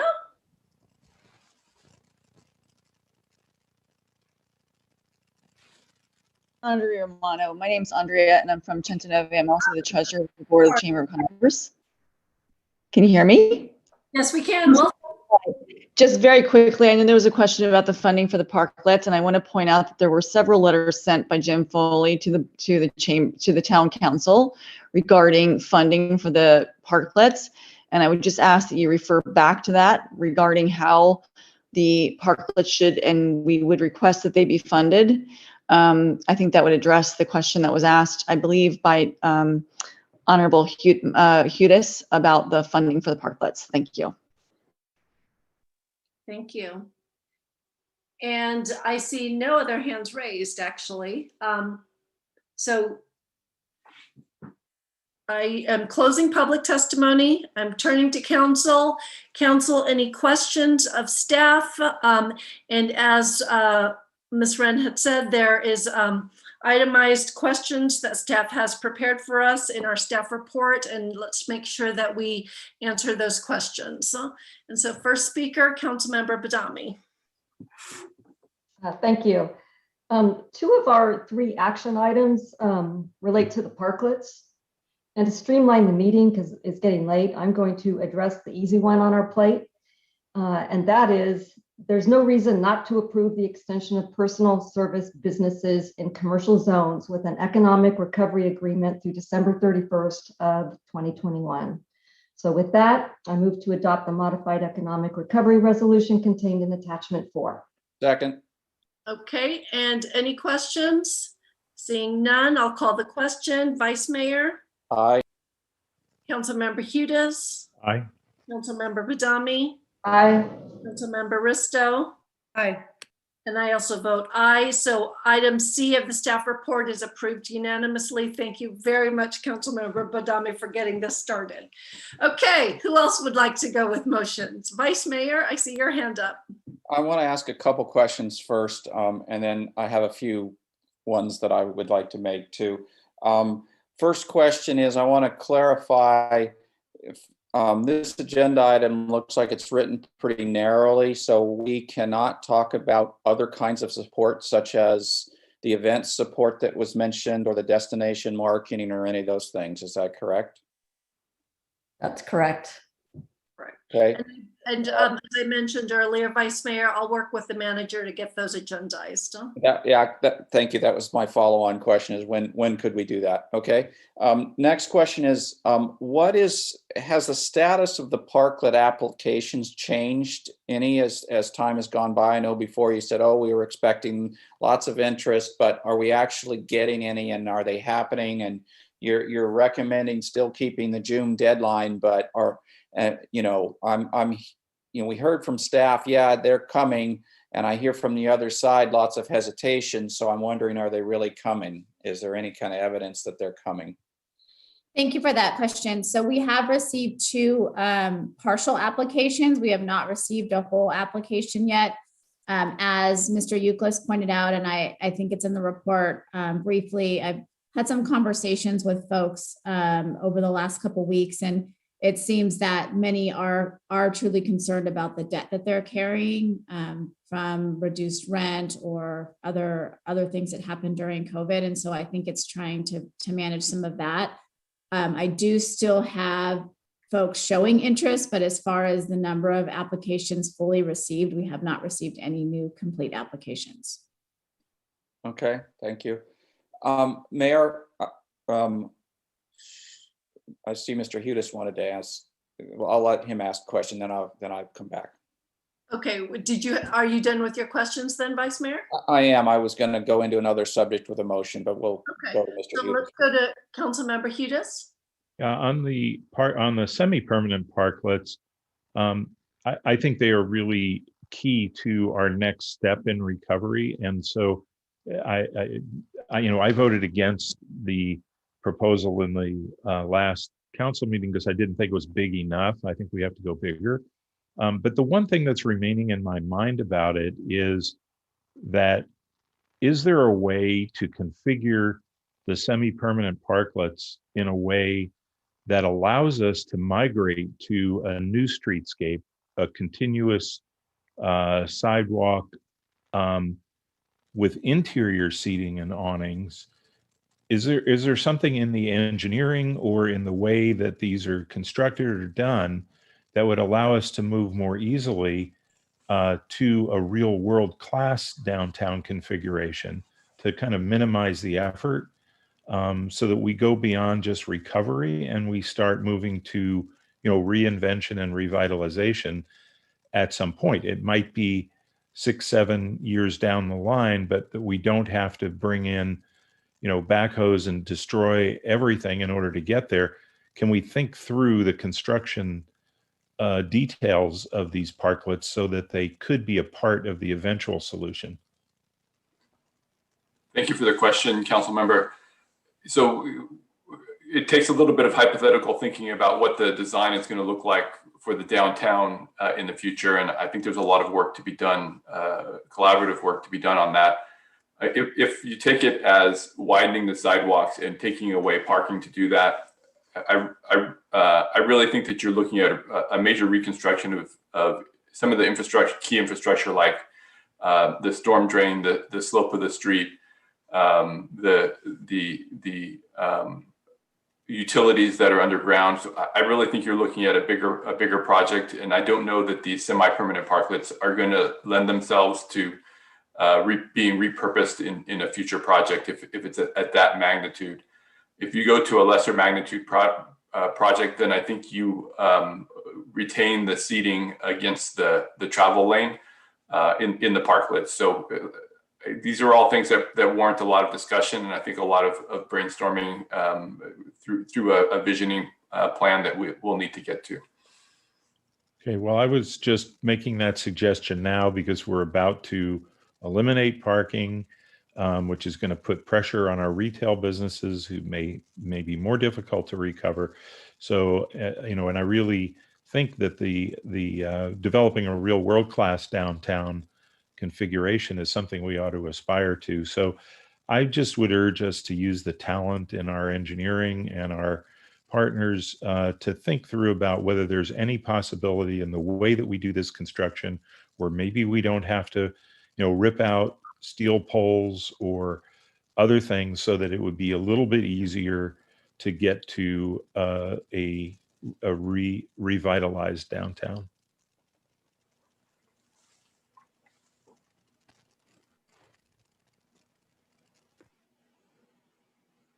You're muted, Mayor. Am I up now? Actually, hold up. Councilmember Rista, did you have questions before Vice Mayor makes a motion? I just actually wanted to throw some thoughts out, where my thought process is. So I guess it's a question to the rest of the council. As I think about this, before COVID, we knew we wanted to go toward outdoor dining, and money had started being set aside for a streetscape project. So the idea was that, maybe in 5 years or something, we would do work to envision a whole new streetscape that would potentially include wider sidewalks, possibly eliminating parking in a lot of the downtown. And that was where I think we thought we wanted to go. And then COVID came along, and there's so many things to that. We suddenly had to go to more of a temporary thing. These semi-permanent parklets were sort of an extension of a pilot program, and now I almost look at it as like a beta version of our downtown streetscape. And it feels like a really ultimate streetscape where we have the seating near the buildings and, reconfigure the downtown in some great way is maybe 10 years off, because I don't think in the next few years we can rip up downtown and do that to our businesses. In the meantime, we've got these temporary K-rail parklets that, in my mind, were great for last year, but it's starting to look like a flea market. And I would really love it. I don't know if we have the funding, but if we could use the downtown recovery money and accelerate getting these semi-permanent parklets in, with the idea that I think Director Morley said at a meeting a couple of meetings ago, that these temporary parklets are really only, or the semi-permanent parklets are only going to look good for 5 to 7 years anyway. And that we may have utility work that has to be done, and Santa Cruz Avenue wasn't paved last year. Layering all that on, we've already started on a pathway of these semi-permanent parklets that are sleek looking, are fairly uniform, they're elegant, they're designed so that you can see through them to the buildings. And I just feel like if that's the direction we're going, then maybe we should go pretty much all in on that, with the idea that that's what we're going to look like for 5 to 7 years. Anyway, that was one of the things I was thinking about. I sympathize with our businesses. I feel like hearing from the governor that potentially we're going to open up completely 100% indoor dining on June 15th may or may not happen. If everything goes the way it has been with vaccination and dropping caseloads, and that does happen, our businesses are still in such a tough position of clawing back from all the lost business that even if restaurants could open indoors 100%, and even if there's enough people that want to eat indoors, I don't know how many months or years it's going to take of supplemental outdoor dining to help them make up the financial ruin that they've just been through. So I'm just feeling really inclined toward trying to get away from the K-rail to the extent that, you know, it's our streetscape, and getting more toward the semi-permanent parklets. Thank you. And I know, Vice Mayor, you plan to make a motion. And so if I could just add my own thoughts so that you can incorporate all this. I'm very much in favor of moving towards semi-permanent parklets. I think I've shared in previous meetings, I actually want to move us towards permanent. And so the more we can move away from the K-rails and help incentivize that, I think is a positive thing. I'd like to utilize the remainder of the streetscape funds. And so I'd love if staff can figure out, based on the interest and the percentages that have been thrown around, as well as I think there's some merit to the idea of, I'm starting to warm up to the idea of, can we help, not full amounts, but some token amounts to those that started the first few parklets. I think they took a risk with us. It was a positive risk, and trying to figure out that without knowing how much of is we can actually subsidize with 1.5. I'd love for staff to be able to figure that out for us. But Vice Mayor, I look to your motion and see if we can incorporate some of the different questions that are in our staff report and start answering that. Yeah, I'd like to maybe do it in more than one motion so we can parse this up somewhat. Yes. I in agreement with Councilmember Risto and the mayor, and even Councilmember Hudas also mentioned we need to get this going. I am thinking, though, definitely along the lines of Councilmember Risto, that, you know, this is not a 5-year, this is a 10-year. In any kind of major streetscape is really much further in the future than we originally thought. COVID changed everything, and I agree with both the last two speakers. We need to move to getting off of the temporary K-rail. So it's pretty clear to me, though, there is not enough, we're not providing enough money for an incentive to get the applications that we want. We're going to end up on June 15th and maybe have one more, and that's not going to get us where we want to get. And, you know, in the end, we're talking about doing this, paying for the streetscape ourselves. But if we provide a larger percent in grants and or loans, then it means we get a streetscape moving forward that we don't have to all pay for. It becomes, you know, the public-private partnership kind of thing. I'm not sure what the will of the council exactly is on it. You know, we haven't yet talked about the idea of a loan, but maybe we go as bold as a grant for 75% and willing to loan all the rest of the amount.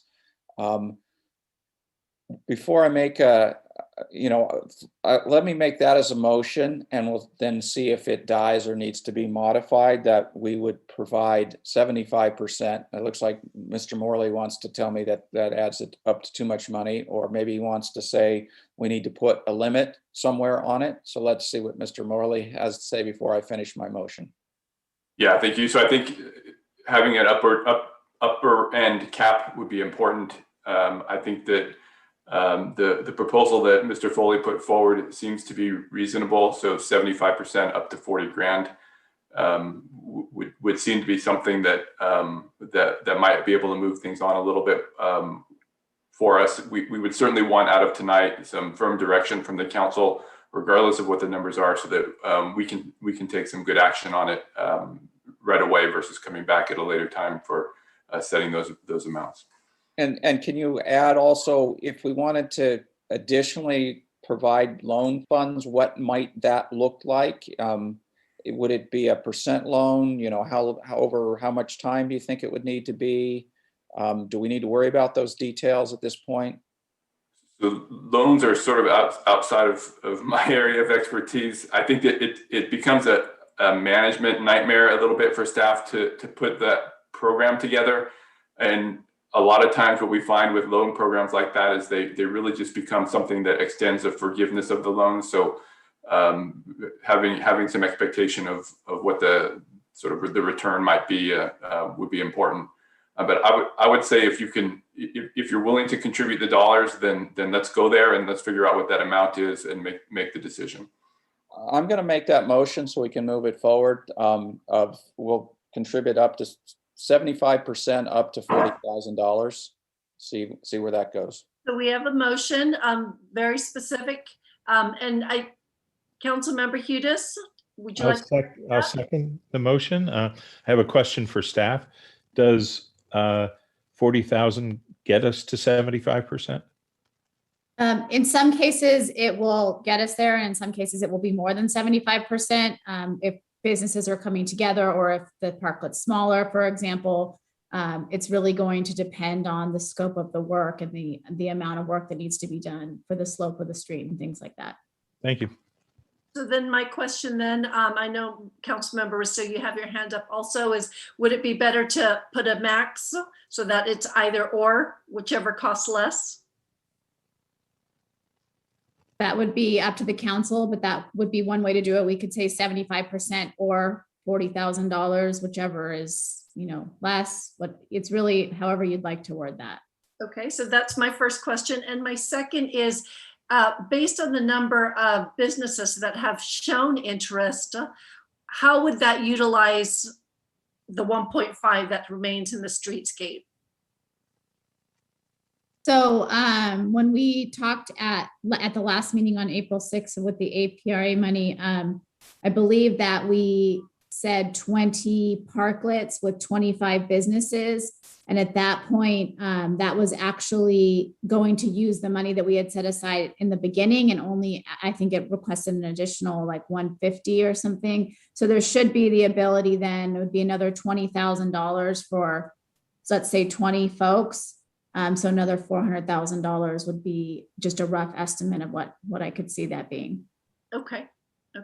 And so Councilmember Risto. Yeah, a question for the maker of the motion. Does this include anything for parklets that are already in existence, or will that be a separate motion? I'd like to make some separate motions about those things. That's fair. And then Vice Mayor, would you be willing to specify that it's 75% or 40,000, whichever is less? I'm okay if that's okay with the seconder of the motion. Yes, that's fine. Okay, so we'll make that modification. And real quick, we do have a question from Ms. Neese. Just for clarity in the motion, this is per business? And maker of the motion, if you could specify. Yes. And seconder? Yes. Okay, so it's 75% or 40,000 per business, whichever is less. That's the motion. Any questions on the motion? Seeing none, I will call it. Vice Mayor? Aye. Councilmember Risto? Aye. Councilmember Hudis? Aye. Councilmember Badami? Aye. And I also vote aye, so that specific motion passes unanimously. Vice Mayor, you indicated you had other motions you'd like to make? Yeah, I really wanted to go back to this idea of compensating those that have gone first. I thought about this quite a bit, and if we don't do it, we're actually kind of discouraging proper behavior, or maybe even encouraging improper behavior, because you're basically telling people in the future, hey, if I stick my neck out and go first and blaze the trail, it's all on me, and other people later on, are going to get it, help from the fruits of my labor, and I'm not going to get compensated for it. And they can get away with getting more help from the town. And that seems to be the case also with the ADA that we talked about. We said you needed to go make ADA improvements, and then some of the businesses did what was right, and they went and made the ADA improvements. Others didn't do it. And by not going back and then we started paying for ADA improvements. If we don't go back and reimburse those that did what was right, we're now teaching people to not do what's right. So I have some concern with that, and I think we should consider reimbursing people for their ADA improvements. And Mr. Hudis wants to speak. I'll take a break. Question for staff. What's the price tag of doing that? The ADA program was a price match for a platform up to $2,500 per business. The caveat is that the business does need to have an application on file with their insurance and then have had that completed by a contractor so that they can show, the cost of it. What's the price tag to cover the ones that have already done it? I don't have the exact number of how many have done it. I'm going to go out on a limb and guess that there's 10 of them at the most. I see Director Morley nodding. Okay, and on the parklet, since that was also discussed, what's the cost of reimbursing the original parklet? So there's been 5 original parklets. I think it would be dependent upon the amount that the council is looking to reimburse. I know some of them cost upwards of $100,000 to build. So we would need direction on what reimbursement is or how you'd like to define that. Well, the maximum would be 40,000, correct? That would be up to the council to decide. So I would look to our council to create a motion that specifies those parameters. So. And let me just continue, Councilmember Hudis. So it's 40,000 per business, but some of those parklets that cost 100,000 might be multiple businesses. So we might be on the hook for 80,000 or 75,000 if it's 100,000, right? We could apply the same formula if you'd like, the $75,000 or 75% or $40,000, whichever is less. For the businesses, for example, who maybe built one large parklet and have one price tag. I don't actually think there are any of those. For the one that was built on Main Street, it's actually, there's a space for the crosswalk. So it's actually 2 separate parklets. We could work with the applicant on that and try to understand if we can tease out what the cost was for each parklet. And then we could apply the 75% or 40K if that's the will of the council. So again, Mayor, yeah, okay, Mr. Morley, would like to. Sorry, my timing's great for interrupting you, Vice Mayor.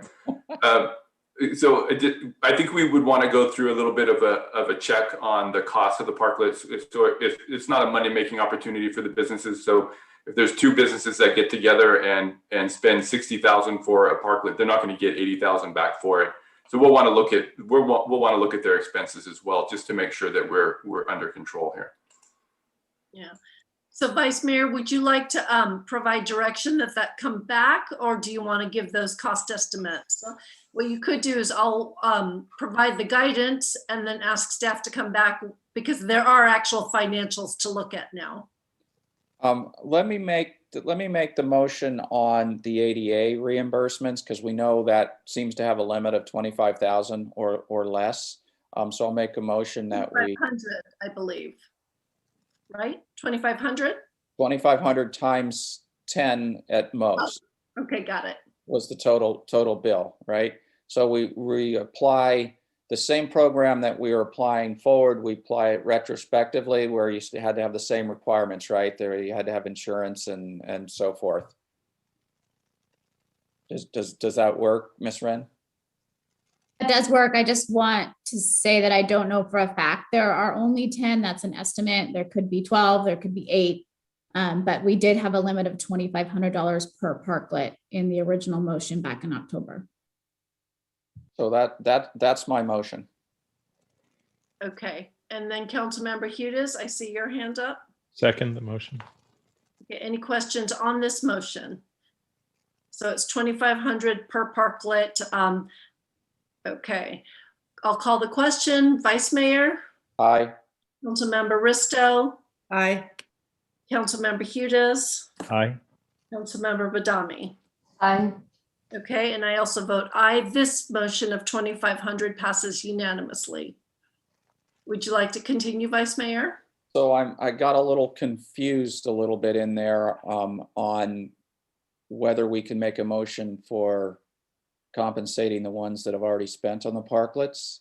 Or was Mr. Morley's comments warning us not to make the motion, or that based on the motion, he would be able to make sure they didn't make money on it?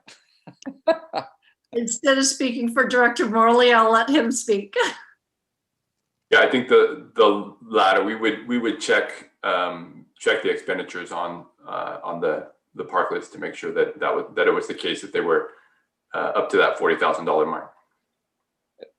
So I would just make the motion sort of like the same way I did with the ADA, is that the same program we're now talking about applying forward, we apply it backward.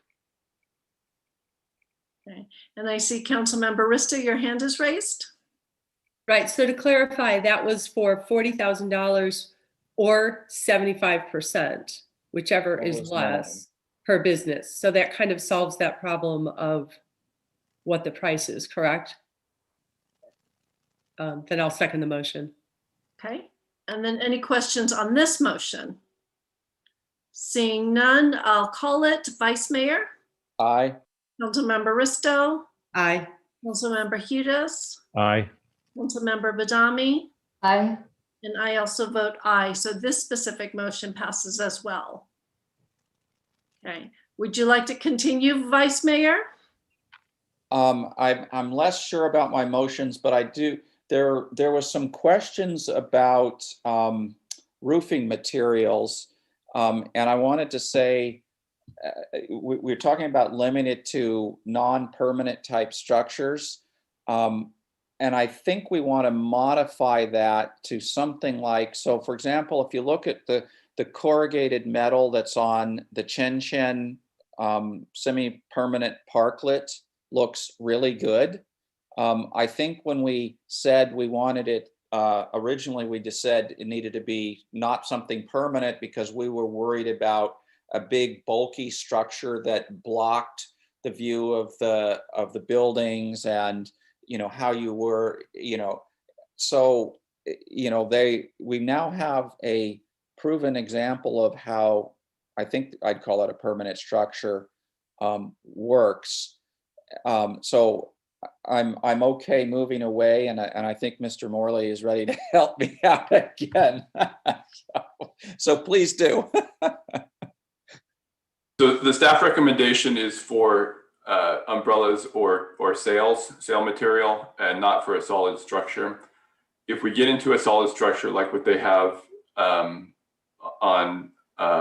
Main Street, the engineering is significantly greater, and we have to go back to our design architect that we're also helping to subsidize for the businesses, and there'll be new numbers there that will increase the cost, not only for the design and the engineering, but also for the installation costs for the construction. So our recommendation has been the sail material. It does not provide for cover in the winter months. It's a different solution. It's outdoor dining in the you know, California weather type of dining. If we have to do additional work on the structural side of things, we'll need to revisit our numbers to make sure that we haven't depleted all of the fund balance for the dollars that we're setting aside.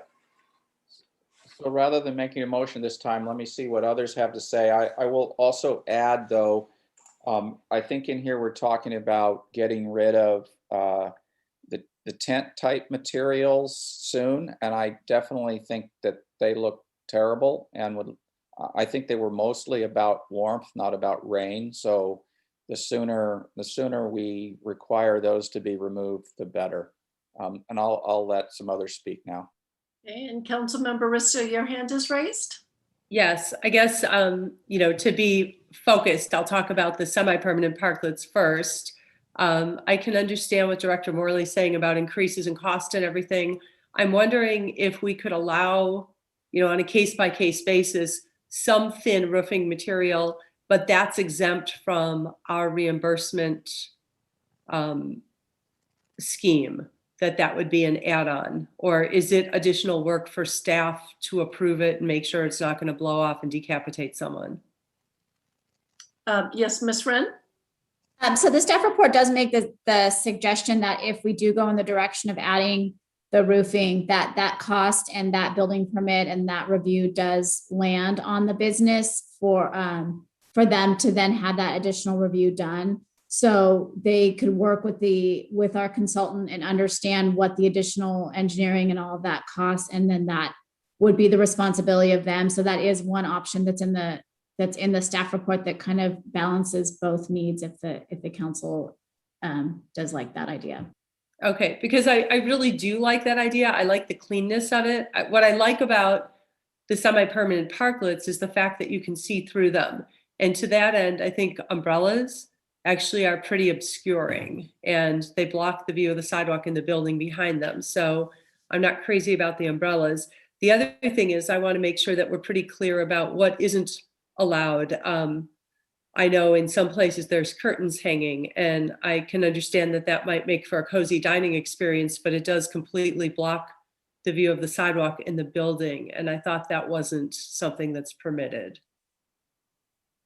That is currently not something that's permitted. However, we have not been doing code enforcement on those things without complaints. We have started to receive some complaints about obstruction of some of these curtains. Maybe they're flowing into the street, as well as some of the tents can be difficult to see around if a pedestrian steps out. So that's part of the next discussion when we talk about the temporary parklets. But, staff would still really strongly recommend that we keep a transparent, open appearance, not only for the availability of seeing the building on the other side, but the availability of seeing people.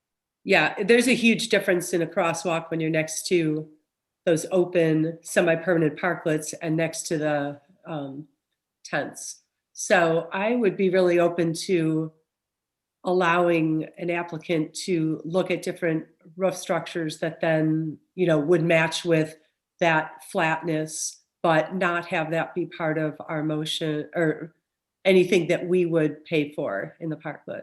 Would you like to turn that into a motion?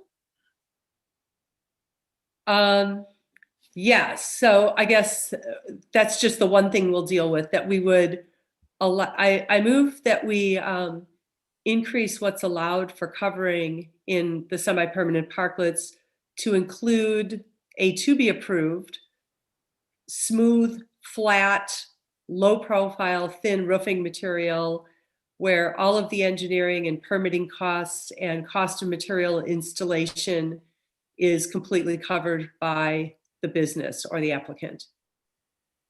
Okay, and just to clarify that motion, Councilmember Risto, that would also apply to parklets that have already been constructed?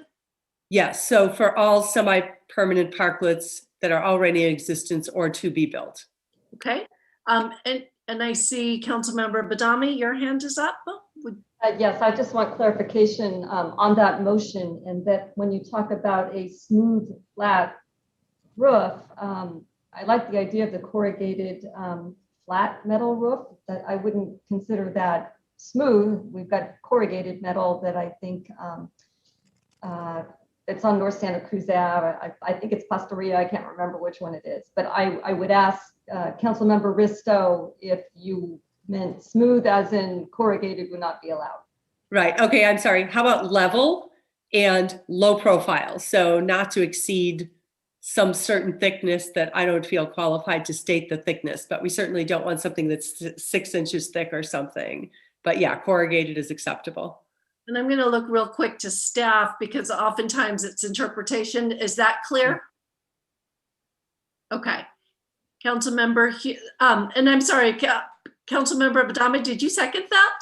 Or that was just a clarification? It was just a clarification at this point. I'm still contemplating. Okay, and Councilmember Hudis. I'm thinking about seconding, but I wonder if it might be possible to have staff review these roofs for compatibility and consistency of look and feel within that that direction, so that we don't have a complete jumble materials and things that staff hasn't looked at? We would certainly review what those look like. We could also possibly come up with, a couple of different approved look types that could come back to the council, or we could just work with the businesses and understanding, that low profile flat look is what we're headed for. Just keep it within that framework, whichever you're more comfortable with. And then if we can get clarification that I think that Councilmember Risto said it, but I'm not sure if it was part of the motion about having sides or no sides when we talk about the roofs. No sides, open sides. Okay, so we're talking about thin roof and that does not get funded with town funds, and then open sides. Okay, I need a seconder if there's someone who is inclined. Councilmember Hudas. I just wanted to ask the question again. Could we ask that staff review these for consistency and compatibility We as could, part of and the then motion? Councilmember Risto, would you like to amend? I believe that is a friendly amendment that's being requested. That's fine with me. I mean, I think to the extent that each of these parklets have the same bones, the people can plant different plants in there. If somebody has a black kind of see-through roof and somebody else has corrugated metal, I would think that would be compatible. But yeah, I agree. I think it should be reviewed. Okay. I'll second then. Thank you. Okay, so now we're talking thin, low profile, no sides, and staff review. So those three motion, that's in the motion, a seconder, any questions? Seeing none, I'll ask that question. Councilmember Badami. Aye. Councilmember Risto. Aye. Councilmember Hudas. Aye. Vice Mayor. Aye. I vote aye, and that passes unanimously. We still need further direction on temporary tents and when our sunset date is. Who would like to make that? Councilmember Risto. I would say, sadly, given that we look like we're in a drought, and I don't think we are looking at any long stretch of rain coming up, if I had my way, the tents would be down yesterday. I mean, based on the fact that a lot of these tents have 3 sides down, which doesn't even qualify as outdoor dining during the COVID restrictions, I would love to see the tents down, May 1st.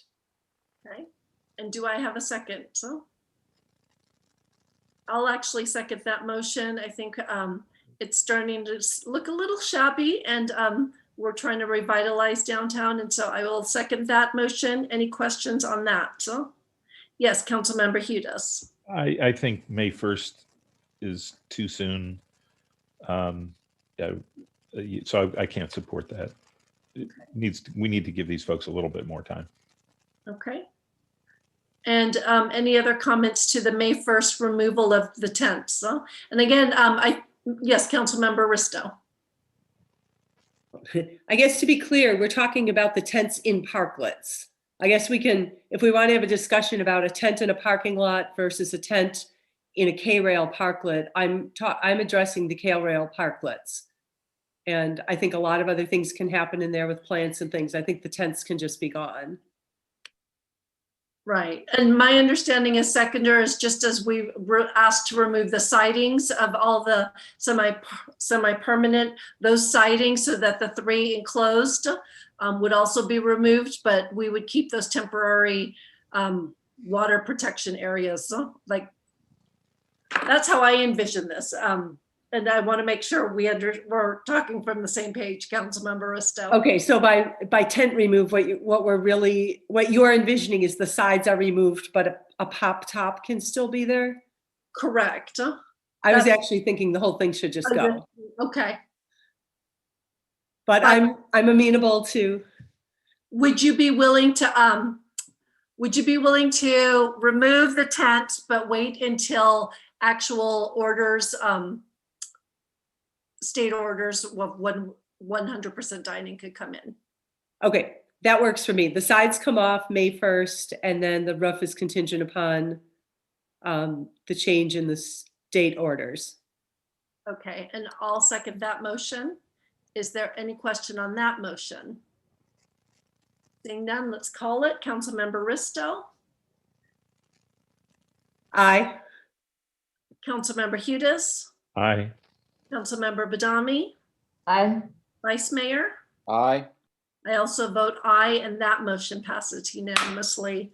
And I am looking at my, there's only one that remains, and it is the K-Rail actual parklets and Monica Red. We actually have two questions remaining that we'd like to address. One is the K-Rail sunset date, but the other is back on the semi-permanent parklets. We had a question regarding the maximum number of parking spaces or equivalency of parking spaces that can be used. We do have a couple of applications that have told me that they're waiting on this information. So if you have the time and the ability to address that tonight, that would be great. Thank you. That would be great. But before we do, council members, we are 10 minutes to midnight. We always tend to close. So I need a motion, a quick motion to extend our meeting. We still have this, and we have item 3, 7, and 8 that was pulled. Councilmember Risto. I move that we extend the meeting till 12:30 a.m. if necessary. Okay, do I have a second on this? I see Councilmember Hudes. Second. So we're going till 12:30. Councilmember Risto. We're voting on the motion to go to aye. 12:30. Councilmember Hudes. Aye. Councilmember Badami. Aye. Vice Mayor. No. And I'm going to vote aye. So we're going till 12:30. Sorry, Vice Mayor and Councilmember Risto. Please continue. There were 2 items that remain. No? Okay, so one was the K-Rail Parklet. Oh gosh, it is late. The K-Rail Parklet deadline, and the other was the maximum number of spaces. Boy, I'm really, well, I'm not going to make the motion on the maximum number of spaces. I mean, I would actually like to cap that, but in terms of the K-Rail Parklets, given that at this point we're offering $40,000 or 75% for a semi-permanent parklet, I'm feeling pretty comfortable that we can keep the sunset date of September. And I know that's not a motion. Other council members want to share their thoughts? Would any, oh yes, Vice Mayor. I would agree. I mean, the idea is we want to push along moving to the more permanent one, and we're now putting up a bunch of dollars, and it's costing us how much? 100,000 a month for the K-Rail. So, you know, we're putting up money, and maybe we should get a little bit of it back, but that's not the main thing. It's more about weaning people off and moving to a more permanent solution. You know, maybe I'd be okay extending it past September if we really thought that was important, but we need to put a more permanent stake in the ground so that people get on with it. And I'll share that I'm also comfortable with the caveat that the state lifts its restrictions on June 15th. I think the staff report made it clear that this date was chosen to accommodate the state restriction lifting at that assumption. If that assumption doesn't come to fruition, I think it's fair that we revisit this date. Councilmember Hudes? I would be comfortable with that, but we haven't really had feedback from our town merchants, and I really don't want to hurt them. So I'm okay with making a motion to have a sunset date of September 19th, 2021 for K-Rail to be removed by the town. And I would, as it's written in the staff report, and but I would just caution that if we hear back from folks downtown that they can't do that, we ought to consider modifying that if we need to. Okay. And can I have someone make a motion? I see Councilmember Risto's hand. Oh, actually, I thought Councilmember Hudes. Oh, I'm sorry. I'm sorry, Councilmember Hudes. Okay, so can I have a second? I'll second it. And if I could just add, could we make the motion that the sunset date is September 19th, 2021, unless full opening does not occur on June 15th, at which point it's 90 days past the date. So we don't have to revisit this. Say it becomes June 30th or July 15th, just make the sunset date 90 days past or 94 days past. Accept that modification. Okay. So staff, is that clear? Okay. And so let's call the question. Councilmember Risto. Aye. Councilmember Hudes. Aye. Councilmember Badami. Aye. Vice Mayor. Aye. Thank you. And I also vote aye, and that motion passes unanimously. And we have one more remaining, which is the maximum number of spaces for parklets. And Vice Mayor. I'd like to add that maybe one more thing, or at least ask a question. When are we planning to put our park back on Gray's Lane? And do you need some direction from that, for that? So I had planned on returning the bistro sets and that we had out in various locations and the Adirondack chairs when we get to a yellow tier.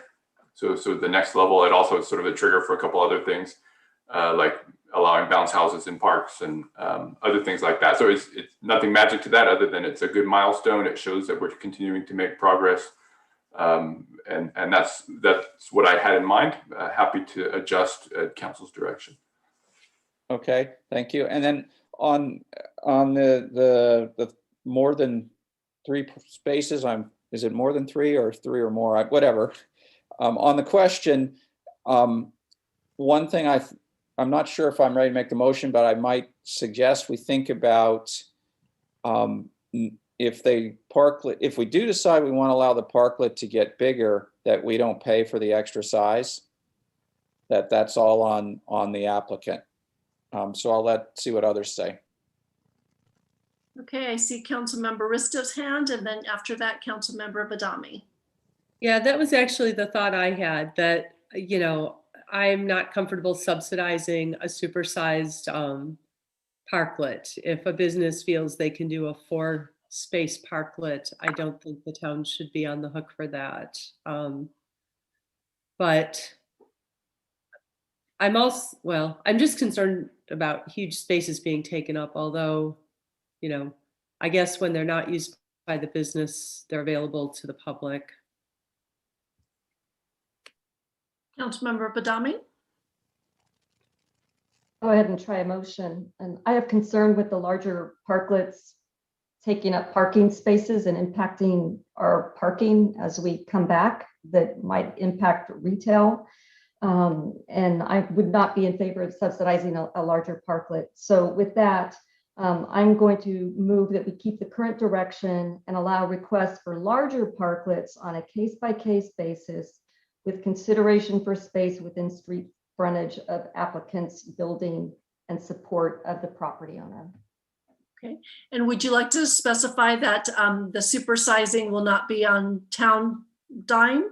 I thought I did that, but yes, I will include that as well, but supersizing will not be on the town's dime. I'm so eloquent this late at night. Thank you. And do I have a second? Vice Mayor?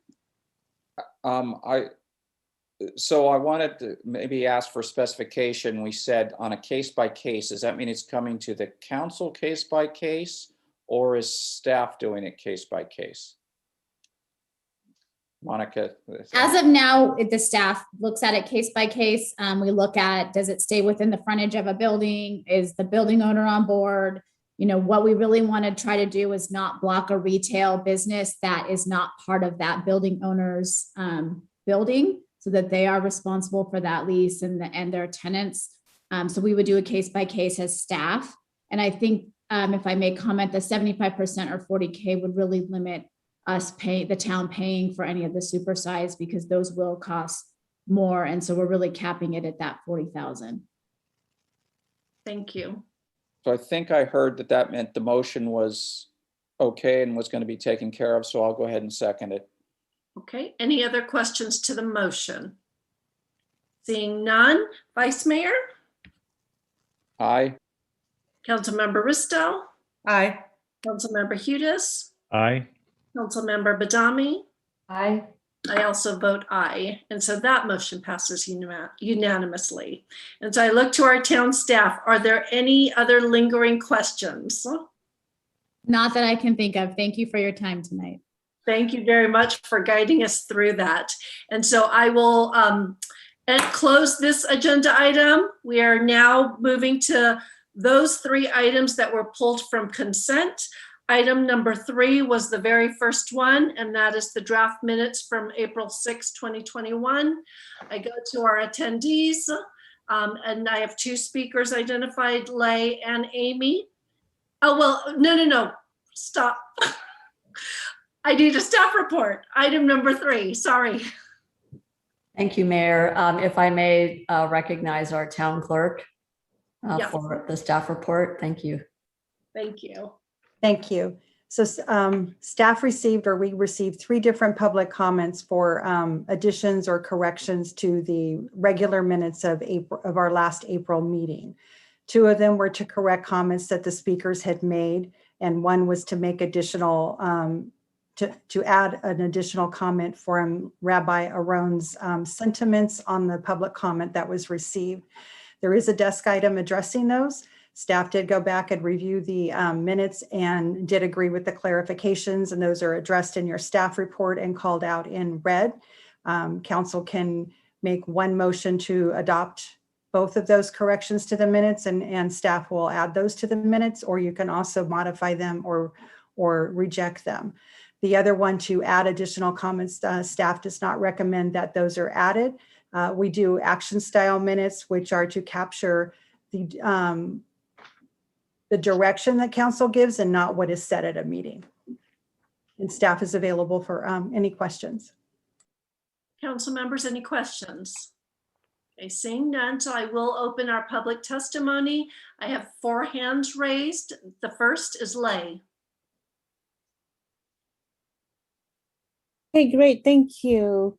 So I was in attendance 2 weeks ago, and I was a little bit taken back by the comment of Jeff Suzuki about backlash. What did he mean by backlash? I hope that is not a representation of the town councils regarding the comments by the Trump supporters. I'm an Asian, I'm a legal immigrant here, and I support Mr. Trump wholeheartedly. There are so many Asians escaped from communism, from Vietnam, from China, who came seeking refuge in the free world of USA. And they support Mr. Trump because Mr. Trump is the one who is so courageous to stand up to China, a symbol of communism. So we do actually support Mr. Trump wholeheartedly, and also are thanking him because what he said, that America will never be a socialist country. Do not marginalize Asian Trump supporters. We are in existence. 250 cars in the Little Saigon in Southern California. Lay, if I could just interrupt you, these are comments for the agenda item that's number 3, which is the minutes. And it's not verbal comments. So if you could limit your comments to what is in front of us on item number 3. Okay, so what other items that I can bring actually in regards to this topic? These were just the minutes from the last meeting.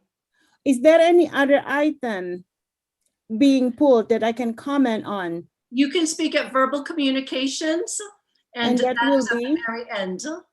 Okay, so did you want me to just I think again? we understood the gist of your comments, and so I will close us here. Again, I'm going to look to Amy and Lee with their hands remaining. This is specific to the minutes, and if anyone would like to speak on something that's not minutes, you can do that at verbal communications. Okay, and so if I can have Amy speak. Thank you. Clearly, this is important enough, in my opinion, to stay up this late, because normally I would be sleeping by now. And I guess I heard what Shelley just said about how the minutes are done. Nevertheless, I think it's important, given that Rabbi Aaron was a guest speaker at the meeting on January 6th, that what she expressed, her comment about false equivalencies when somebody was comparing harassment they've suffered to the Holocaust, I think that needs to be captured because she was a guest speaker. Just capture the essence of what she said. It doesn't have to be exactly what she said. Thank you. Thank you. Lee Quintana?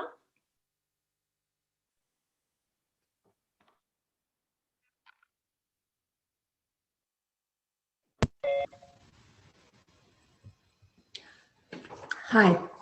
I submitted a letter requesting that the record be corrected to reflect the comments that I actually made. Shelley has indicated that a desk item was sent out. I have not had a chance to read that, so I would request that that be read back to me so that I can agree with it. And secondly, I think I do agree with Amy. I found that the overall minutes didn't really not reflect the tone of the meeting, and I think it's important that they do. Ms. Quintana? Next speaker, Jeff Suzuki. Good evening, everyone. I have to say that I admire your endurance. I have to wake up at 6 a.m. tomorrow, so that's going to be fantastic. I have to say, I just asked, I want to ask a question about the agenda, which is it against, it's clearly not in common practice to include what, I don't know, panelists or guests may say, but would there be any real material drawback to this? Because I think that this meeting in particular has quite a bit of cultural, possibly symbolic importance moving forward, because there were quite a number of things being said. Doesn't matter which side you're talking about. And in this case, the public comments were in more detail than what the panelists said. I think that what everybody said during that meeting, maybe not word for word what they said, but the general spirit of it should be captured. That's why I agree with Lee and Amy on this. Thank you. Next speaker is Ellie Miano.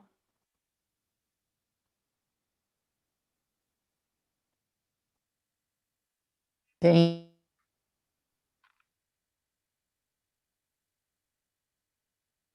Ellie, for some reason, we can't hear you. Okay, I just got promoted to panelist, and can you hear me now? Yes, we can. Okay, great. I wanted to support what Jeff and Amy had to say, and also, you know, I would be interested in going a bit further. I couldn't be at that meeting for family reasons. I was out of town. And I would really love to be able to know what happened without, you know, staying up till midnight or however late that meeting went. You know, it would be great to have transcripts. And I know that transcripts can be relatively easily prepared when something is recorded on Zoom. Granted, it would have to be edited. There are mistakes that computer transcriptions make, but it just seems that in the public interest, giving as much detail about what goes on in meetings would be very helpful. So yes, I think the rabbi's sentiment should definitely be made part of the public record, and maybe we could go even further and make transcripts themselves part of the public record. Thank you. Thank you. I see no other hands raised. So I am going to close public testimony. I bring it back to council members if there's any questions of staff, and seeing none, if we can entertain a motion. Councilmember Badami. Thank you. I have a question for staff, probably the town manager. But can you recall a meeting with council minutes being approved with an amendment to add comments not related to accuracy or documenting council direction? Would this be out of the ordinary? It would be out of the ordinary.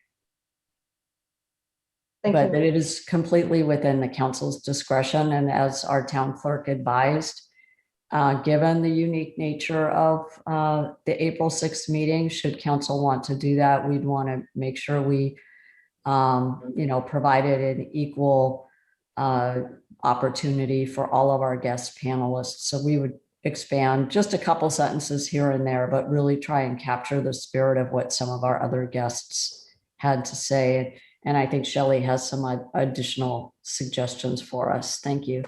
Yes, Ms. Neese. I would just say that for the public that are interested in hearing what was said, it's better to refer to the video because they can hear the nuances and all of that. You don't get those in written minutes, and it's too easy in written minutes, even when you're summarizing them, to miss the intent of the speaker. It's all interpretation when you're reading it. So if you are really interested in hearing what the nuances were and what was said, it's better to go back to the recording. Thank you. Council, any other questions? Councilmember Hudas. And you're muted, Councilmember. I would move to approve the minutes because they meet our standards for action minutes. I would also add a comment that I will be submitting my draft of Rabbi Aaron's comments as part of verbal communications for the next council meeting, because I think those comments need to stand on their own. But also, I would ask that potentially, is there some way that the Council Policy Committee could look at the way we do minutes when we're doing a study session? By definition, has no actions. So it seems to me that it might be appropriate when we're doing a study session to have summary minutes produced as we did years ago for many, many years. And I'm not saying that to replace it for a meeting where actions are being taken, but I'd suggest that may be an improvement to our processes, our council processes, and would hope that maybe the Council Policy Committee might look at that. And the chair of the policy committee, I take it, heard that, and we'll work with the town manager. And so we have a motion. And yes, Ms. Perbetti. I just want to clarify the motion. Does the motion include the 2 corrections that are contained in the desk item? Yes. Thank you. Okay. Any other questions to the motion? Can I have a second? Councilmember Risto.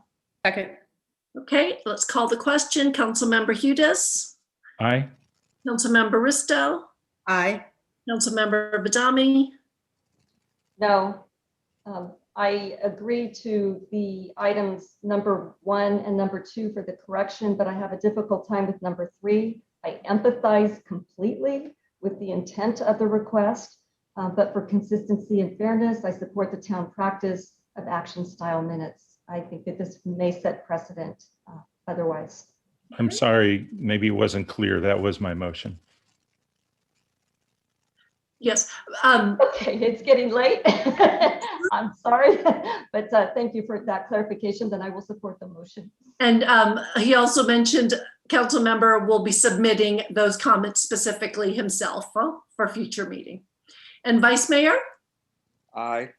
And I also vote aye, and this motion passes unanimously. We now move to item number 7, agenda number 7, which is, if someone could help me, where are we now? This is the purchase of vehicles. Yes, so thank you. And so Director Morley, is that you? That is, thank you. So this is a standard action item for the purchase of vehicles. The first item is the purchase of 2 patrol motorcycles that the police department uses in the traffic division, which is essential for traffic management in town. The second is the extension of a lease for 2 all-electric vehicles that are used in the community policing program, which is a significant outreach program to the public. Both are incorporated in our vehicle replacement plan, and that concludes my staff report. Okay, thank you. Any questions, council? Seeing none, I open for public testimony, and I do recall, Mr. Suzuki, you pulled this item, and so if you'd like to speak to this item, now's your chance to do so. Hello. So the basic reason why I pulled this item is because, as I said during verbal communications, we do spend about 37% of our budget on police. It's almost 40%, which is on the higher end of most municipalities. I'm thinking about the opportunity cost of spending this money, but I'm not categorically against renewing vehicles, replacing them when they do get degraded. What I'm wondering, though, is replacing these 2 motorcycles essential? I understand that it's standard to do this on a certain timeline, but other police departments whose communities aren't as moneyed as Los Gatos replace their vehicles on the basis of necessity and functionality. And they all, and it's just a matter of, I'm wondering what's going on with the 2 motorcycles we currently have. The report mentions that we're looking for vehicles that are suitable for pursuit. I'm just reading this. I don't feel like there is enough detail for there to be a convincing yes to this. 6-year-old motorcycles, 6-year-old cars, they often drive well. I'm wondering what the current level of functionality is in those 2 motorcycles are. Thank you. Thank you. And I do have additional public comments. The first speaker, Amy.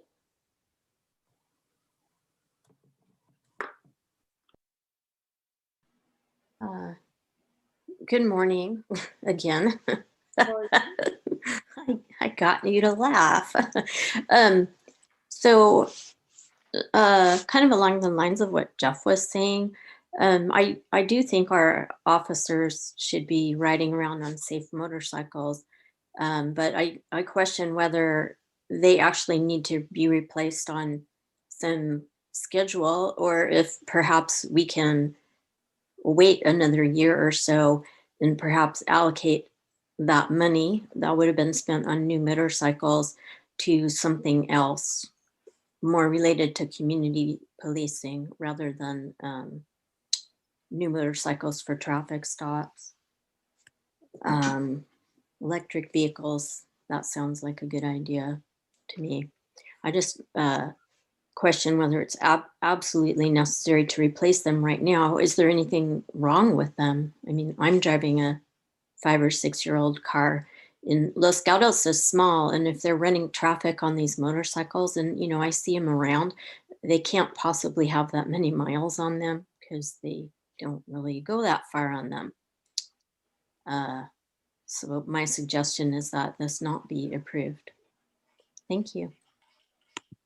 Next speaker, Ali Miano.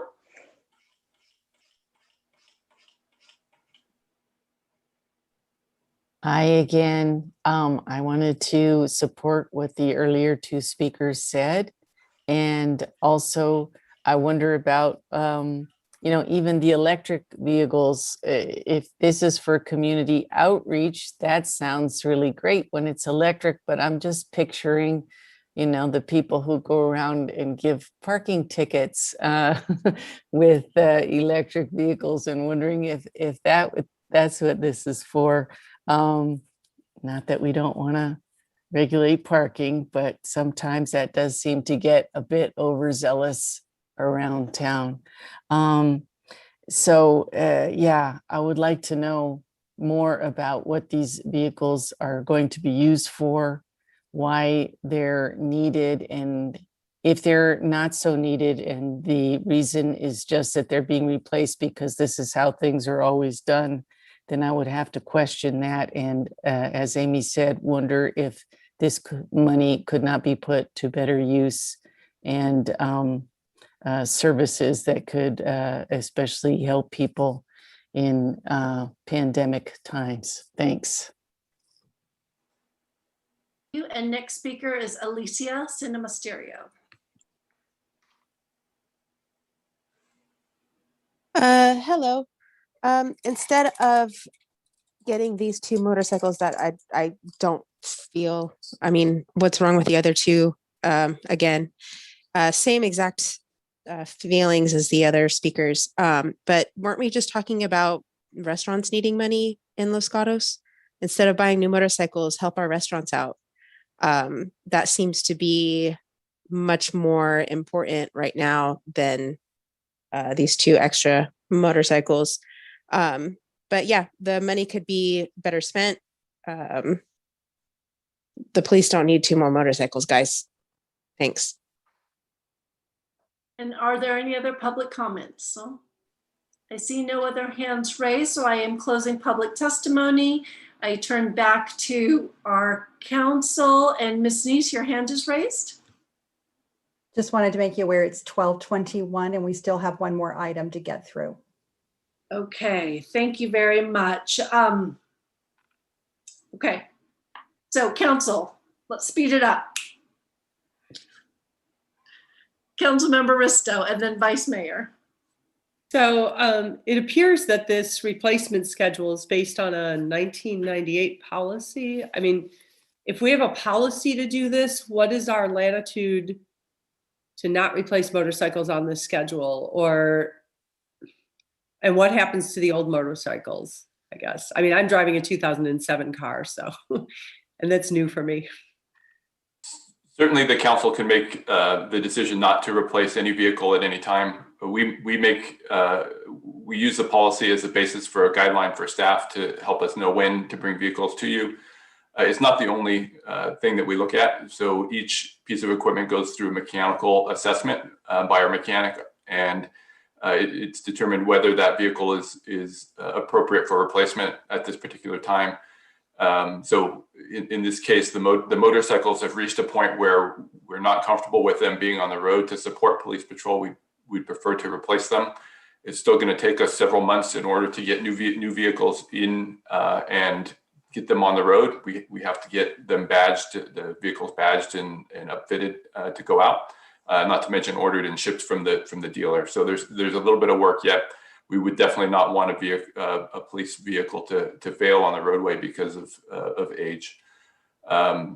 With respect to the old vehicles, they are auctioned, which is our standard disposition for vehicles. So we send them off to auction, and the residual dollars go back into our vehicle replacement fund. Okay, and Vice Mayor?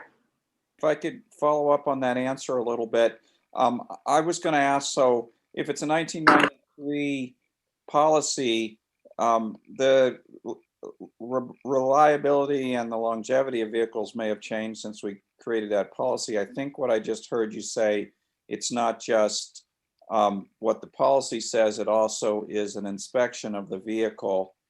So then, you know, and most of the time when you're bringing these vehicles to us, we had a couple council meetings ago also that seemed to exceed by quite a bit the policy. So it does seem to me that you're not just replacing them when the policy says. You must be at that point say, okay, the policy says we need to look into it, and we do the inspection, we say, yeah, we're doing fine. So I think what I'm hearing you say is we did the inspection and now we're a bit worried. So what, and there's some safety to it, or the operation of the motorcycle is now such that you really think that, there could be a problem during when it needs to perform at its best. Thank you, Vice Mayor. So it's a risk assessment, and a monetary assessment. So we look at the residual value of the vehicles. We want to maximize that to the extent that we can. Retaining a vehicle past the point where the maintenance starts to get expensive really can cost the town more money. So we end up replacing a clutch or something like that on a motorcycle. It becomes much more expensive than buying a new vehicle. In addition, it's essential for the patrol vehicles to be reliable. Of all the vehicles we have, we want to make sure that those are on the road and reliable when they get older, when they get the mileage on them, and when they get, frankly, hard miles where it's stop and go mileage. We definitely want to make sure that we're not putting the vehicles on the road at a time where there could be a potential for failure. So it's I think a wise move for us to replace these vehicles on schedule. And the police chief wanted to add. Yes, Chief DeSena. Thank you, Vice Mayor and Mayor. For me, again, I think Director Morley stated the nuts and bolts and the cost factors, but it really is a safety factor, and especially for motorcycles. I'm not a motorcycle rider myself because I know I'd probably kill myself, but it is a very risky. It's great for the purpose of it is, which is traffic enforcement, which in my mind is really the essence of community policing. Traffic safety is one of the big issues here in town, but it is, and that's why our motorcycle officers are equipped with all the safety equipment, because the potential for the bikes going down, and if they do get involved in a collision, the potential for the officers getting injured is very high. So I think in particular, our motorcycles are, I think I'm very keen on making sure that they are up to snuff. I have a great deal of confidence in the mechanics we have at PPW, and when they say it's time to replace those motorcycles, I think it's absolutely time to replace those motorcycles. Thank you. And if I just follow up one last question on Vice Mayor, we're at 12:26. I'm going to have to adjourn and form. I'd like to finish this. I'm also being told that item number 8 is time sensitive, and I did cut off verbal communications. So could we go until just those items? Would someone be willing to make a motion? Yes, Councilmember Hudas. I move that we extend to 12:40 a.m. 12:40.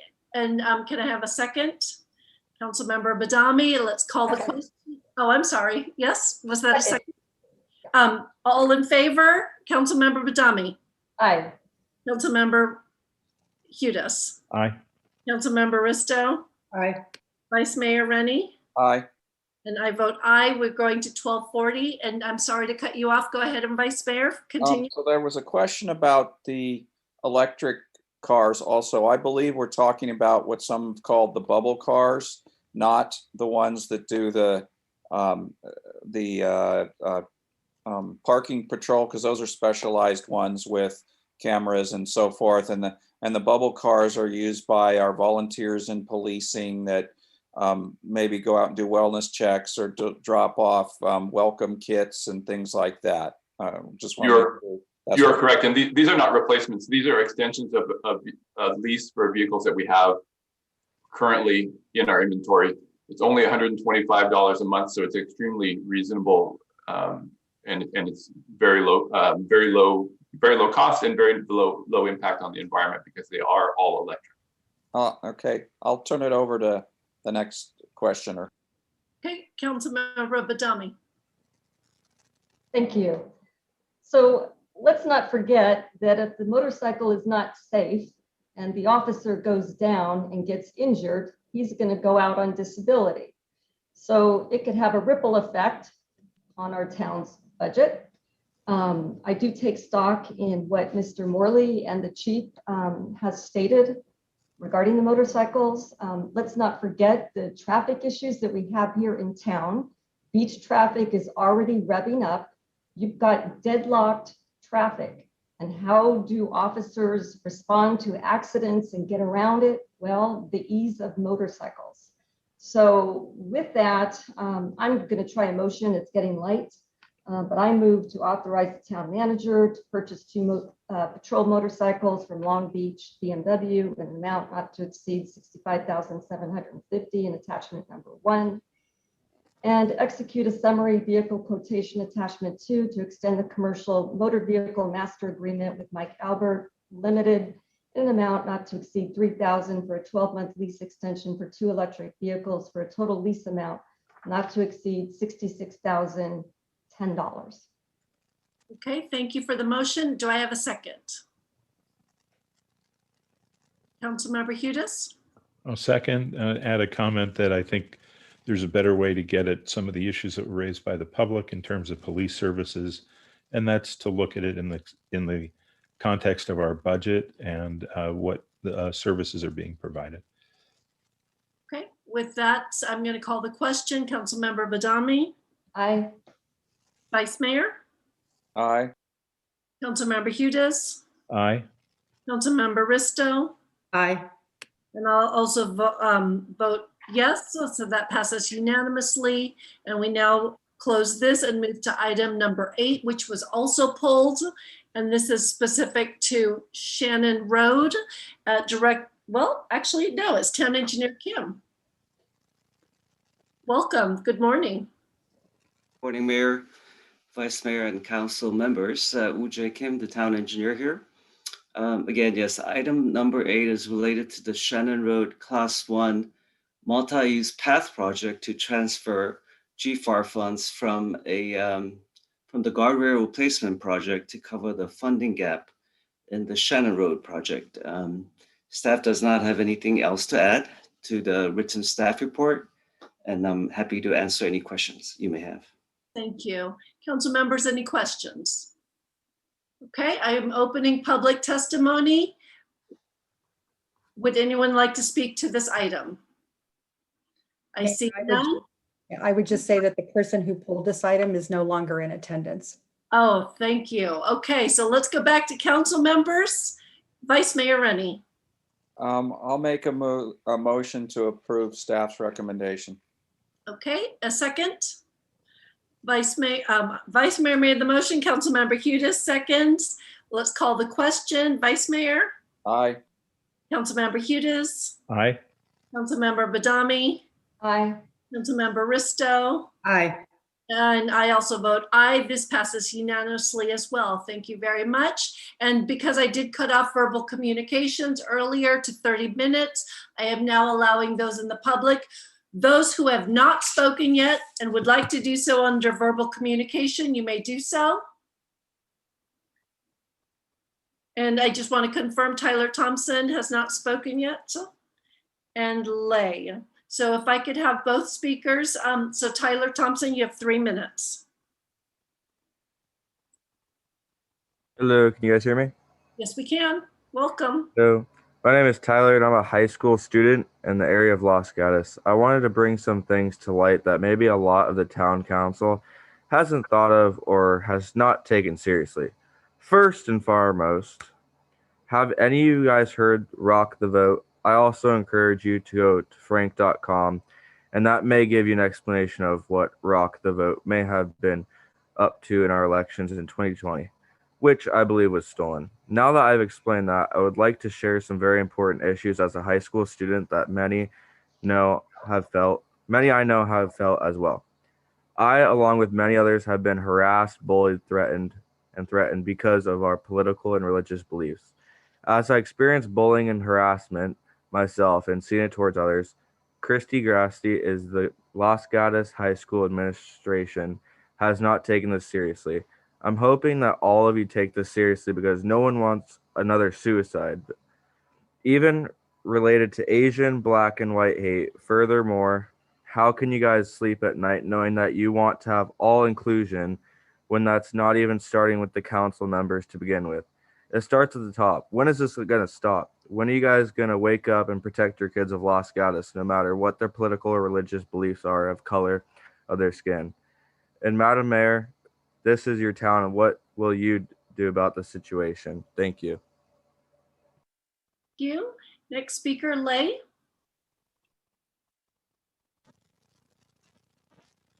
There you go, unmute. Thank you. Well, Asians, Trump supporters do exist. Please do not marginalize us. Every time there is news or any portrayals about Trump, it seems like there is no Asian supporters for Trump at all. We do exist. I have a friend who escaped communism when she was 2 years old. She was in a boat leaving Vietnam, facing the high seas and then in danger of being pirated. And just do not let us tell us that we don't exist. It's just adding another injury to all of the Asians, as if they don't have First Amendment right. And then seeking protection under Mr. Trump is just the best thing that has ever happened to all of the people leaving communism. Just the other day, I spoke to a lady whose entire family was put in labor camp in China. And she's also another Trump supporter. So just do not tell us that we don't exist. We do experience harassments as well. In Los Gatos, myself, especially when I spoke with Corporal Harold Hoyt, that was not harassment because I supported Trump. That was a harassment because I was Asian, and probably because I supported Trump that they harassed me. But then again, the verbal assaults was really, you are Chinese, shame on you. You defy your ancestors. The other lady was telling me, go back to where you come from. I have a business here. I don't like you.